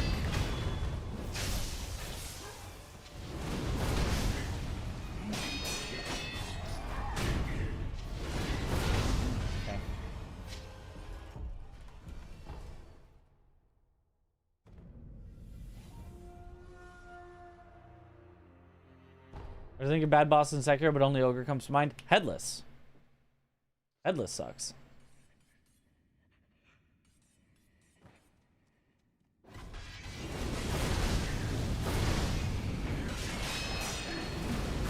There we go. I don't know. I guess at a certain point I have to move on from Centipede because I've done what I can do. I think I've done what I can do. Anything else I want to look at? Let's see. It's not perfect, but hopefully it'll get us through.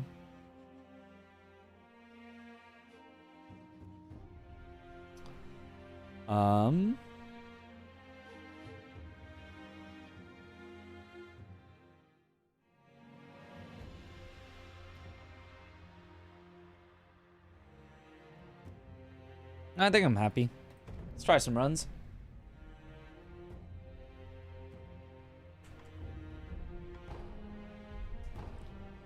Rather fight a million headless or demon of hatred in a row than one Shichiman. Shichiman isn't that bad. I mean, it's bad. It's second worst fight in the game, but... Good luck, bitch. Thank you for the good luck. Headless is definitely worse.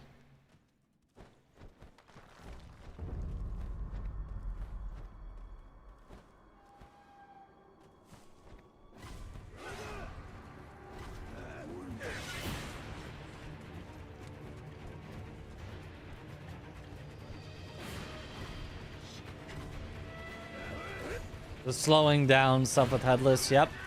Not even being able to move effectively. The super weird timings on all the attacks that are just so delayed.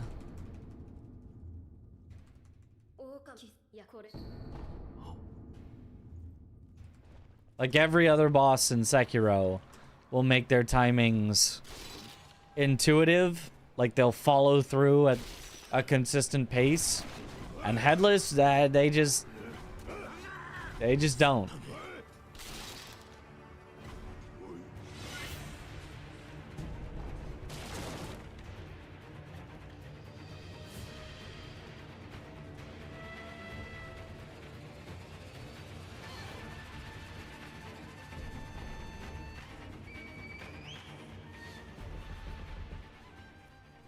That's why Terra still sucks. Hope they had dropped these mechanics.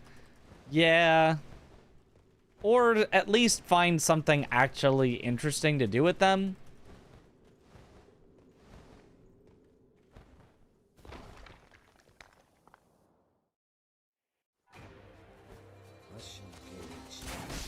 Just having, they spit out a cloud, and if you stand in the cloud, you die. Or if you don't get a perfect deflect on every single attack, it'll build up and eventually kill you. Just isn't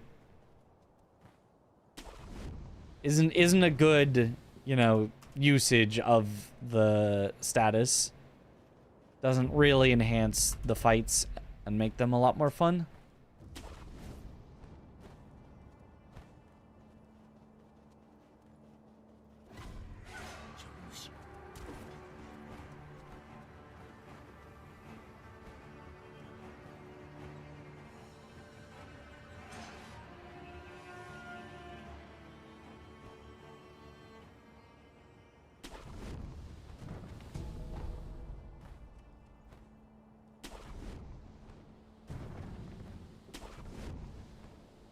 Didn't mind the Terra in the 8 fight, though. Yeah, that one's fine.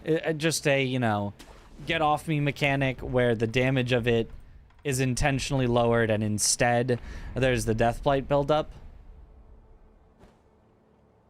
So that it can still be a scary move without just, like, healing all your health instantly.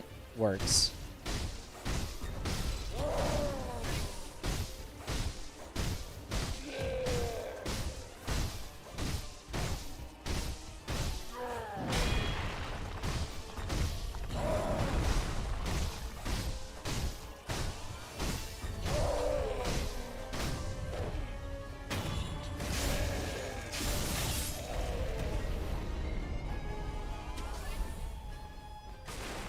Okay.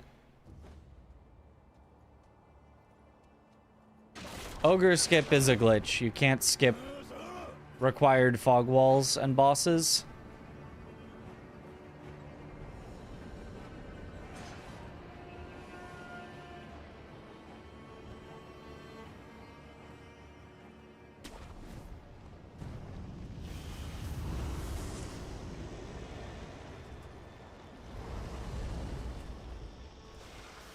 Nice.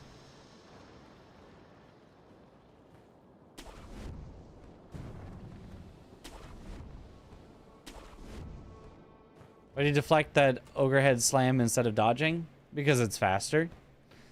Because it does just enough posture that you can save one hit on ogre. Generally. It technically slightly depends on how exactly the fight goes as to whether it'll save you a hit or not, but it can save you an entire hit, so if it saves you a hit, then that one deflect is faster.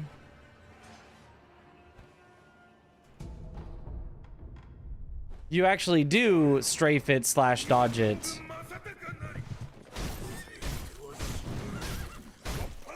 In a different strategy where it will not save you a hit.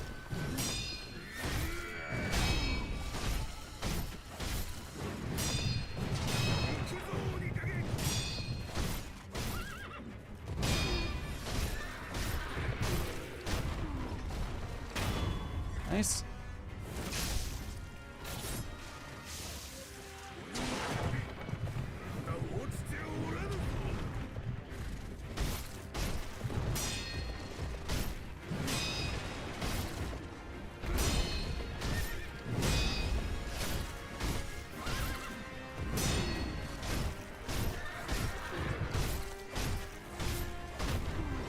Beautiful. Okay, that was a pretty good Gyobu. Got a little unlucky on the first phase, but solid second phase.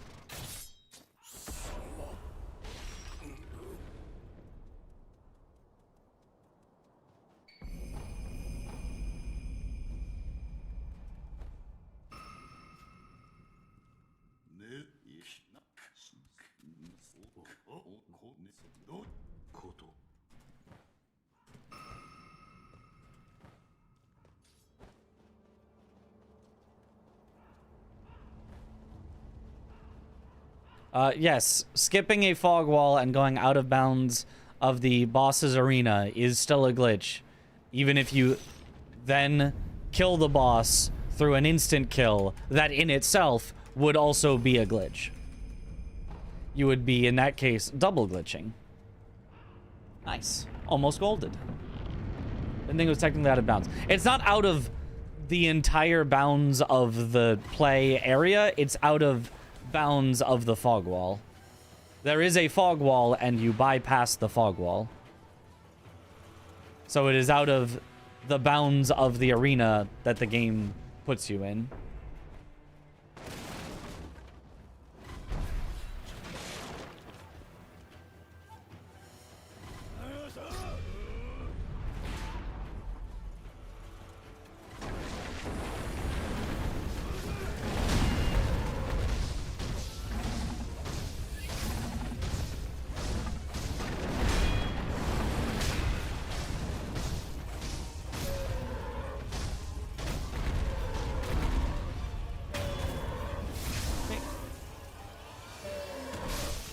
May not leave the confines of the fog wall in this category, at least. Yep.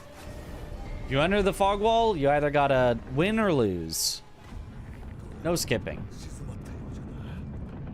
Or, well, I guess not lose. Win, lose, or teleport out.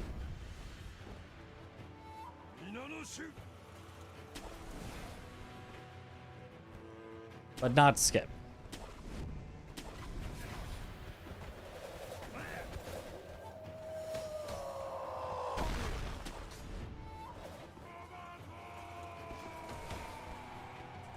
Nice. Percent raw input percent. A little slow there. That's fine.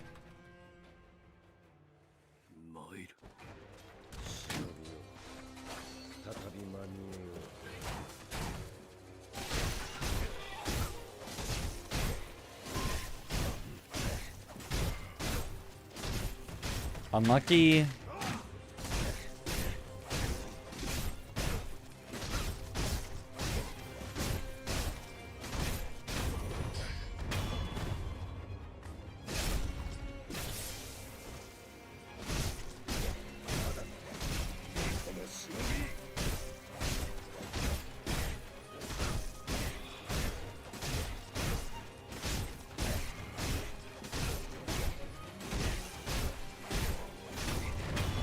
Nice.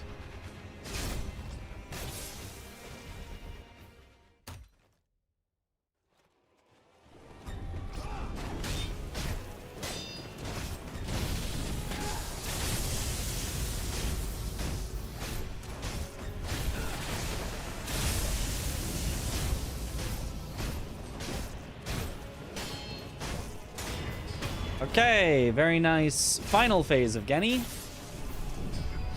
Makes up for the arrow in the first phase.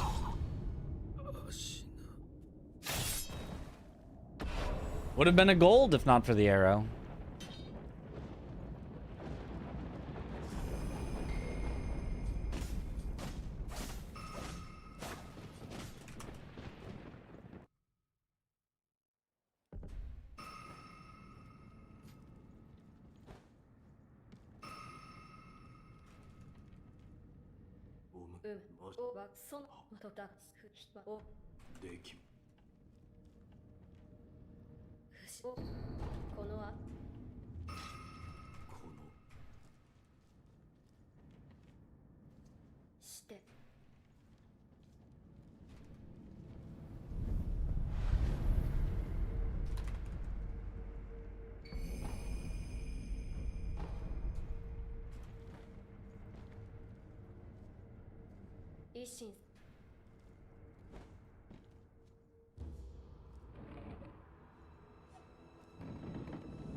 Okay.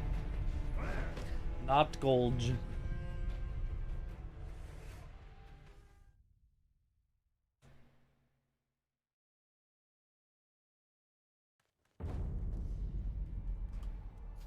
Ah. Slightly late, did not get the jump.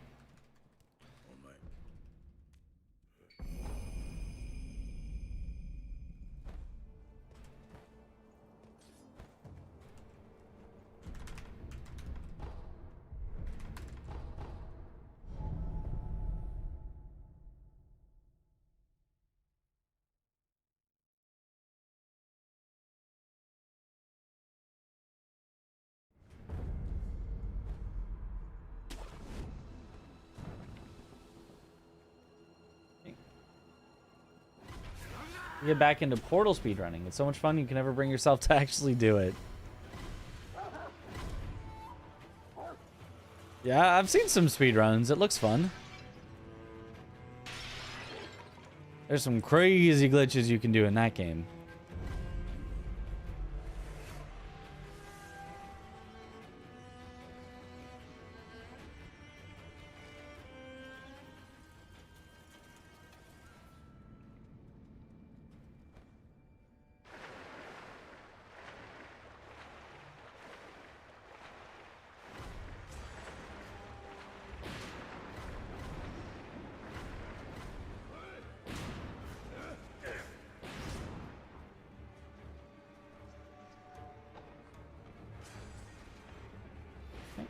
Golden speedruns are so ass with the out of bounds stuff, IMO.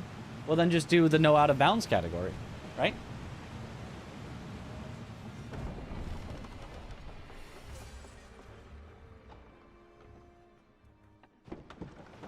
If you don't like the glitches, just do the category without the glitches.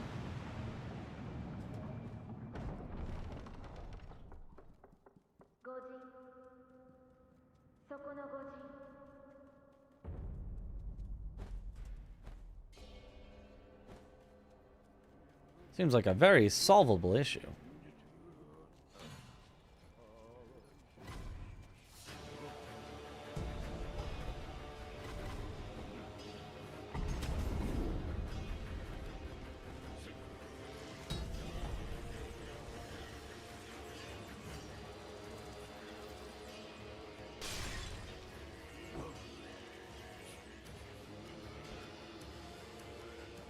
Then how can I complain? True.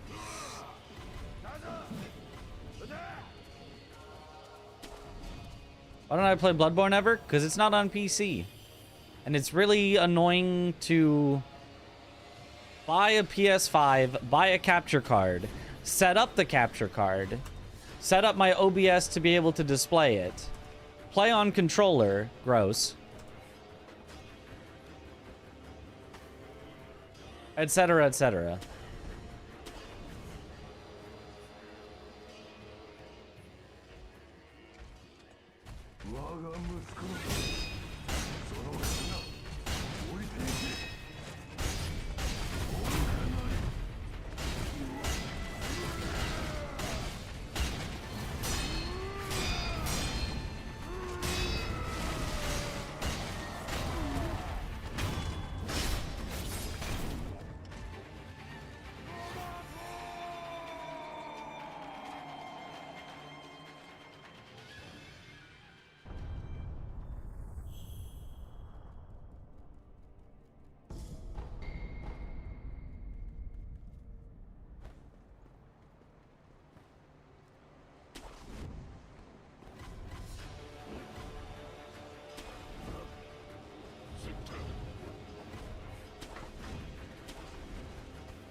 Percent raw input percent.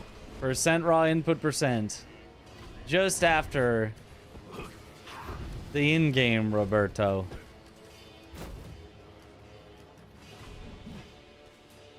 Yo, Jerry Gary! Yo, thank you for the Prime sub! Welcome to the bunch. Enjoy the emotes. And Bananarino, 7 minutes ago, that I kind of saw but was in the middle of something and forgot to say.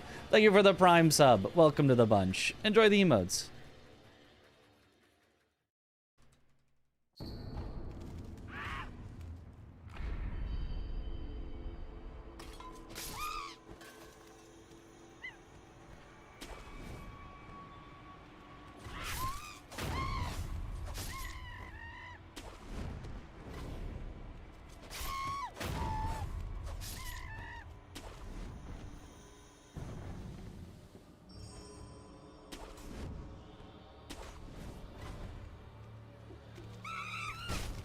No way, dude! Are you serious?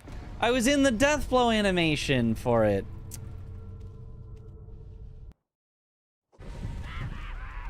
This is so sad.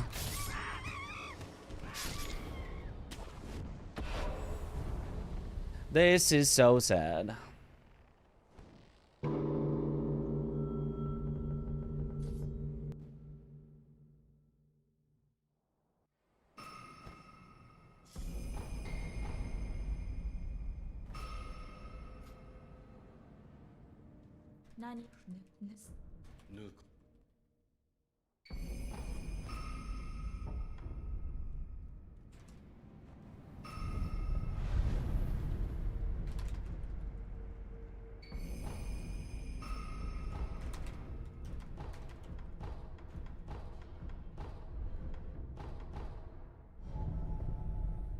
And PB is barely still possible.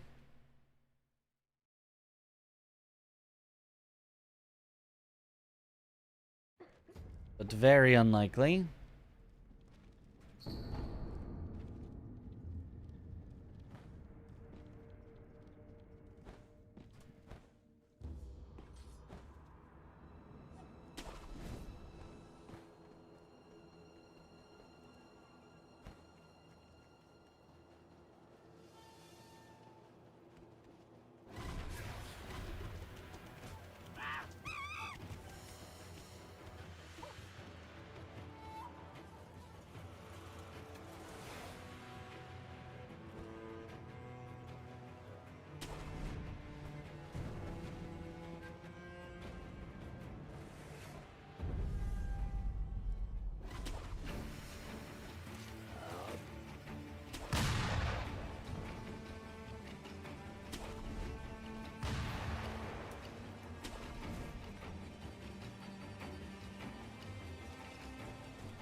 I probably could have done no gotching here to try to save time back, but...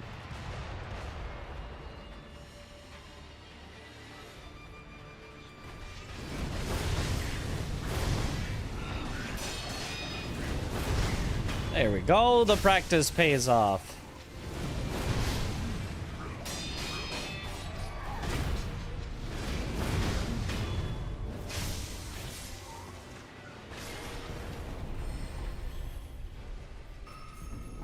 Gold!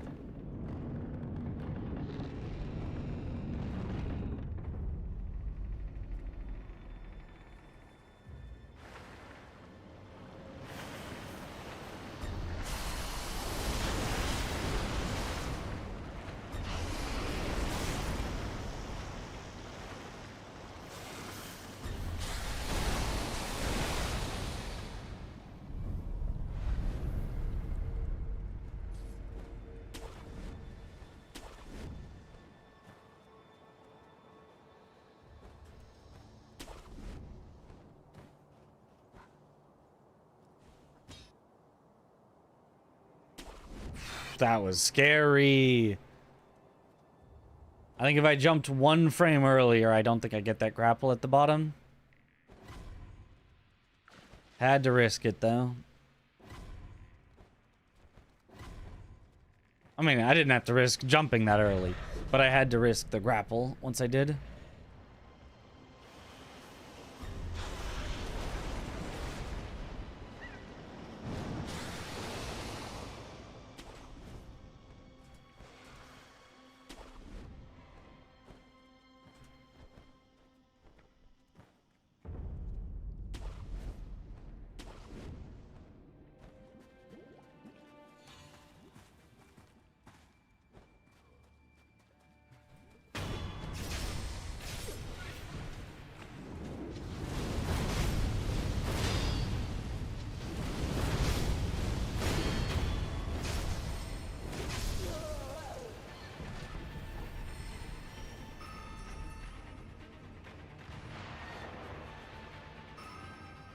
Okay.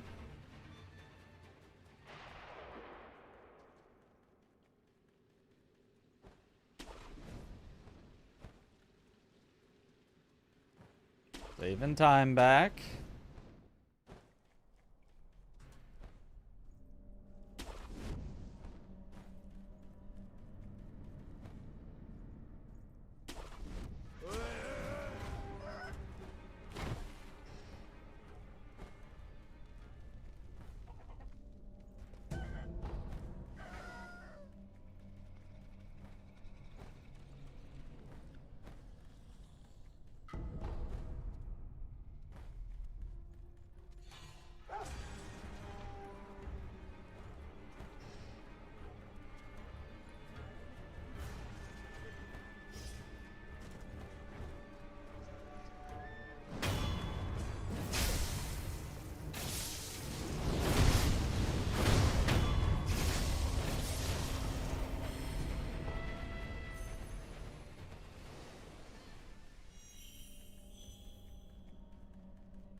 Assuming the Sekiro community that everyone says using Mortal Blade is the equivalent to using summons in Elden Ring?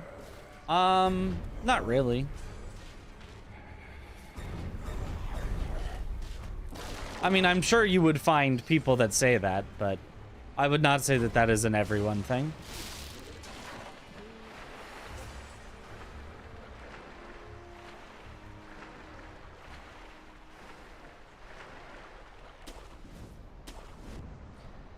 Using Mortal Blade would be more like, I don't know, using a Bleed build, or using Bloodhound's Fang, or using Sword of Night and Flame. It's like using a powerful weapon. Whereas Mimic Tier, you know, fundamentally, like, changes how you interact with the boss, because they're not, like, targeting you.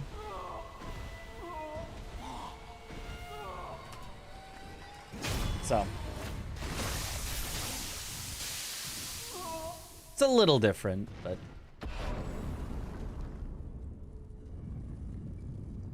Oh, same thing. Well, it's a nuke. You still need to find the timing. Yeah.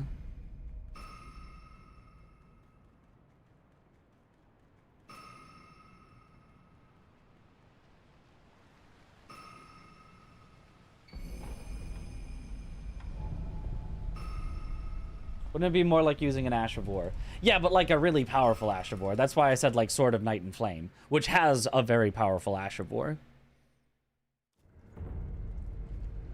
Or Rivers of Blood, and just spamming Corpse Piler, I think is what it's called.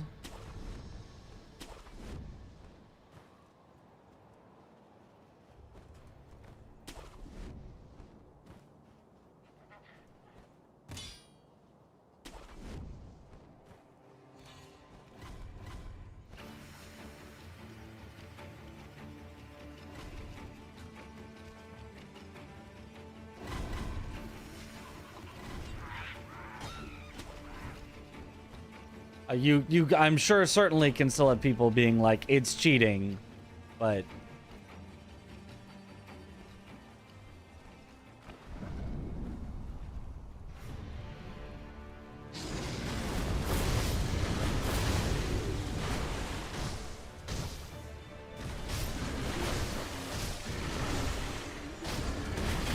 Perfect phase one.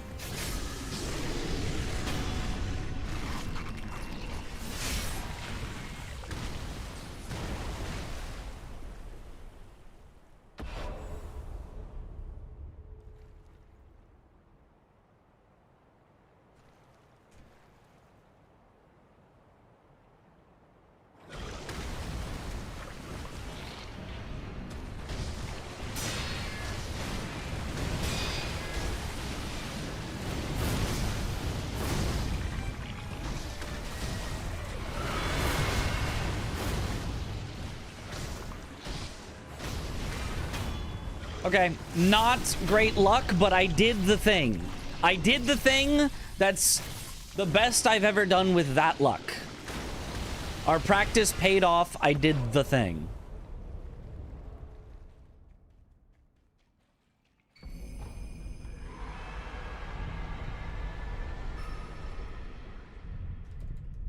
I don't think I even got the headshot, but I did interrupt him, so I'll take it. Basically tied my gold.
Are you kidding?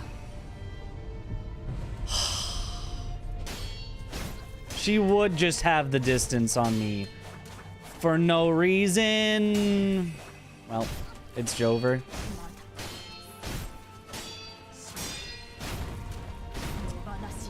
Ah, man, mega unlucky.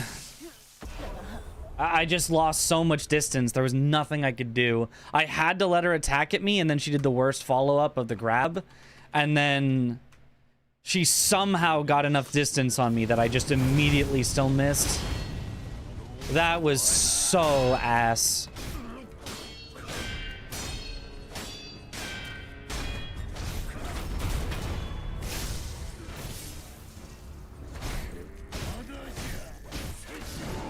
Oh, and then the slide past him for no reason, even though I'm targeted on.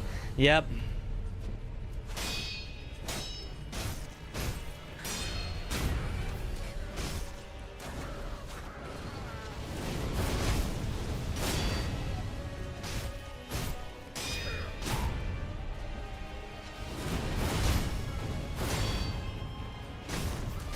Ah, damn. So unlucky.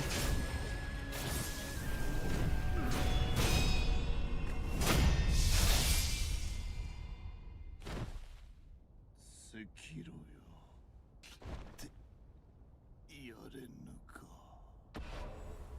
Lost 11 seconds at monkeys due to being unlucky, and then just got the worst Emma Ishin of all time.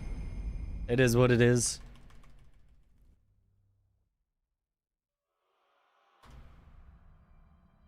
Ah, man.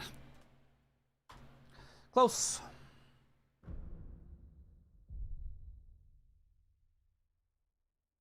It'd be cool to see you hunt world record in Trackmania. I think you would enjoy that.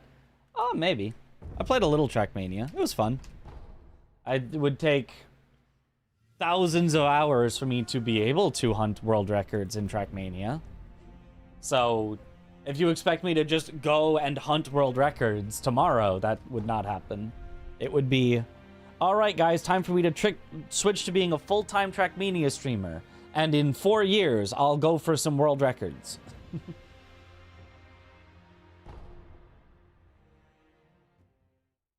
Nice gold centipede at least. Yep, yep.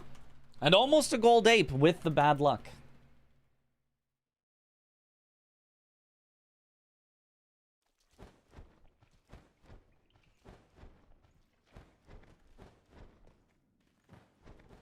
Oh.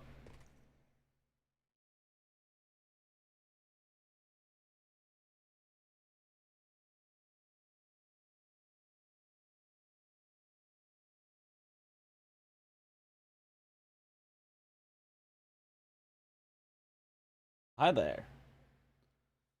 Sekiro is just like Trackmania. Yeah, they are both racing games. And Souls-likes together. A perfect fusion. If you think about it, driving a car is just like Souls.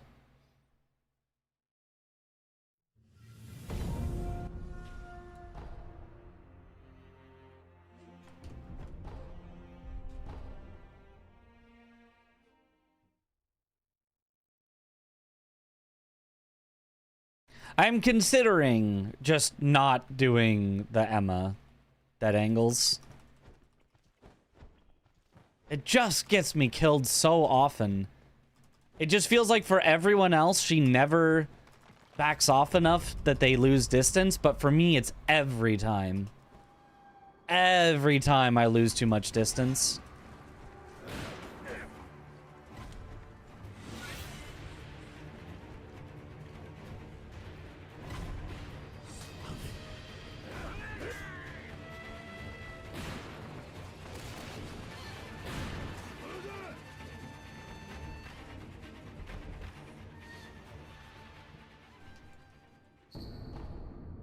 Kuro, I guess it was only a half turn. It's actually fine.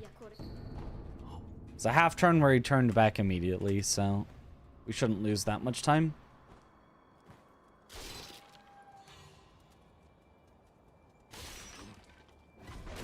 $1,000 hours possible in 6 months was 8 hours a day. Just saying. Oh, true.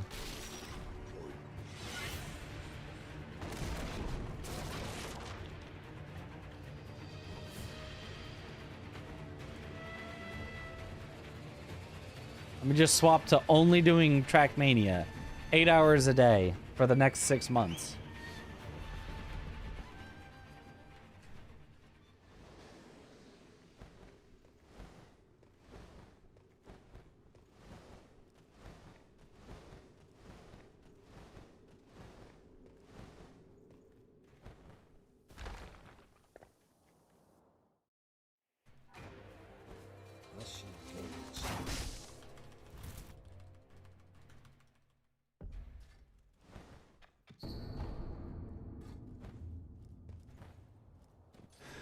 Excuse me.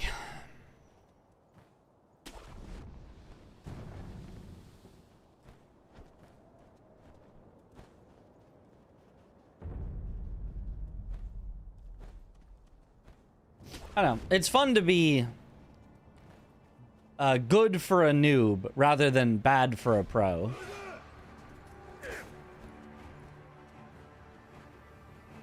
Like right now, you know, if there was Twitch Rivals, I could be the noob, even though I've already won a Twitch Rivals, and be, you know, decently good compared to other noobs. But if I played a bunch, now all of a sudden I've got to be one of the pros, and I just get my butt kicked by the other pros.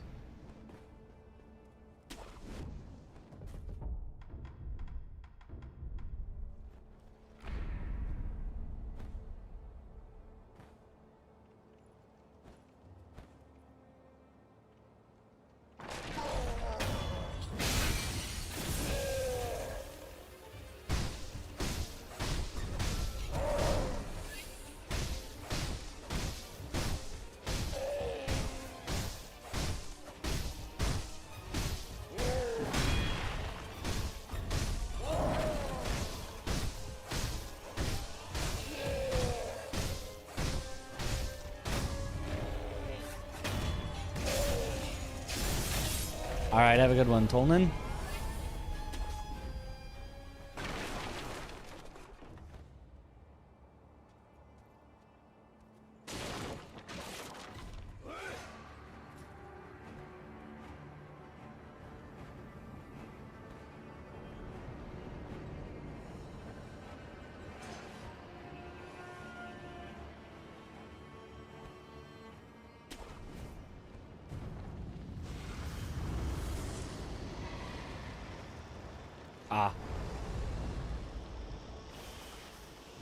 Did I enjoy last weekend at the Coliseum? I enjoyed it so much. Best time at an event I have had probably ever. It was so much fun. Feel free to ask any specific questions about the Coliseum, and I can maybe go into stories of things that happened or whatever. It's hard for me to, like, just, you know, random access memory, pull out random memories of events that happened, but if you have any specific questions, you know, oh, what'd you do, you know, at this event? Did you have something you guys did after stream ended? Whatever, you know, happy to answer that, because it was a very fun event that I would be happy to talk about more. The karaoke parts were so funny. They were fun. I like doing karaoke as long as it's got like a backing track. Doing just like trying to like spontaneously sing, I feel like I'm always off key, off tune. Like I feel bad about it, but like singing along with a bunch of people and I just have to kind of, you know, match others is so much fun. I really like singing like that. It's fun. I took a choir class in high school kind of for that reason. Just asking because I donate your life to be with you guys there. Hey, just, you know, start streaming Soul stuff and become big enough or whatever. What'd you eat for breakfast? Each day, basically somebody would make breakfast for everyone. So first day, ADF cooked up a bunch of eggs and some bacon. Second day was also eggs. I think no bacon. Oh, and pancakes. It was pancakes. It was pancakes the second day. Third day, it was bacon and toast. And I think our remaining eggs. Egg def. And then also, you know, there was like various leftover things from lunch or dinner the night before if you didn't want the eggs or whatever. There was also like snack stuff there, so you could just open up a bag of chips or whatever. Sounds so wholesome, yeah.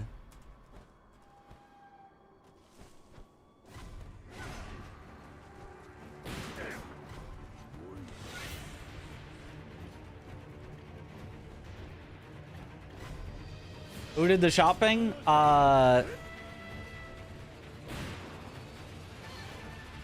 I I mean, I'm not sure exactly the... Might have been just delivery, I'm not sure. But the organizing of it was basically the Coliseum staff.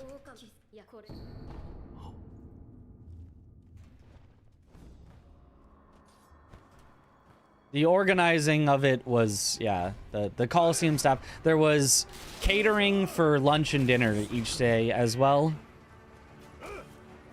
So, like, one day it was Chipotle catering, where you could, you know, build your own bowl or burritos. One day it was Panda Express catering. One day it was, I don't know what, you know, company or whatever, but it was basically boxed sandwiches. One day it was a hot chicken place, not Dave's Hot Chicken, but some sort of hot chicken.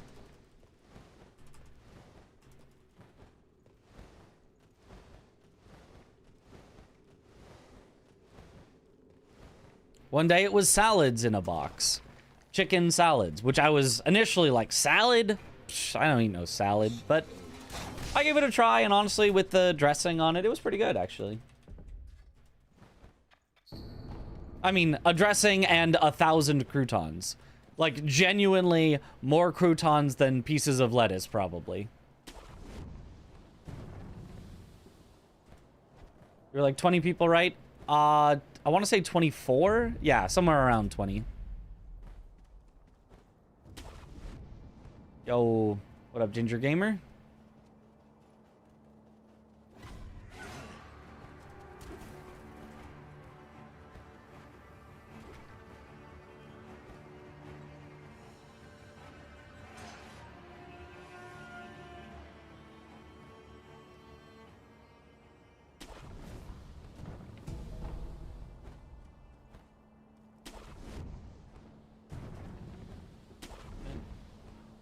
Didn't know how many people you were, but I'd imagine shopping and cooking for that many people would be crazy. Super cool, though. Yeah. I mean, it would be if we were cooking for everyone, which is why it was generally just delivered catering. Ah, too early on the stand-up, on the sprint.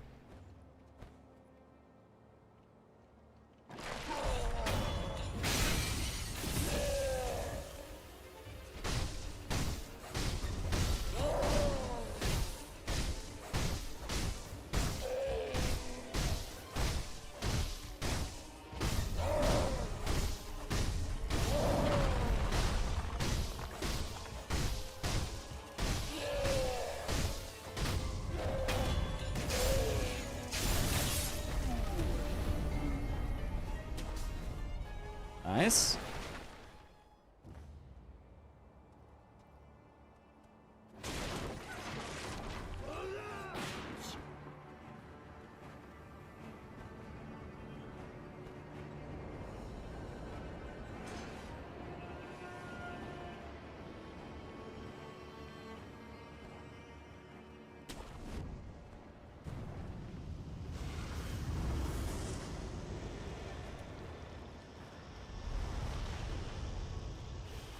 Solid. Almost did not make the single canyon there.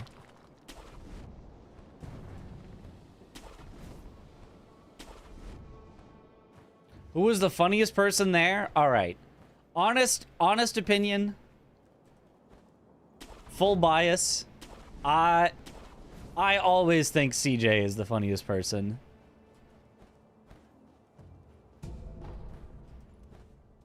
He's not even a Souls guy, but like...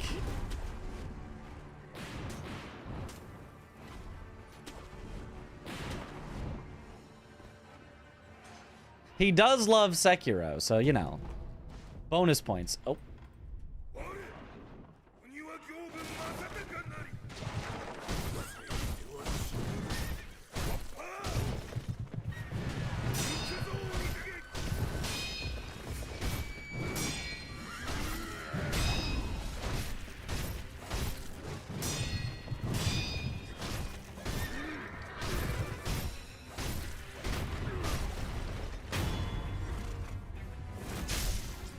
That obviously adds to the humor, yep. So long as he's a guy, then I will allow it. You know, I don't think he is, actually.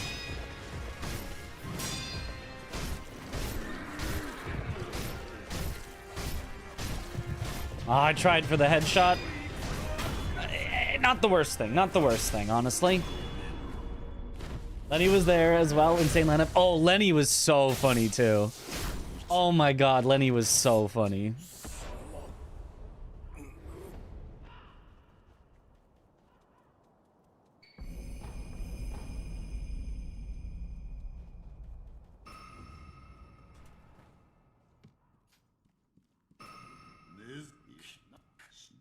CJ from San Andreas. Yep, that's the one. Aw, shit. Here we go again.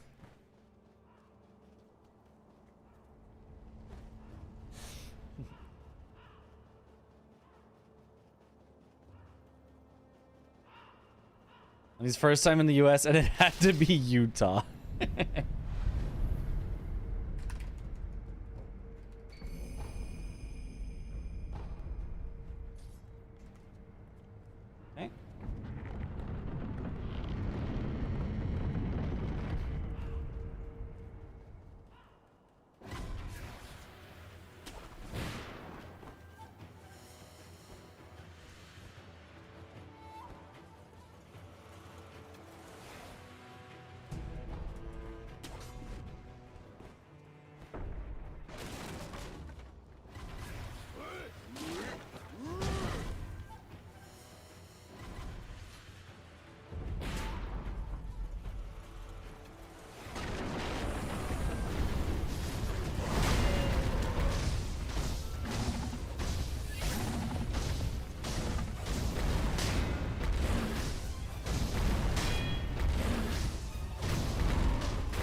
All right.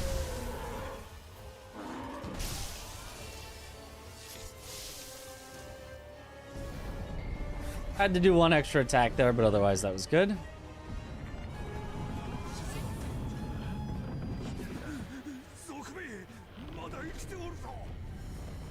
Apparently the new pathing saves 0.2 seconds if you do it perfectly, and I am not doing it perfectly, so we're just gonna do the old pathing.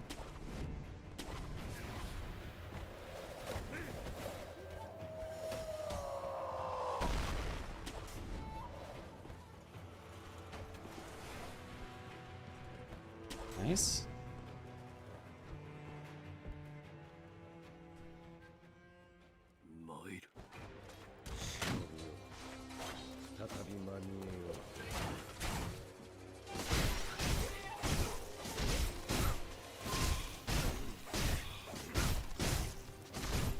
Unlucky again.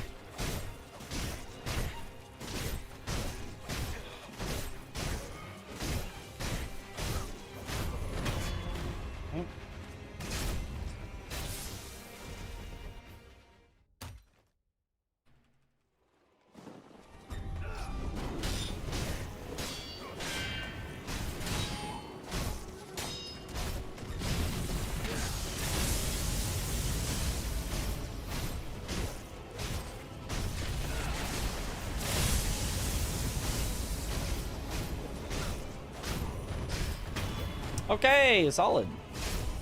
PvP tournament with Switch weapons was nice too. Yeah, that actually went really well. It was so much better than I thought it would be.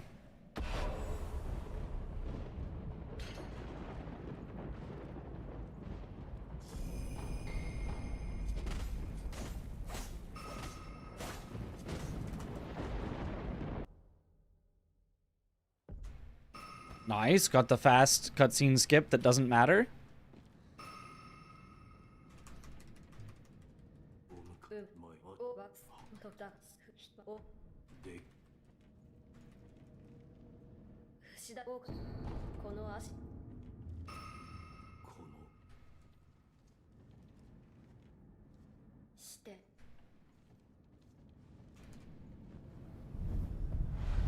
All the weekend was epic? Yeah, it was so good.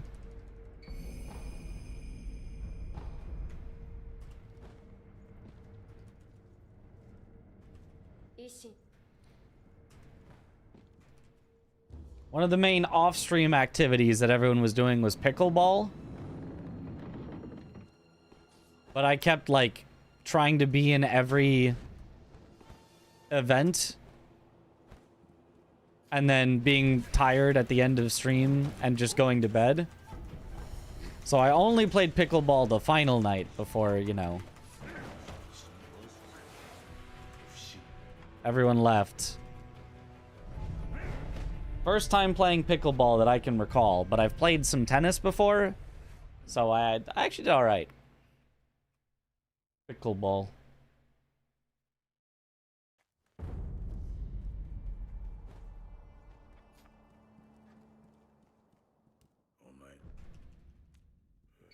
Better than you would expect for somebody who had to ask, okay, so how do you score? What's the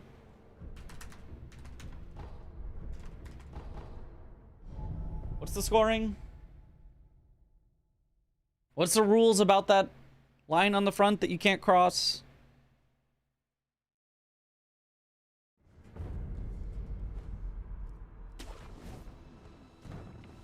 How do you score? I never played it. Is it like tennis? You score it like volleyball, basically. Only the serving team can score. And you get to keep serving as long as you keep scoring.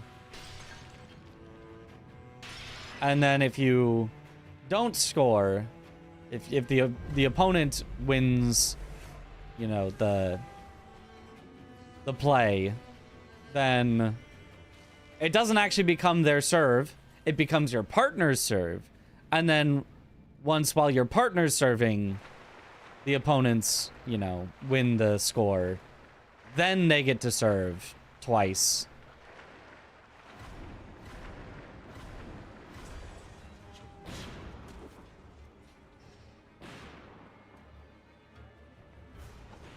Whoever eats the most pickles win. Ah, no wonder I lost.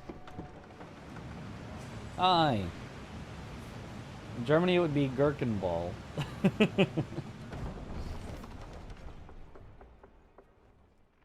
You have to watch a YouTube tutorial? I'm confused.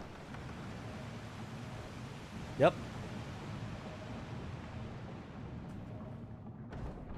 Nice.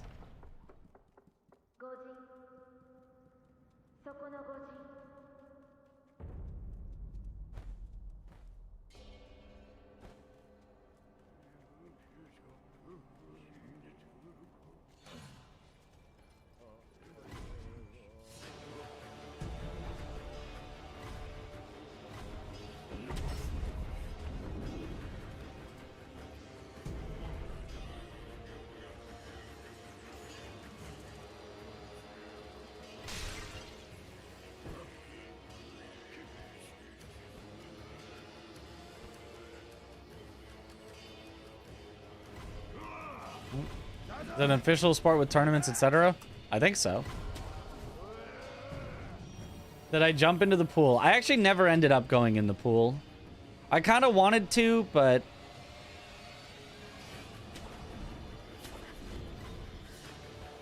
I didn't want to at the end of the day when I was tired and, you know. I should have, though, because it was like, oh, I can then just shower when I get out anyway. But, like, we were kind of short on towels and, I don't know, it just...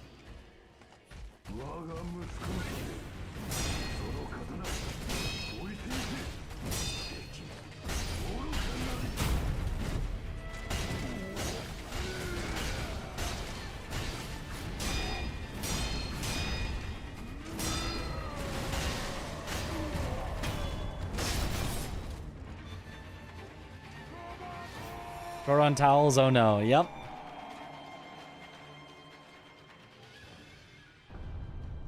I still probably should have. I should have just done it. It would have worked out.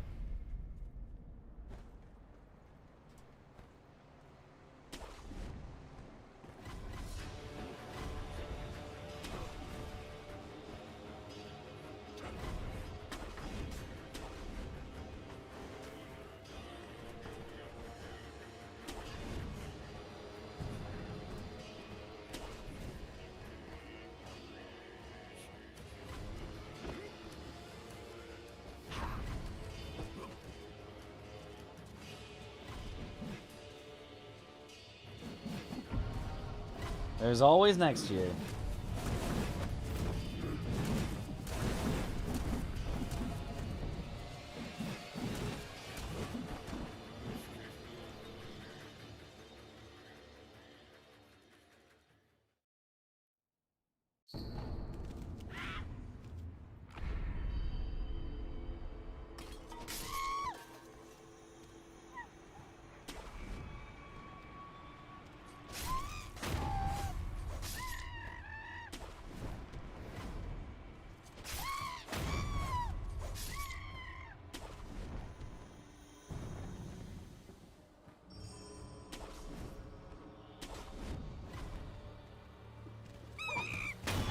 Ooh, that was scary again.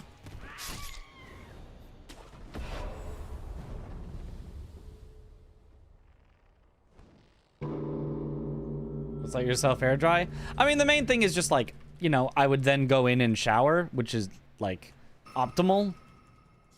Optimal routing. Pool, then shower. It's just I wouldn't want to, you know, drip water into the house.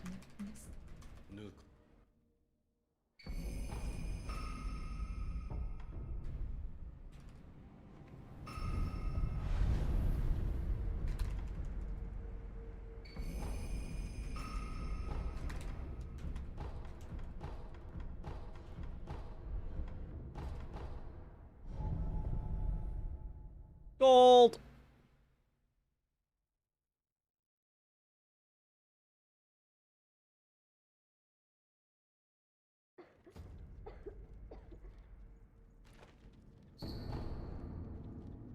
Barely, though. Thought I would save more time. Thank you for the good luck.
If you already have the Gotching, is Gotchingless monkeys faster or slower?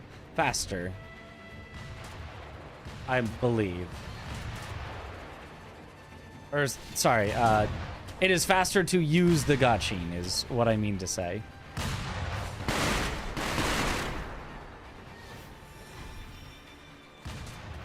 I believe that both the ogre and monkeys are both faster with the Gotching, if you already have it.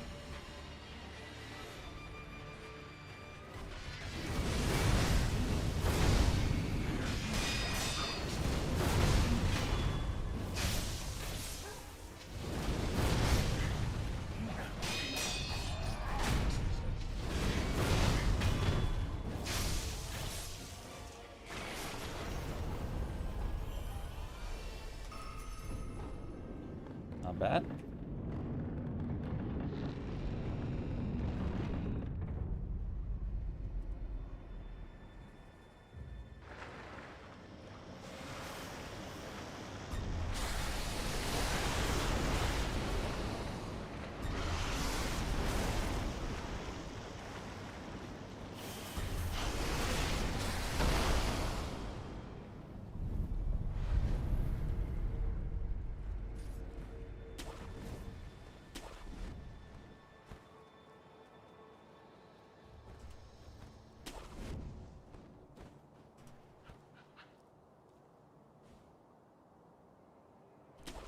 A little scary again. I keep jumping that just a little on the early side. Which is good. The earlier you jump, the faster, but...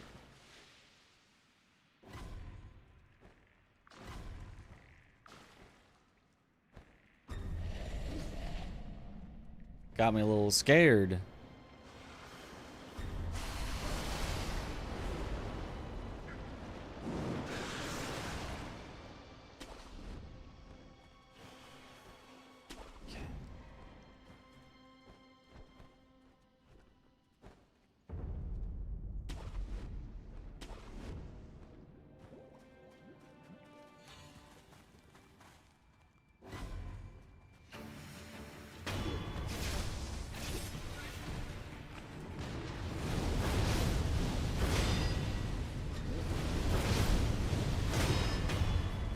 Okay.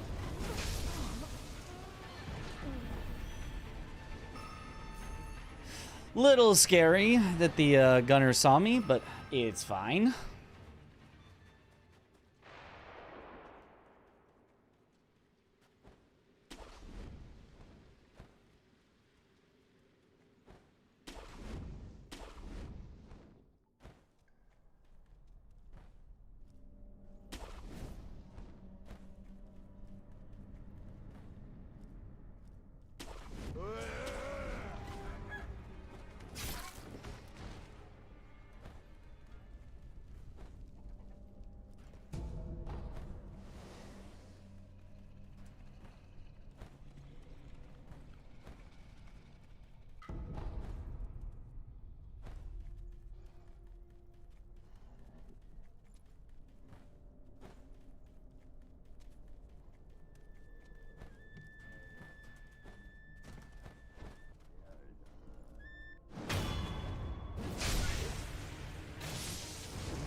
Defeated the hardest boss in one try, yep.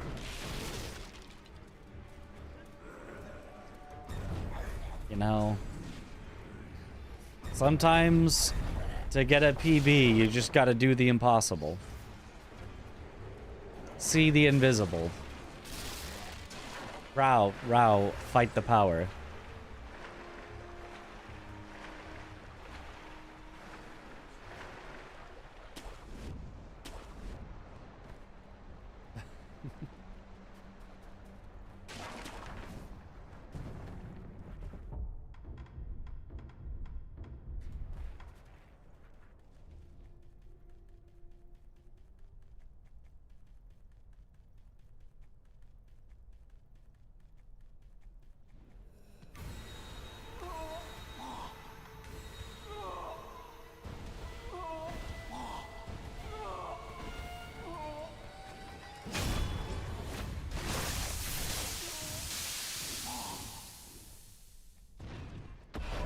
What's the best time for the speedrun? 27:59 for this category.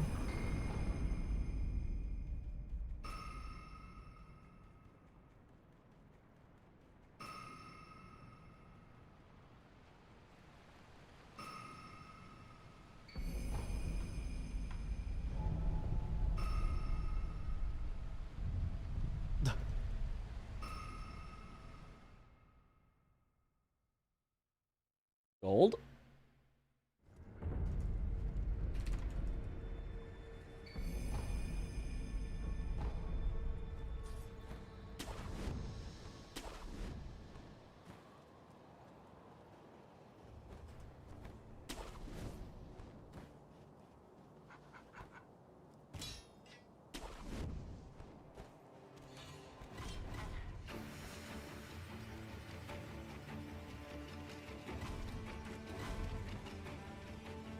Sub 28, yep. It's a pretty ridiculous run, yep.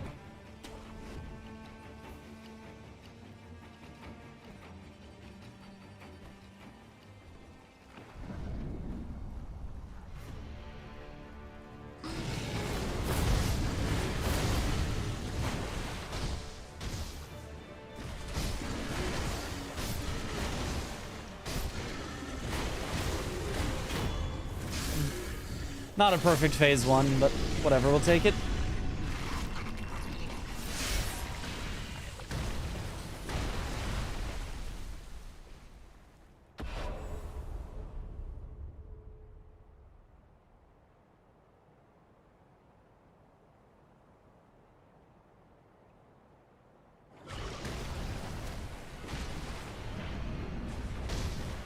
Unlucky.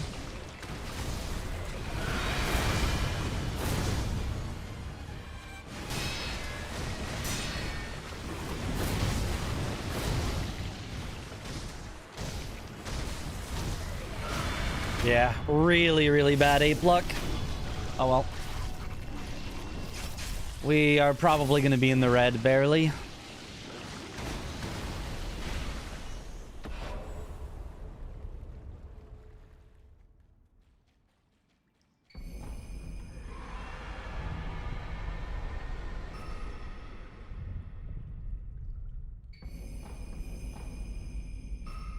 Oh, no. Okay, didn't lose as much time as I thought. Our new strats, I think, have helped us to not lose as much time when getting bad luck, so that's good.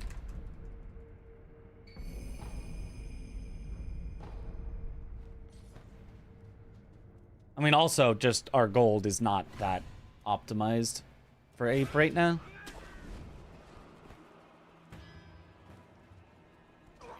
Got the lotus grab trick? No, I did it. I grabbed it from pretty far away.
Pretty good. Yo, what a passy? There's gonna be a satisfying huge ape gold soon. There definitely will be.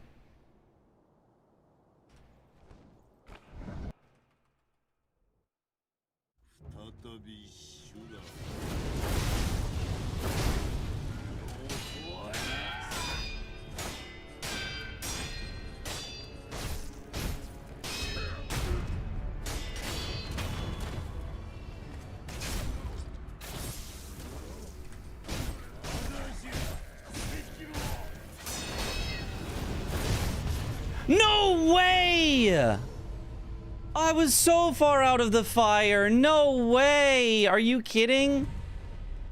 Oh, that was it. There was basically nothing left that could happen. Oh.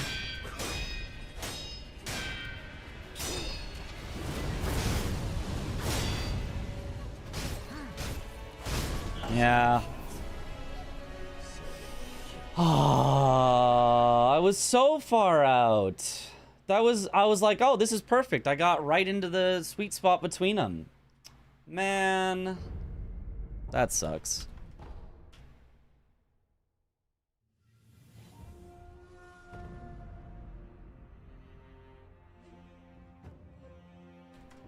I even got him slightly out away from the wall so that no matter what RNG, we guaranteed had a quick kill on him there. Because I made sure to move him away from the wall. I did everything. Oh, I did everything right. I was like, man, oh, I got this. I'm doing micro adjustments to affect his positioning. I was like, oh, this is sick. Ah, and then the game just screwed me over anyway.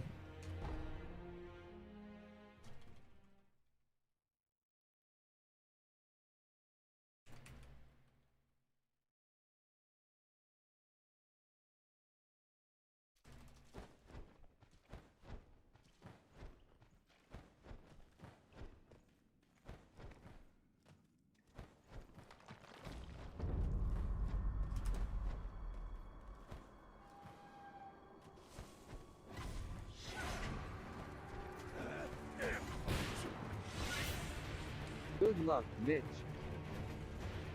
Thank you for the good luck.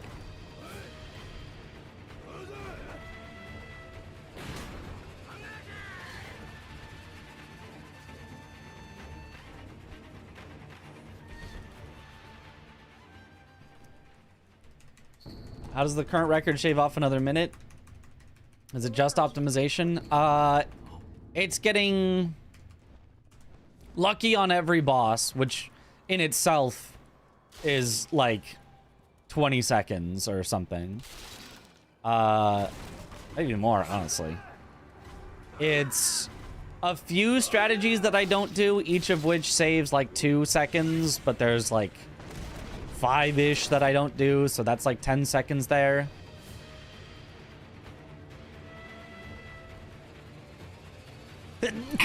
And then it's just cleaner play everywhere.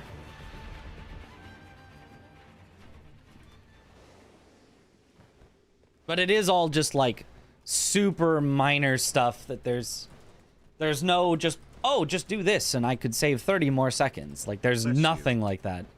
It's like spend, you know, 100 more hours. Too early. Oh, I guess I'll just reset real quick then. Spend like 100 more hours on each of these little things that can save you tiny amounts of time. So overall, spend like 1,000 more hours learning all the different things you need to make it just that tiniest bit faster to have a possibility. Give it the hydrate.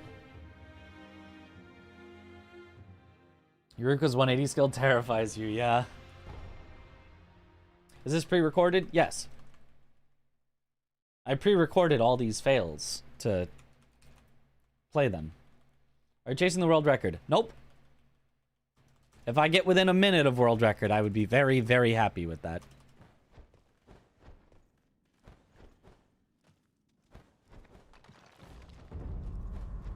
I'm just chasing a good time that I feel happy with. I mean, honestly, already my current PB is pretty good. I do like it, but I have seen how much faster we can go, like on that run that we just had.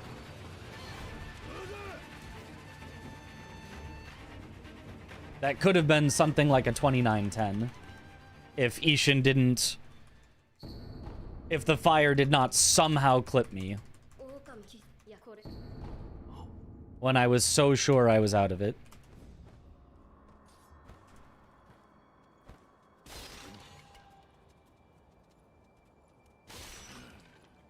You're chasing my record? Nice. Good luck.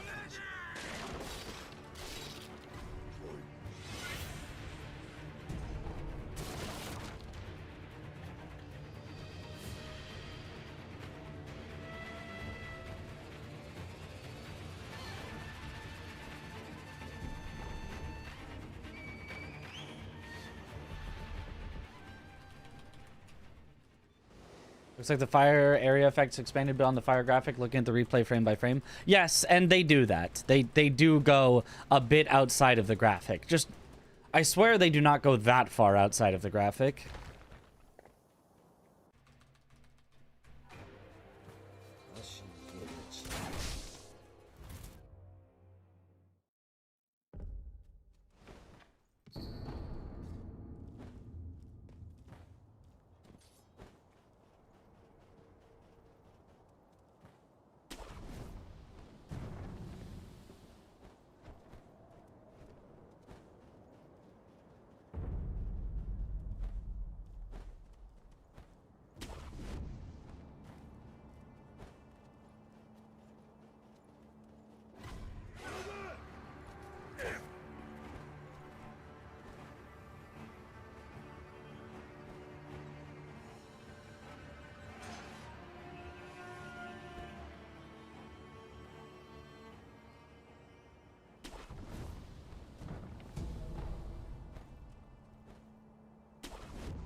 What a weird set of attacks he has done.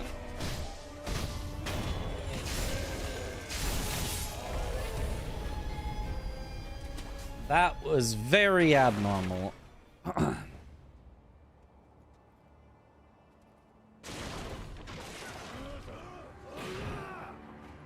Oh well.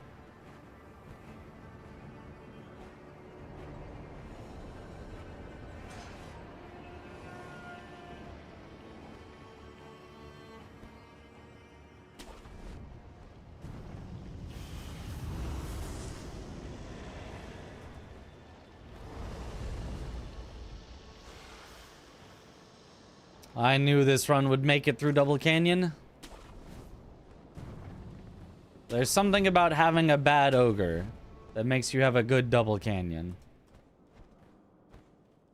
And you're already so far behind that you're like, should I reset?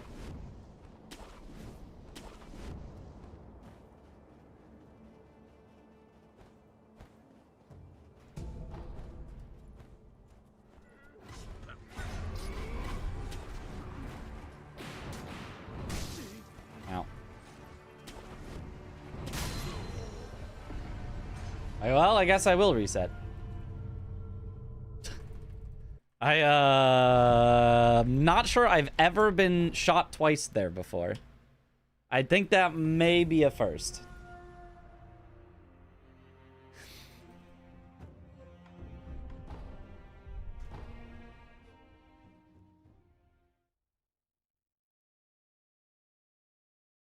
Never seen that either. Yeah.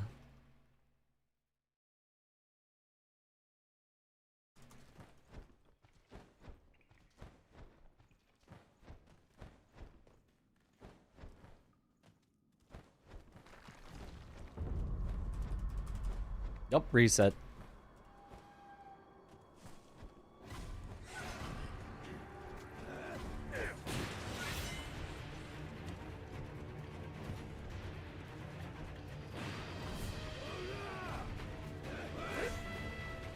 I'm getting pretty consistent with Double Canyon. As consistent as humans can be. There is a limit.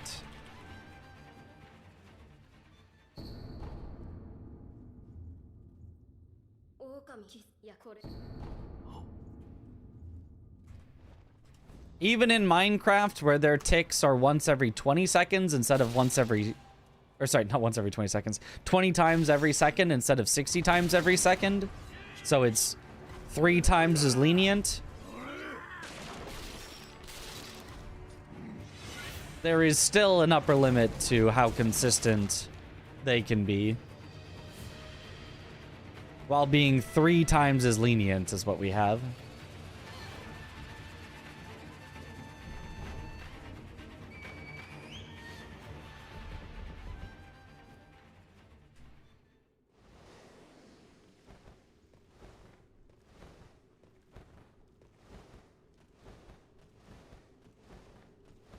So Goofy, this is the fastest way to get to Kuro?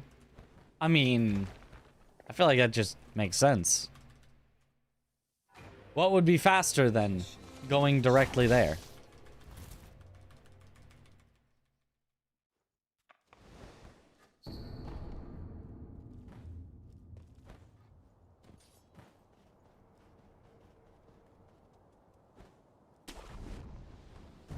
The jumping with the hand in the air. Yep, because you're not allowed to sprint. I mean, it's actually a little faster to be locked on and do even stranger looking jumps, but...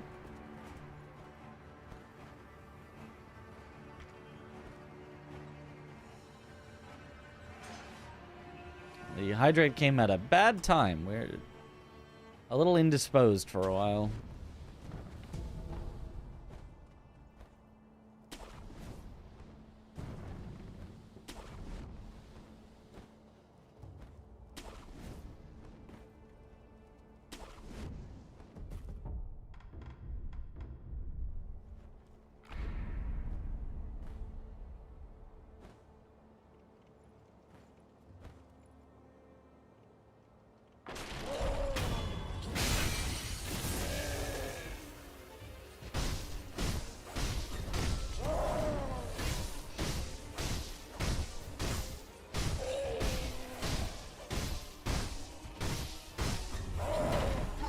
Yeah. Because of that one attack missing, I couldn't do anything if he did the fast grab. I just had to pray he didn't. I could have waited and lost an entire attack instead, but I figured that would be too slow, so I just risked it.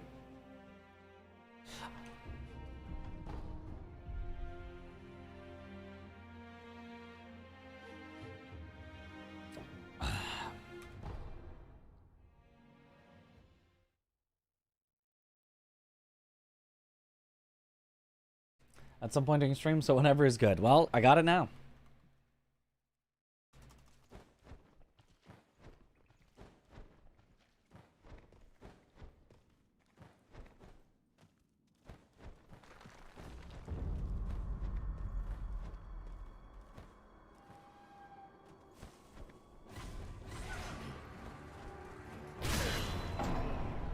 Well.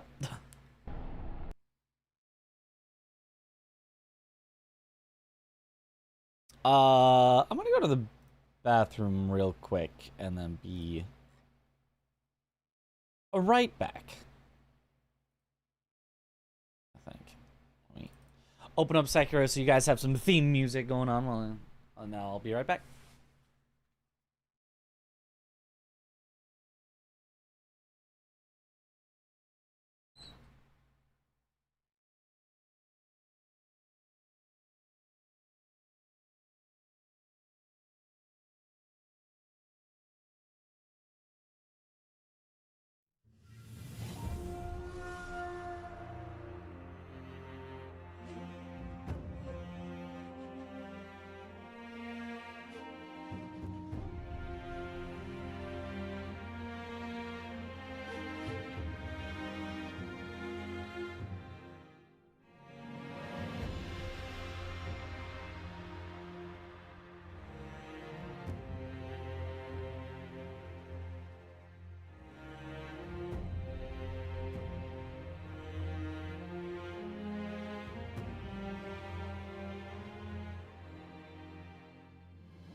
I'm back.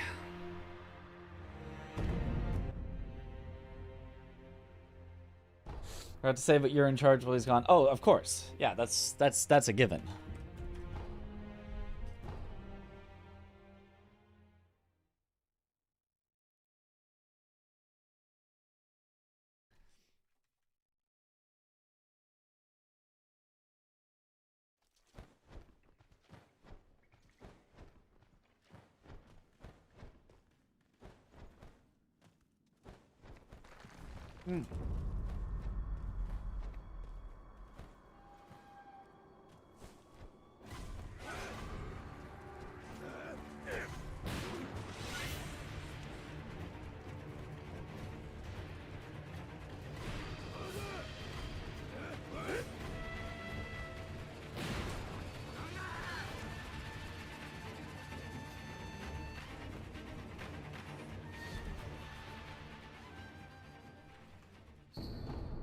It's wild that it feels like we're, you know, resetting for tiny little gains of just a few seconds. Like that we're so close to, you know, a nearly perfect run of like all we need is pretty much just RNG at this point, a better Gyobu, a better Ishin. And we're like a minute and a half off of world record. Like, And I'm fighting for my life for, you know, a 5-second PB.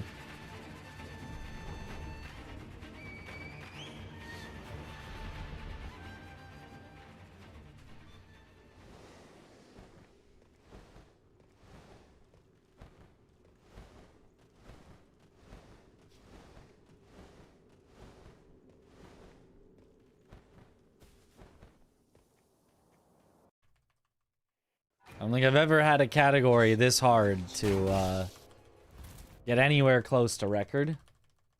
Already doing the world record grind. It already feels like it. This feels like the difficulty of a usual world record grind of continually resetting until you get like a near perfect start.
Not a miss again.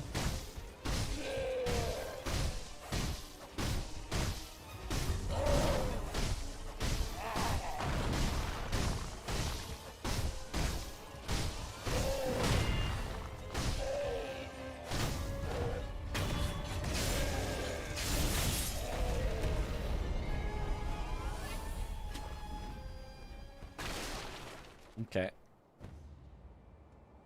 How is there more time to save? That's, you know, that's what we've been wondering.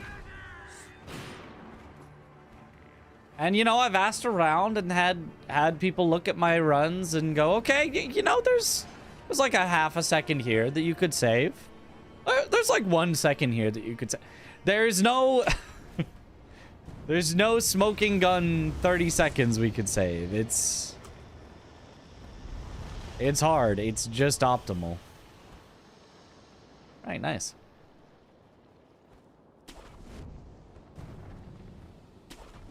I wish there was any big time save left, but it's all just little things.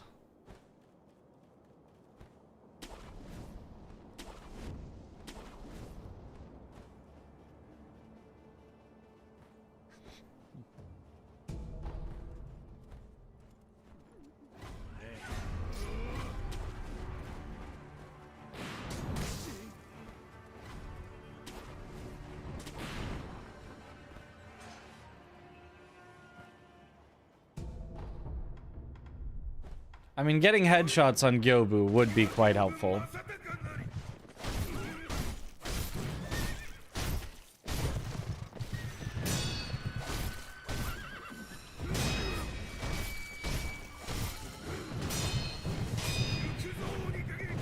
Don't buffer that attack. Dummy.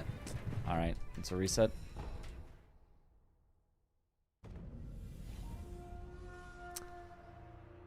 Double as unlucky as possible, and I buffered an attack that I shouldn't have.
Is the route to optimize for you to easily come up with your own strats? Well, you could come up with your own strats. They're just going to be slower.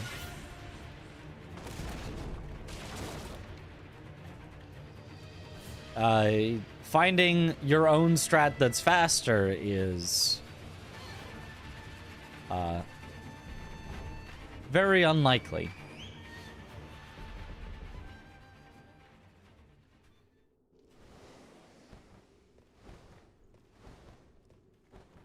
Like, there almost certainly exists faster strats in several places, but finding them, good luck.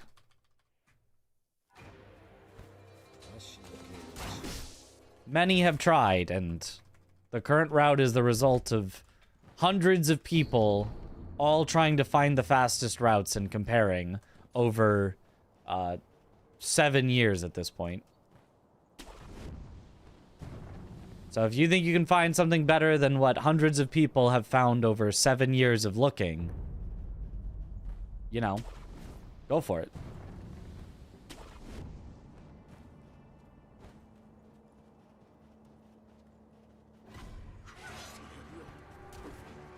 And somebody will find something. Discoveries are made, but they are slow.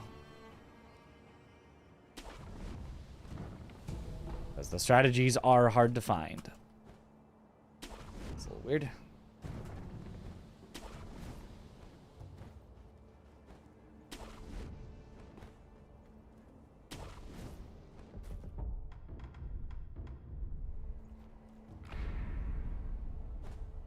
Oops. It's a weird start.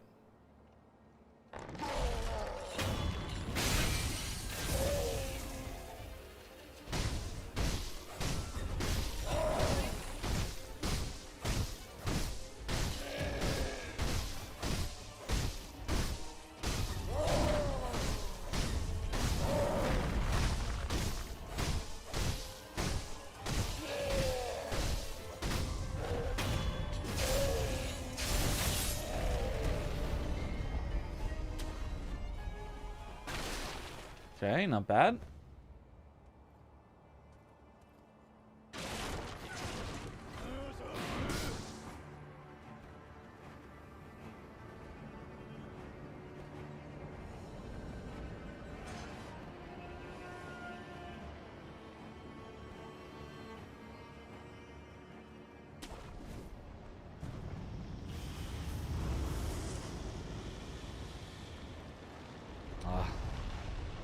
I don't think it was actually a delayed jump, but I sent it anyway. It was like I got mostly stuck on the edge, but it felt like I maybe got a tiny bit of a delayed jump, so I had to see.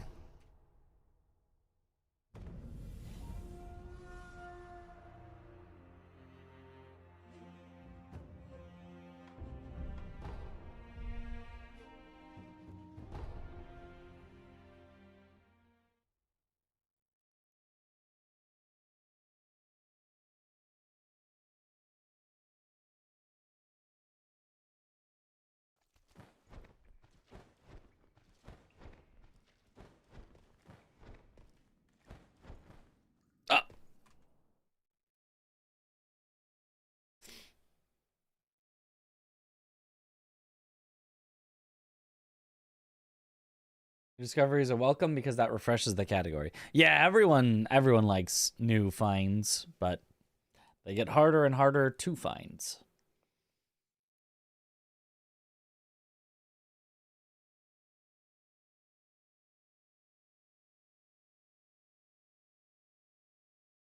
Congrats on sub 2930. Yo, thank you. It's not like you were sarcastic saying to find more. I mean, you know, a little sarcastic. It's like, you know, good luck because it's gonna be hard, you know. But not like good luck, don't do it. You know, I don't even know how that would work. I feel like it's rather self-explanatory, the slight amount of sarcasm in any good luck statement.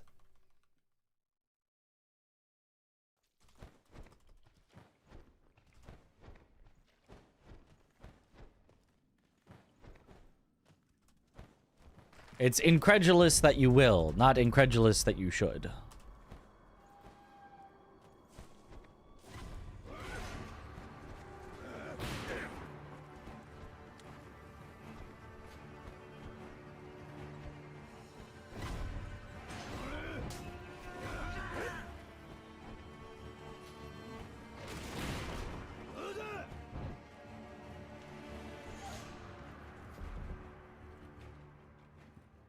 I still have my 24/7 channel. I'm not sure if it's still up. Oh, he turned. But it is at some point getting shut down because not enough people were watching it to make enough money from it to pay for the server costs of keeping it running. So it will be getting shut down. I'm not sure if it is already shut down or if it's still going.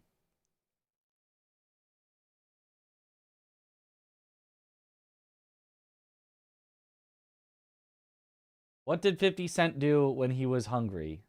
58. It's a shame I don't think it's still up. Okay. It's a bit of a shame, but I mean, nobody really was watching it, so it makes sense for it to be shut down.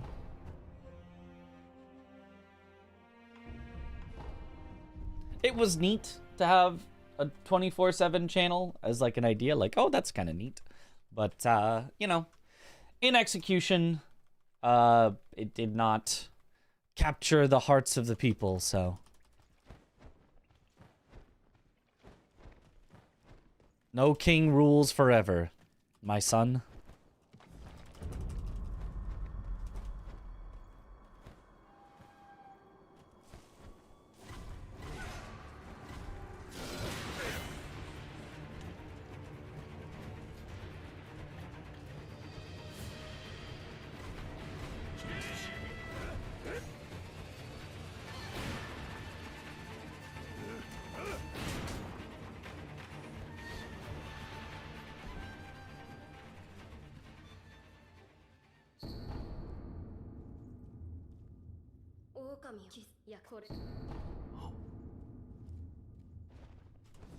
If I grow, you know, much larger in the future, there's a possibility might try it again. If it seems like the numbers might be there, but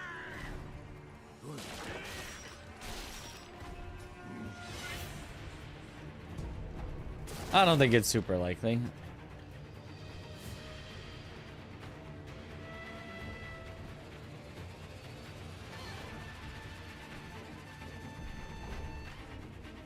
Planning on training the Gachinless Ogre. Would surely be interesting to see that with commentary. Yo, Elijah Gaming, thank you for the 50 bits. Separate it out. Cheer one, cheer one, cheer one, cheer one, cheer one, cheer one, cheer one, cheer one, cheer one, cheer one, cheer one, cheer one, cheer one, cheer one, cheer one, cheer one.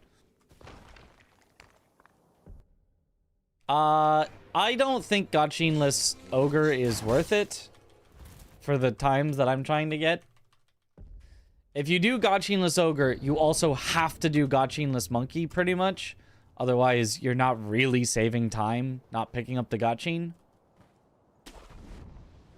So I would need to learn 2 new strategies, both of which can easily kill the run. For about 3 seconds of time save in total.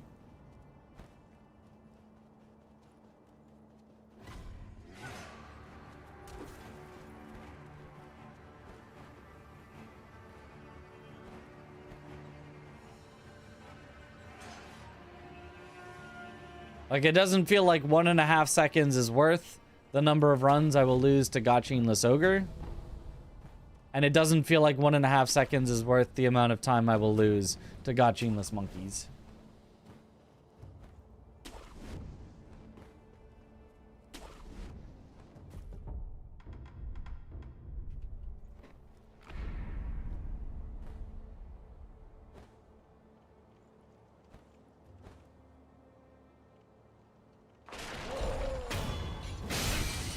Since it's sub 29 with Gachin, yeah.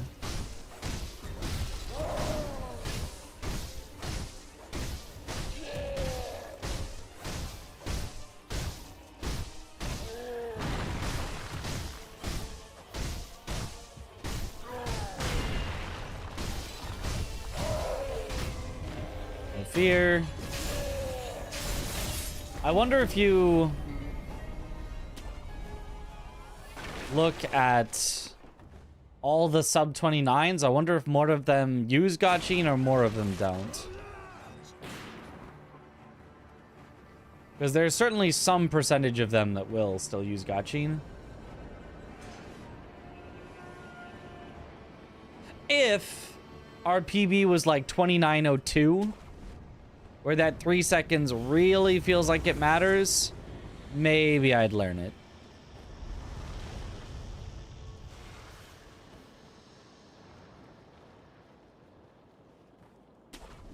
But, like, we're far enough off that we definitely have other things to work on first. Nice. Oops. Early. Did I ever speedrun Kazan? Actually, no, I did not. I did do a challenge run of Kazan. No weapons.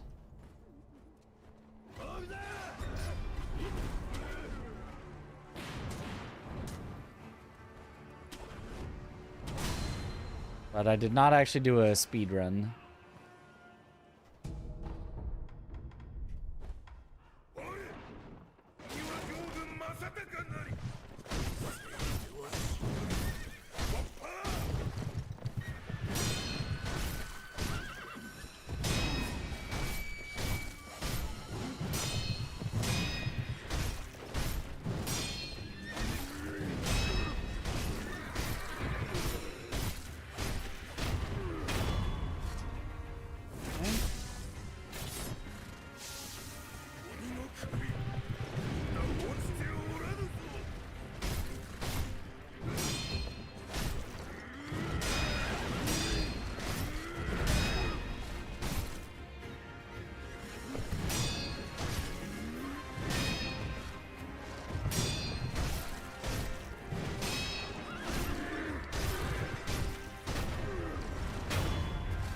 Okay, not a great Yobu, but I think that's good enough. Acceptable.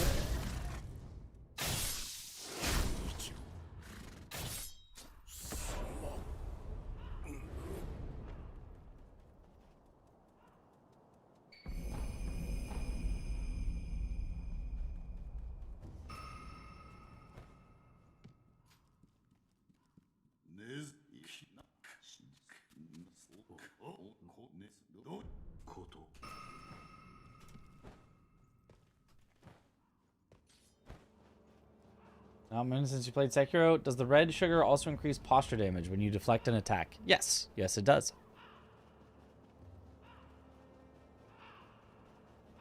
Increases all posture damage done to enemies.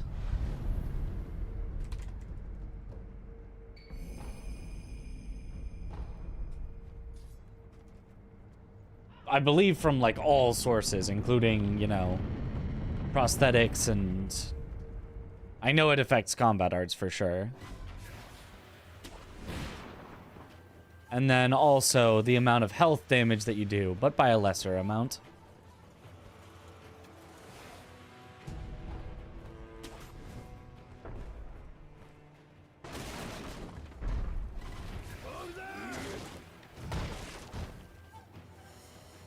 Oops. Have to do this because I forgot.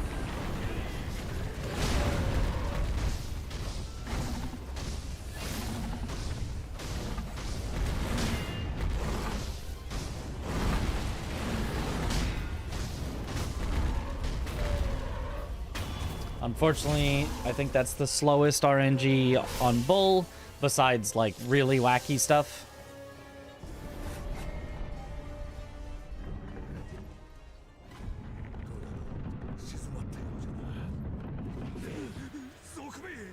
The slowest normal RNG, I believe.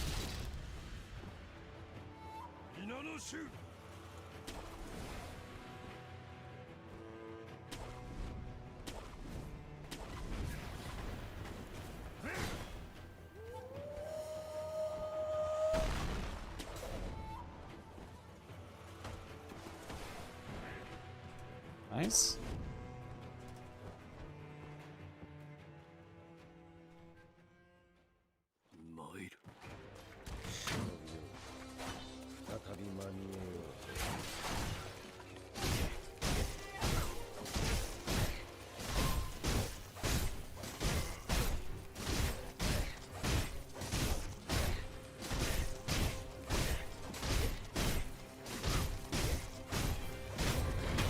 Nice.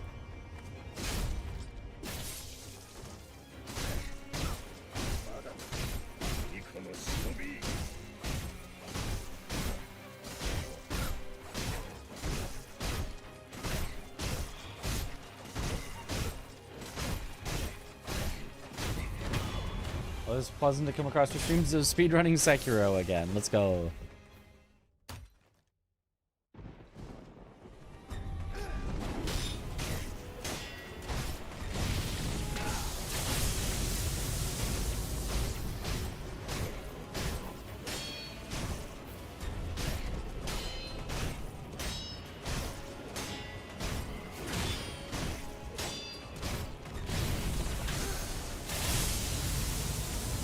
It was slower to take that lightning. I should have avoided it instead. Oh well.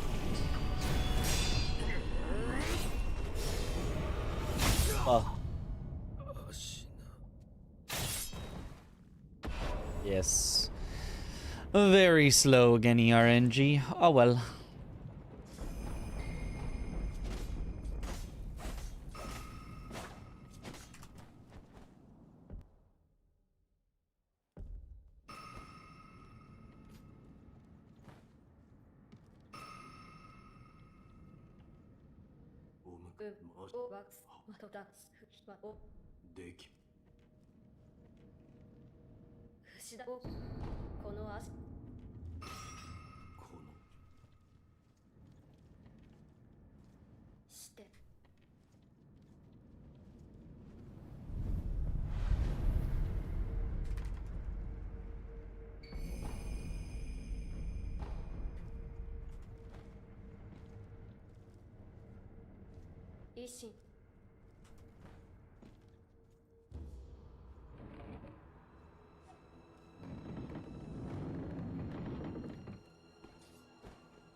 Alright, alright. Oh, Duck Sleazy wasting the most points. Let's go. Confused caveman will be devastated. Whoops. It's just instant skip. Ah, I'm silly.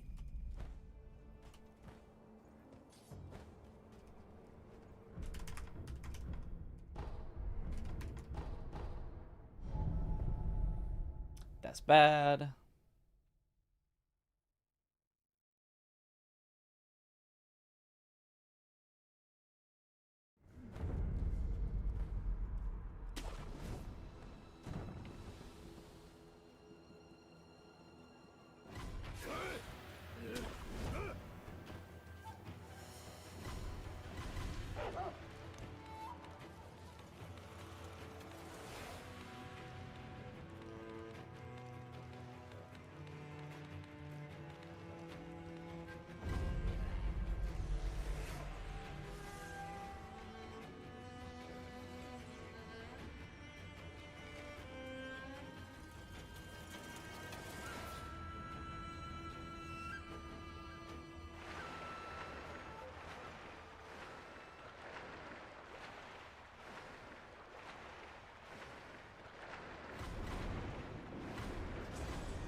Wolf really be newming.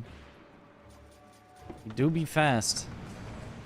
When you play a Dark Souls and then you go to Sekiro, it's just like, dang, he fast.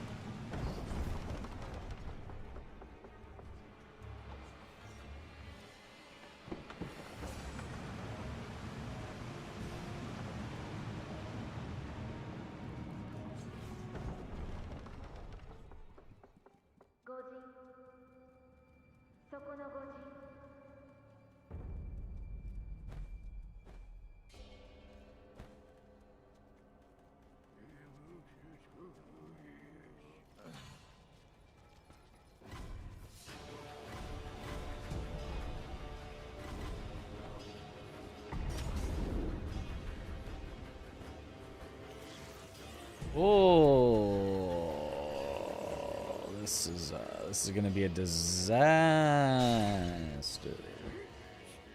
Well, I guess I didn't lose that much time on the elevator split somehow, so maybe not that much of a disaster.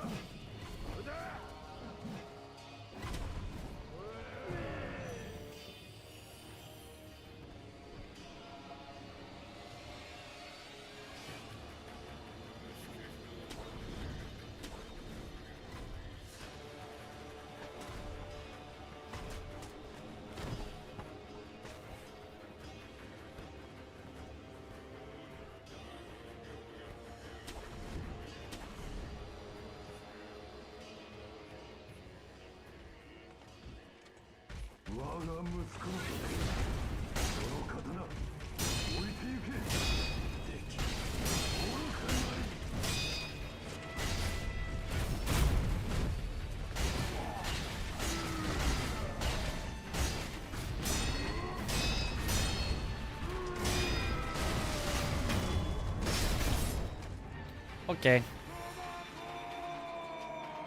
Guess you have a horse in Elden Ring, right? That's true. Sekiro's sprinting feels like it's as fast as Torrent. I mean, like, it's probably not, but it feels like it. It gives you that feeling of speed. Yeah. We did get the unlucky attack from Roberto, but I think the Akko hiccup was what really cost us.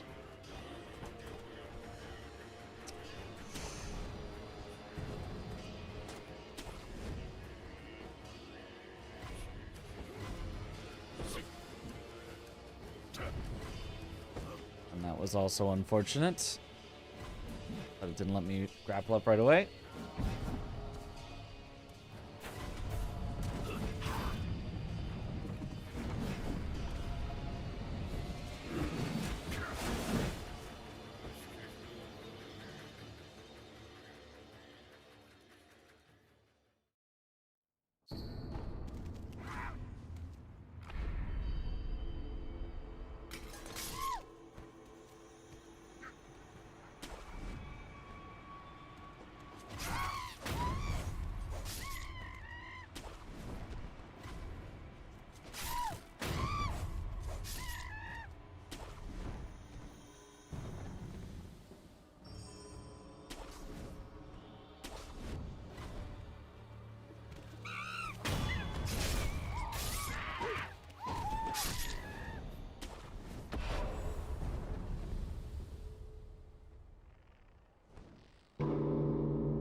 The wrong menuing. Oh. Resident Evil Requiem has already gotten a CJ from GTA, Shrek, and Thomas the Tank Engine mods within first week. Gaming is still fine. Yep. Also, Sexy Leon.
I played RE9 on stream already? Yes. Yes, I did.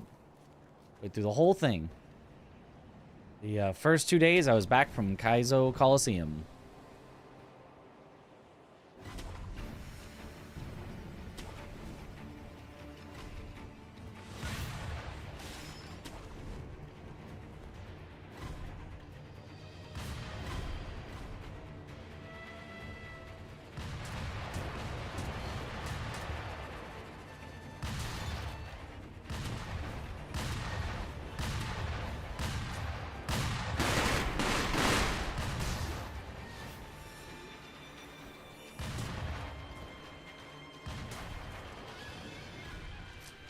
Okay.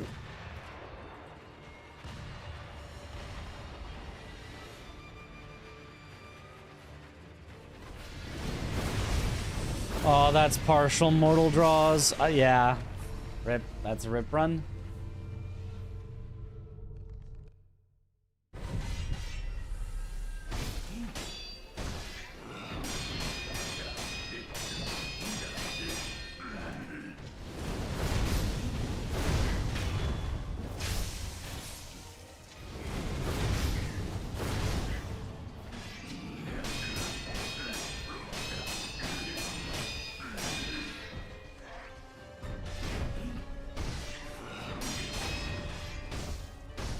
Hello? Hello? Well, that's a really rip run. I don't know why I wouldn't let me take the death blow, but...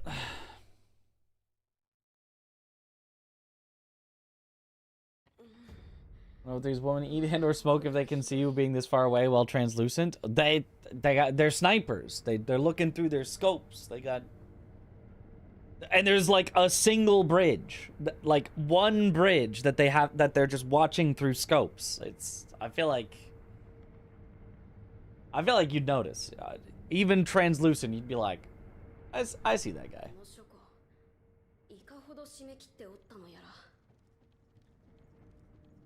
Well, lead wolf. I can either run or restart. I can't really continue it. It's not really feasible. I would even run out of emblems if I continued. But I'm so tired again. It's still only been 6 hours. It only feels like 3 a.m. even though it's 4 a.m. But like, I'm so tired. I don't know why. I don't know why I can't just sleep through the night and then stay up and then be not tired, but I'm so tired again. I could feel myself like zoning out during that run. I almost missed the grapple. I didn't get shot or anything, and I completely zoned out as the grapple was happening and then went, oh crap, I need to look at the next grapple. So I think I have to call it here again for the night. Maybe I'm just gonna start streaming earlier so that at least I can get a full, 8 hours of stream in before I get tired, but it's weird how I'm getting so tired so early now. I mean, it's kind of not weird. It's like a normal schedule-ish to be on. The human body is not meant to be up to 5 a.m., but I've been doing it successfully, so I'm not sure why I'm no longer doing it successfully.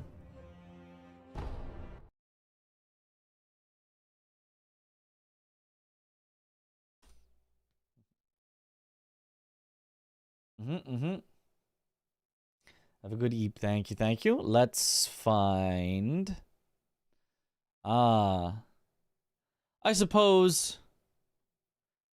Speaking of an RE9, there are people still playing it casually. If you don't want, if you don't want spoilers, feel free to be like, I don't want spoilers. I'm heading out. But I think we shall raid Nova, who is playing it the world's longest first playthrough. Well, we'll see about... Oh, she just finished it. I mean, we could raid her anyway. She'll probably do something else after. So, I guess not spoilers or kind of spoilers. She just finished it. So, We'll see. But anyway.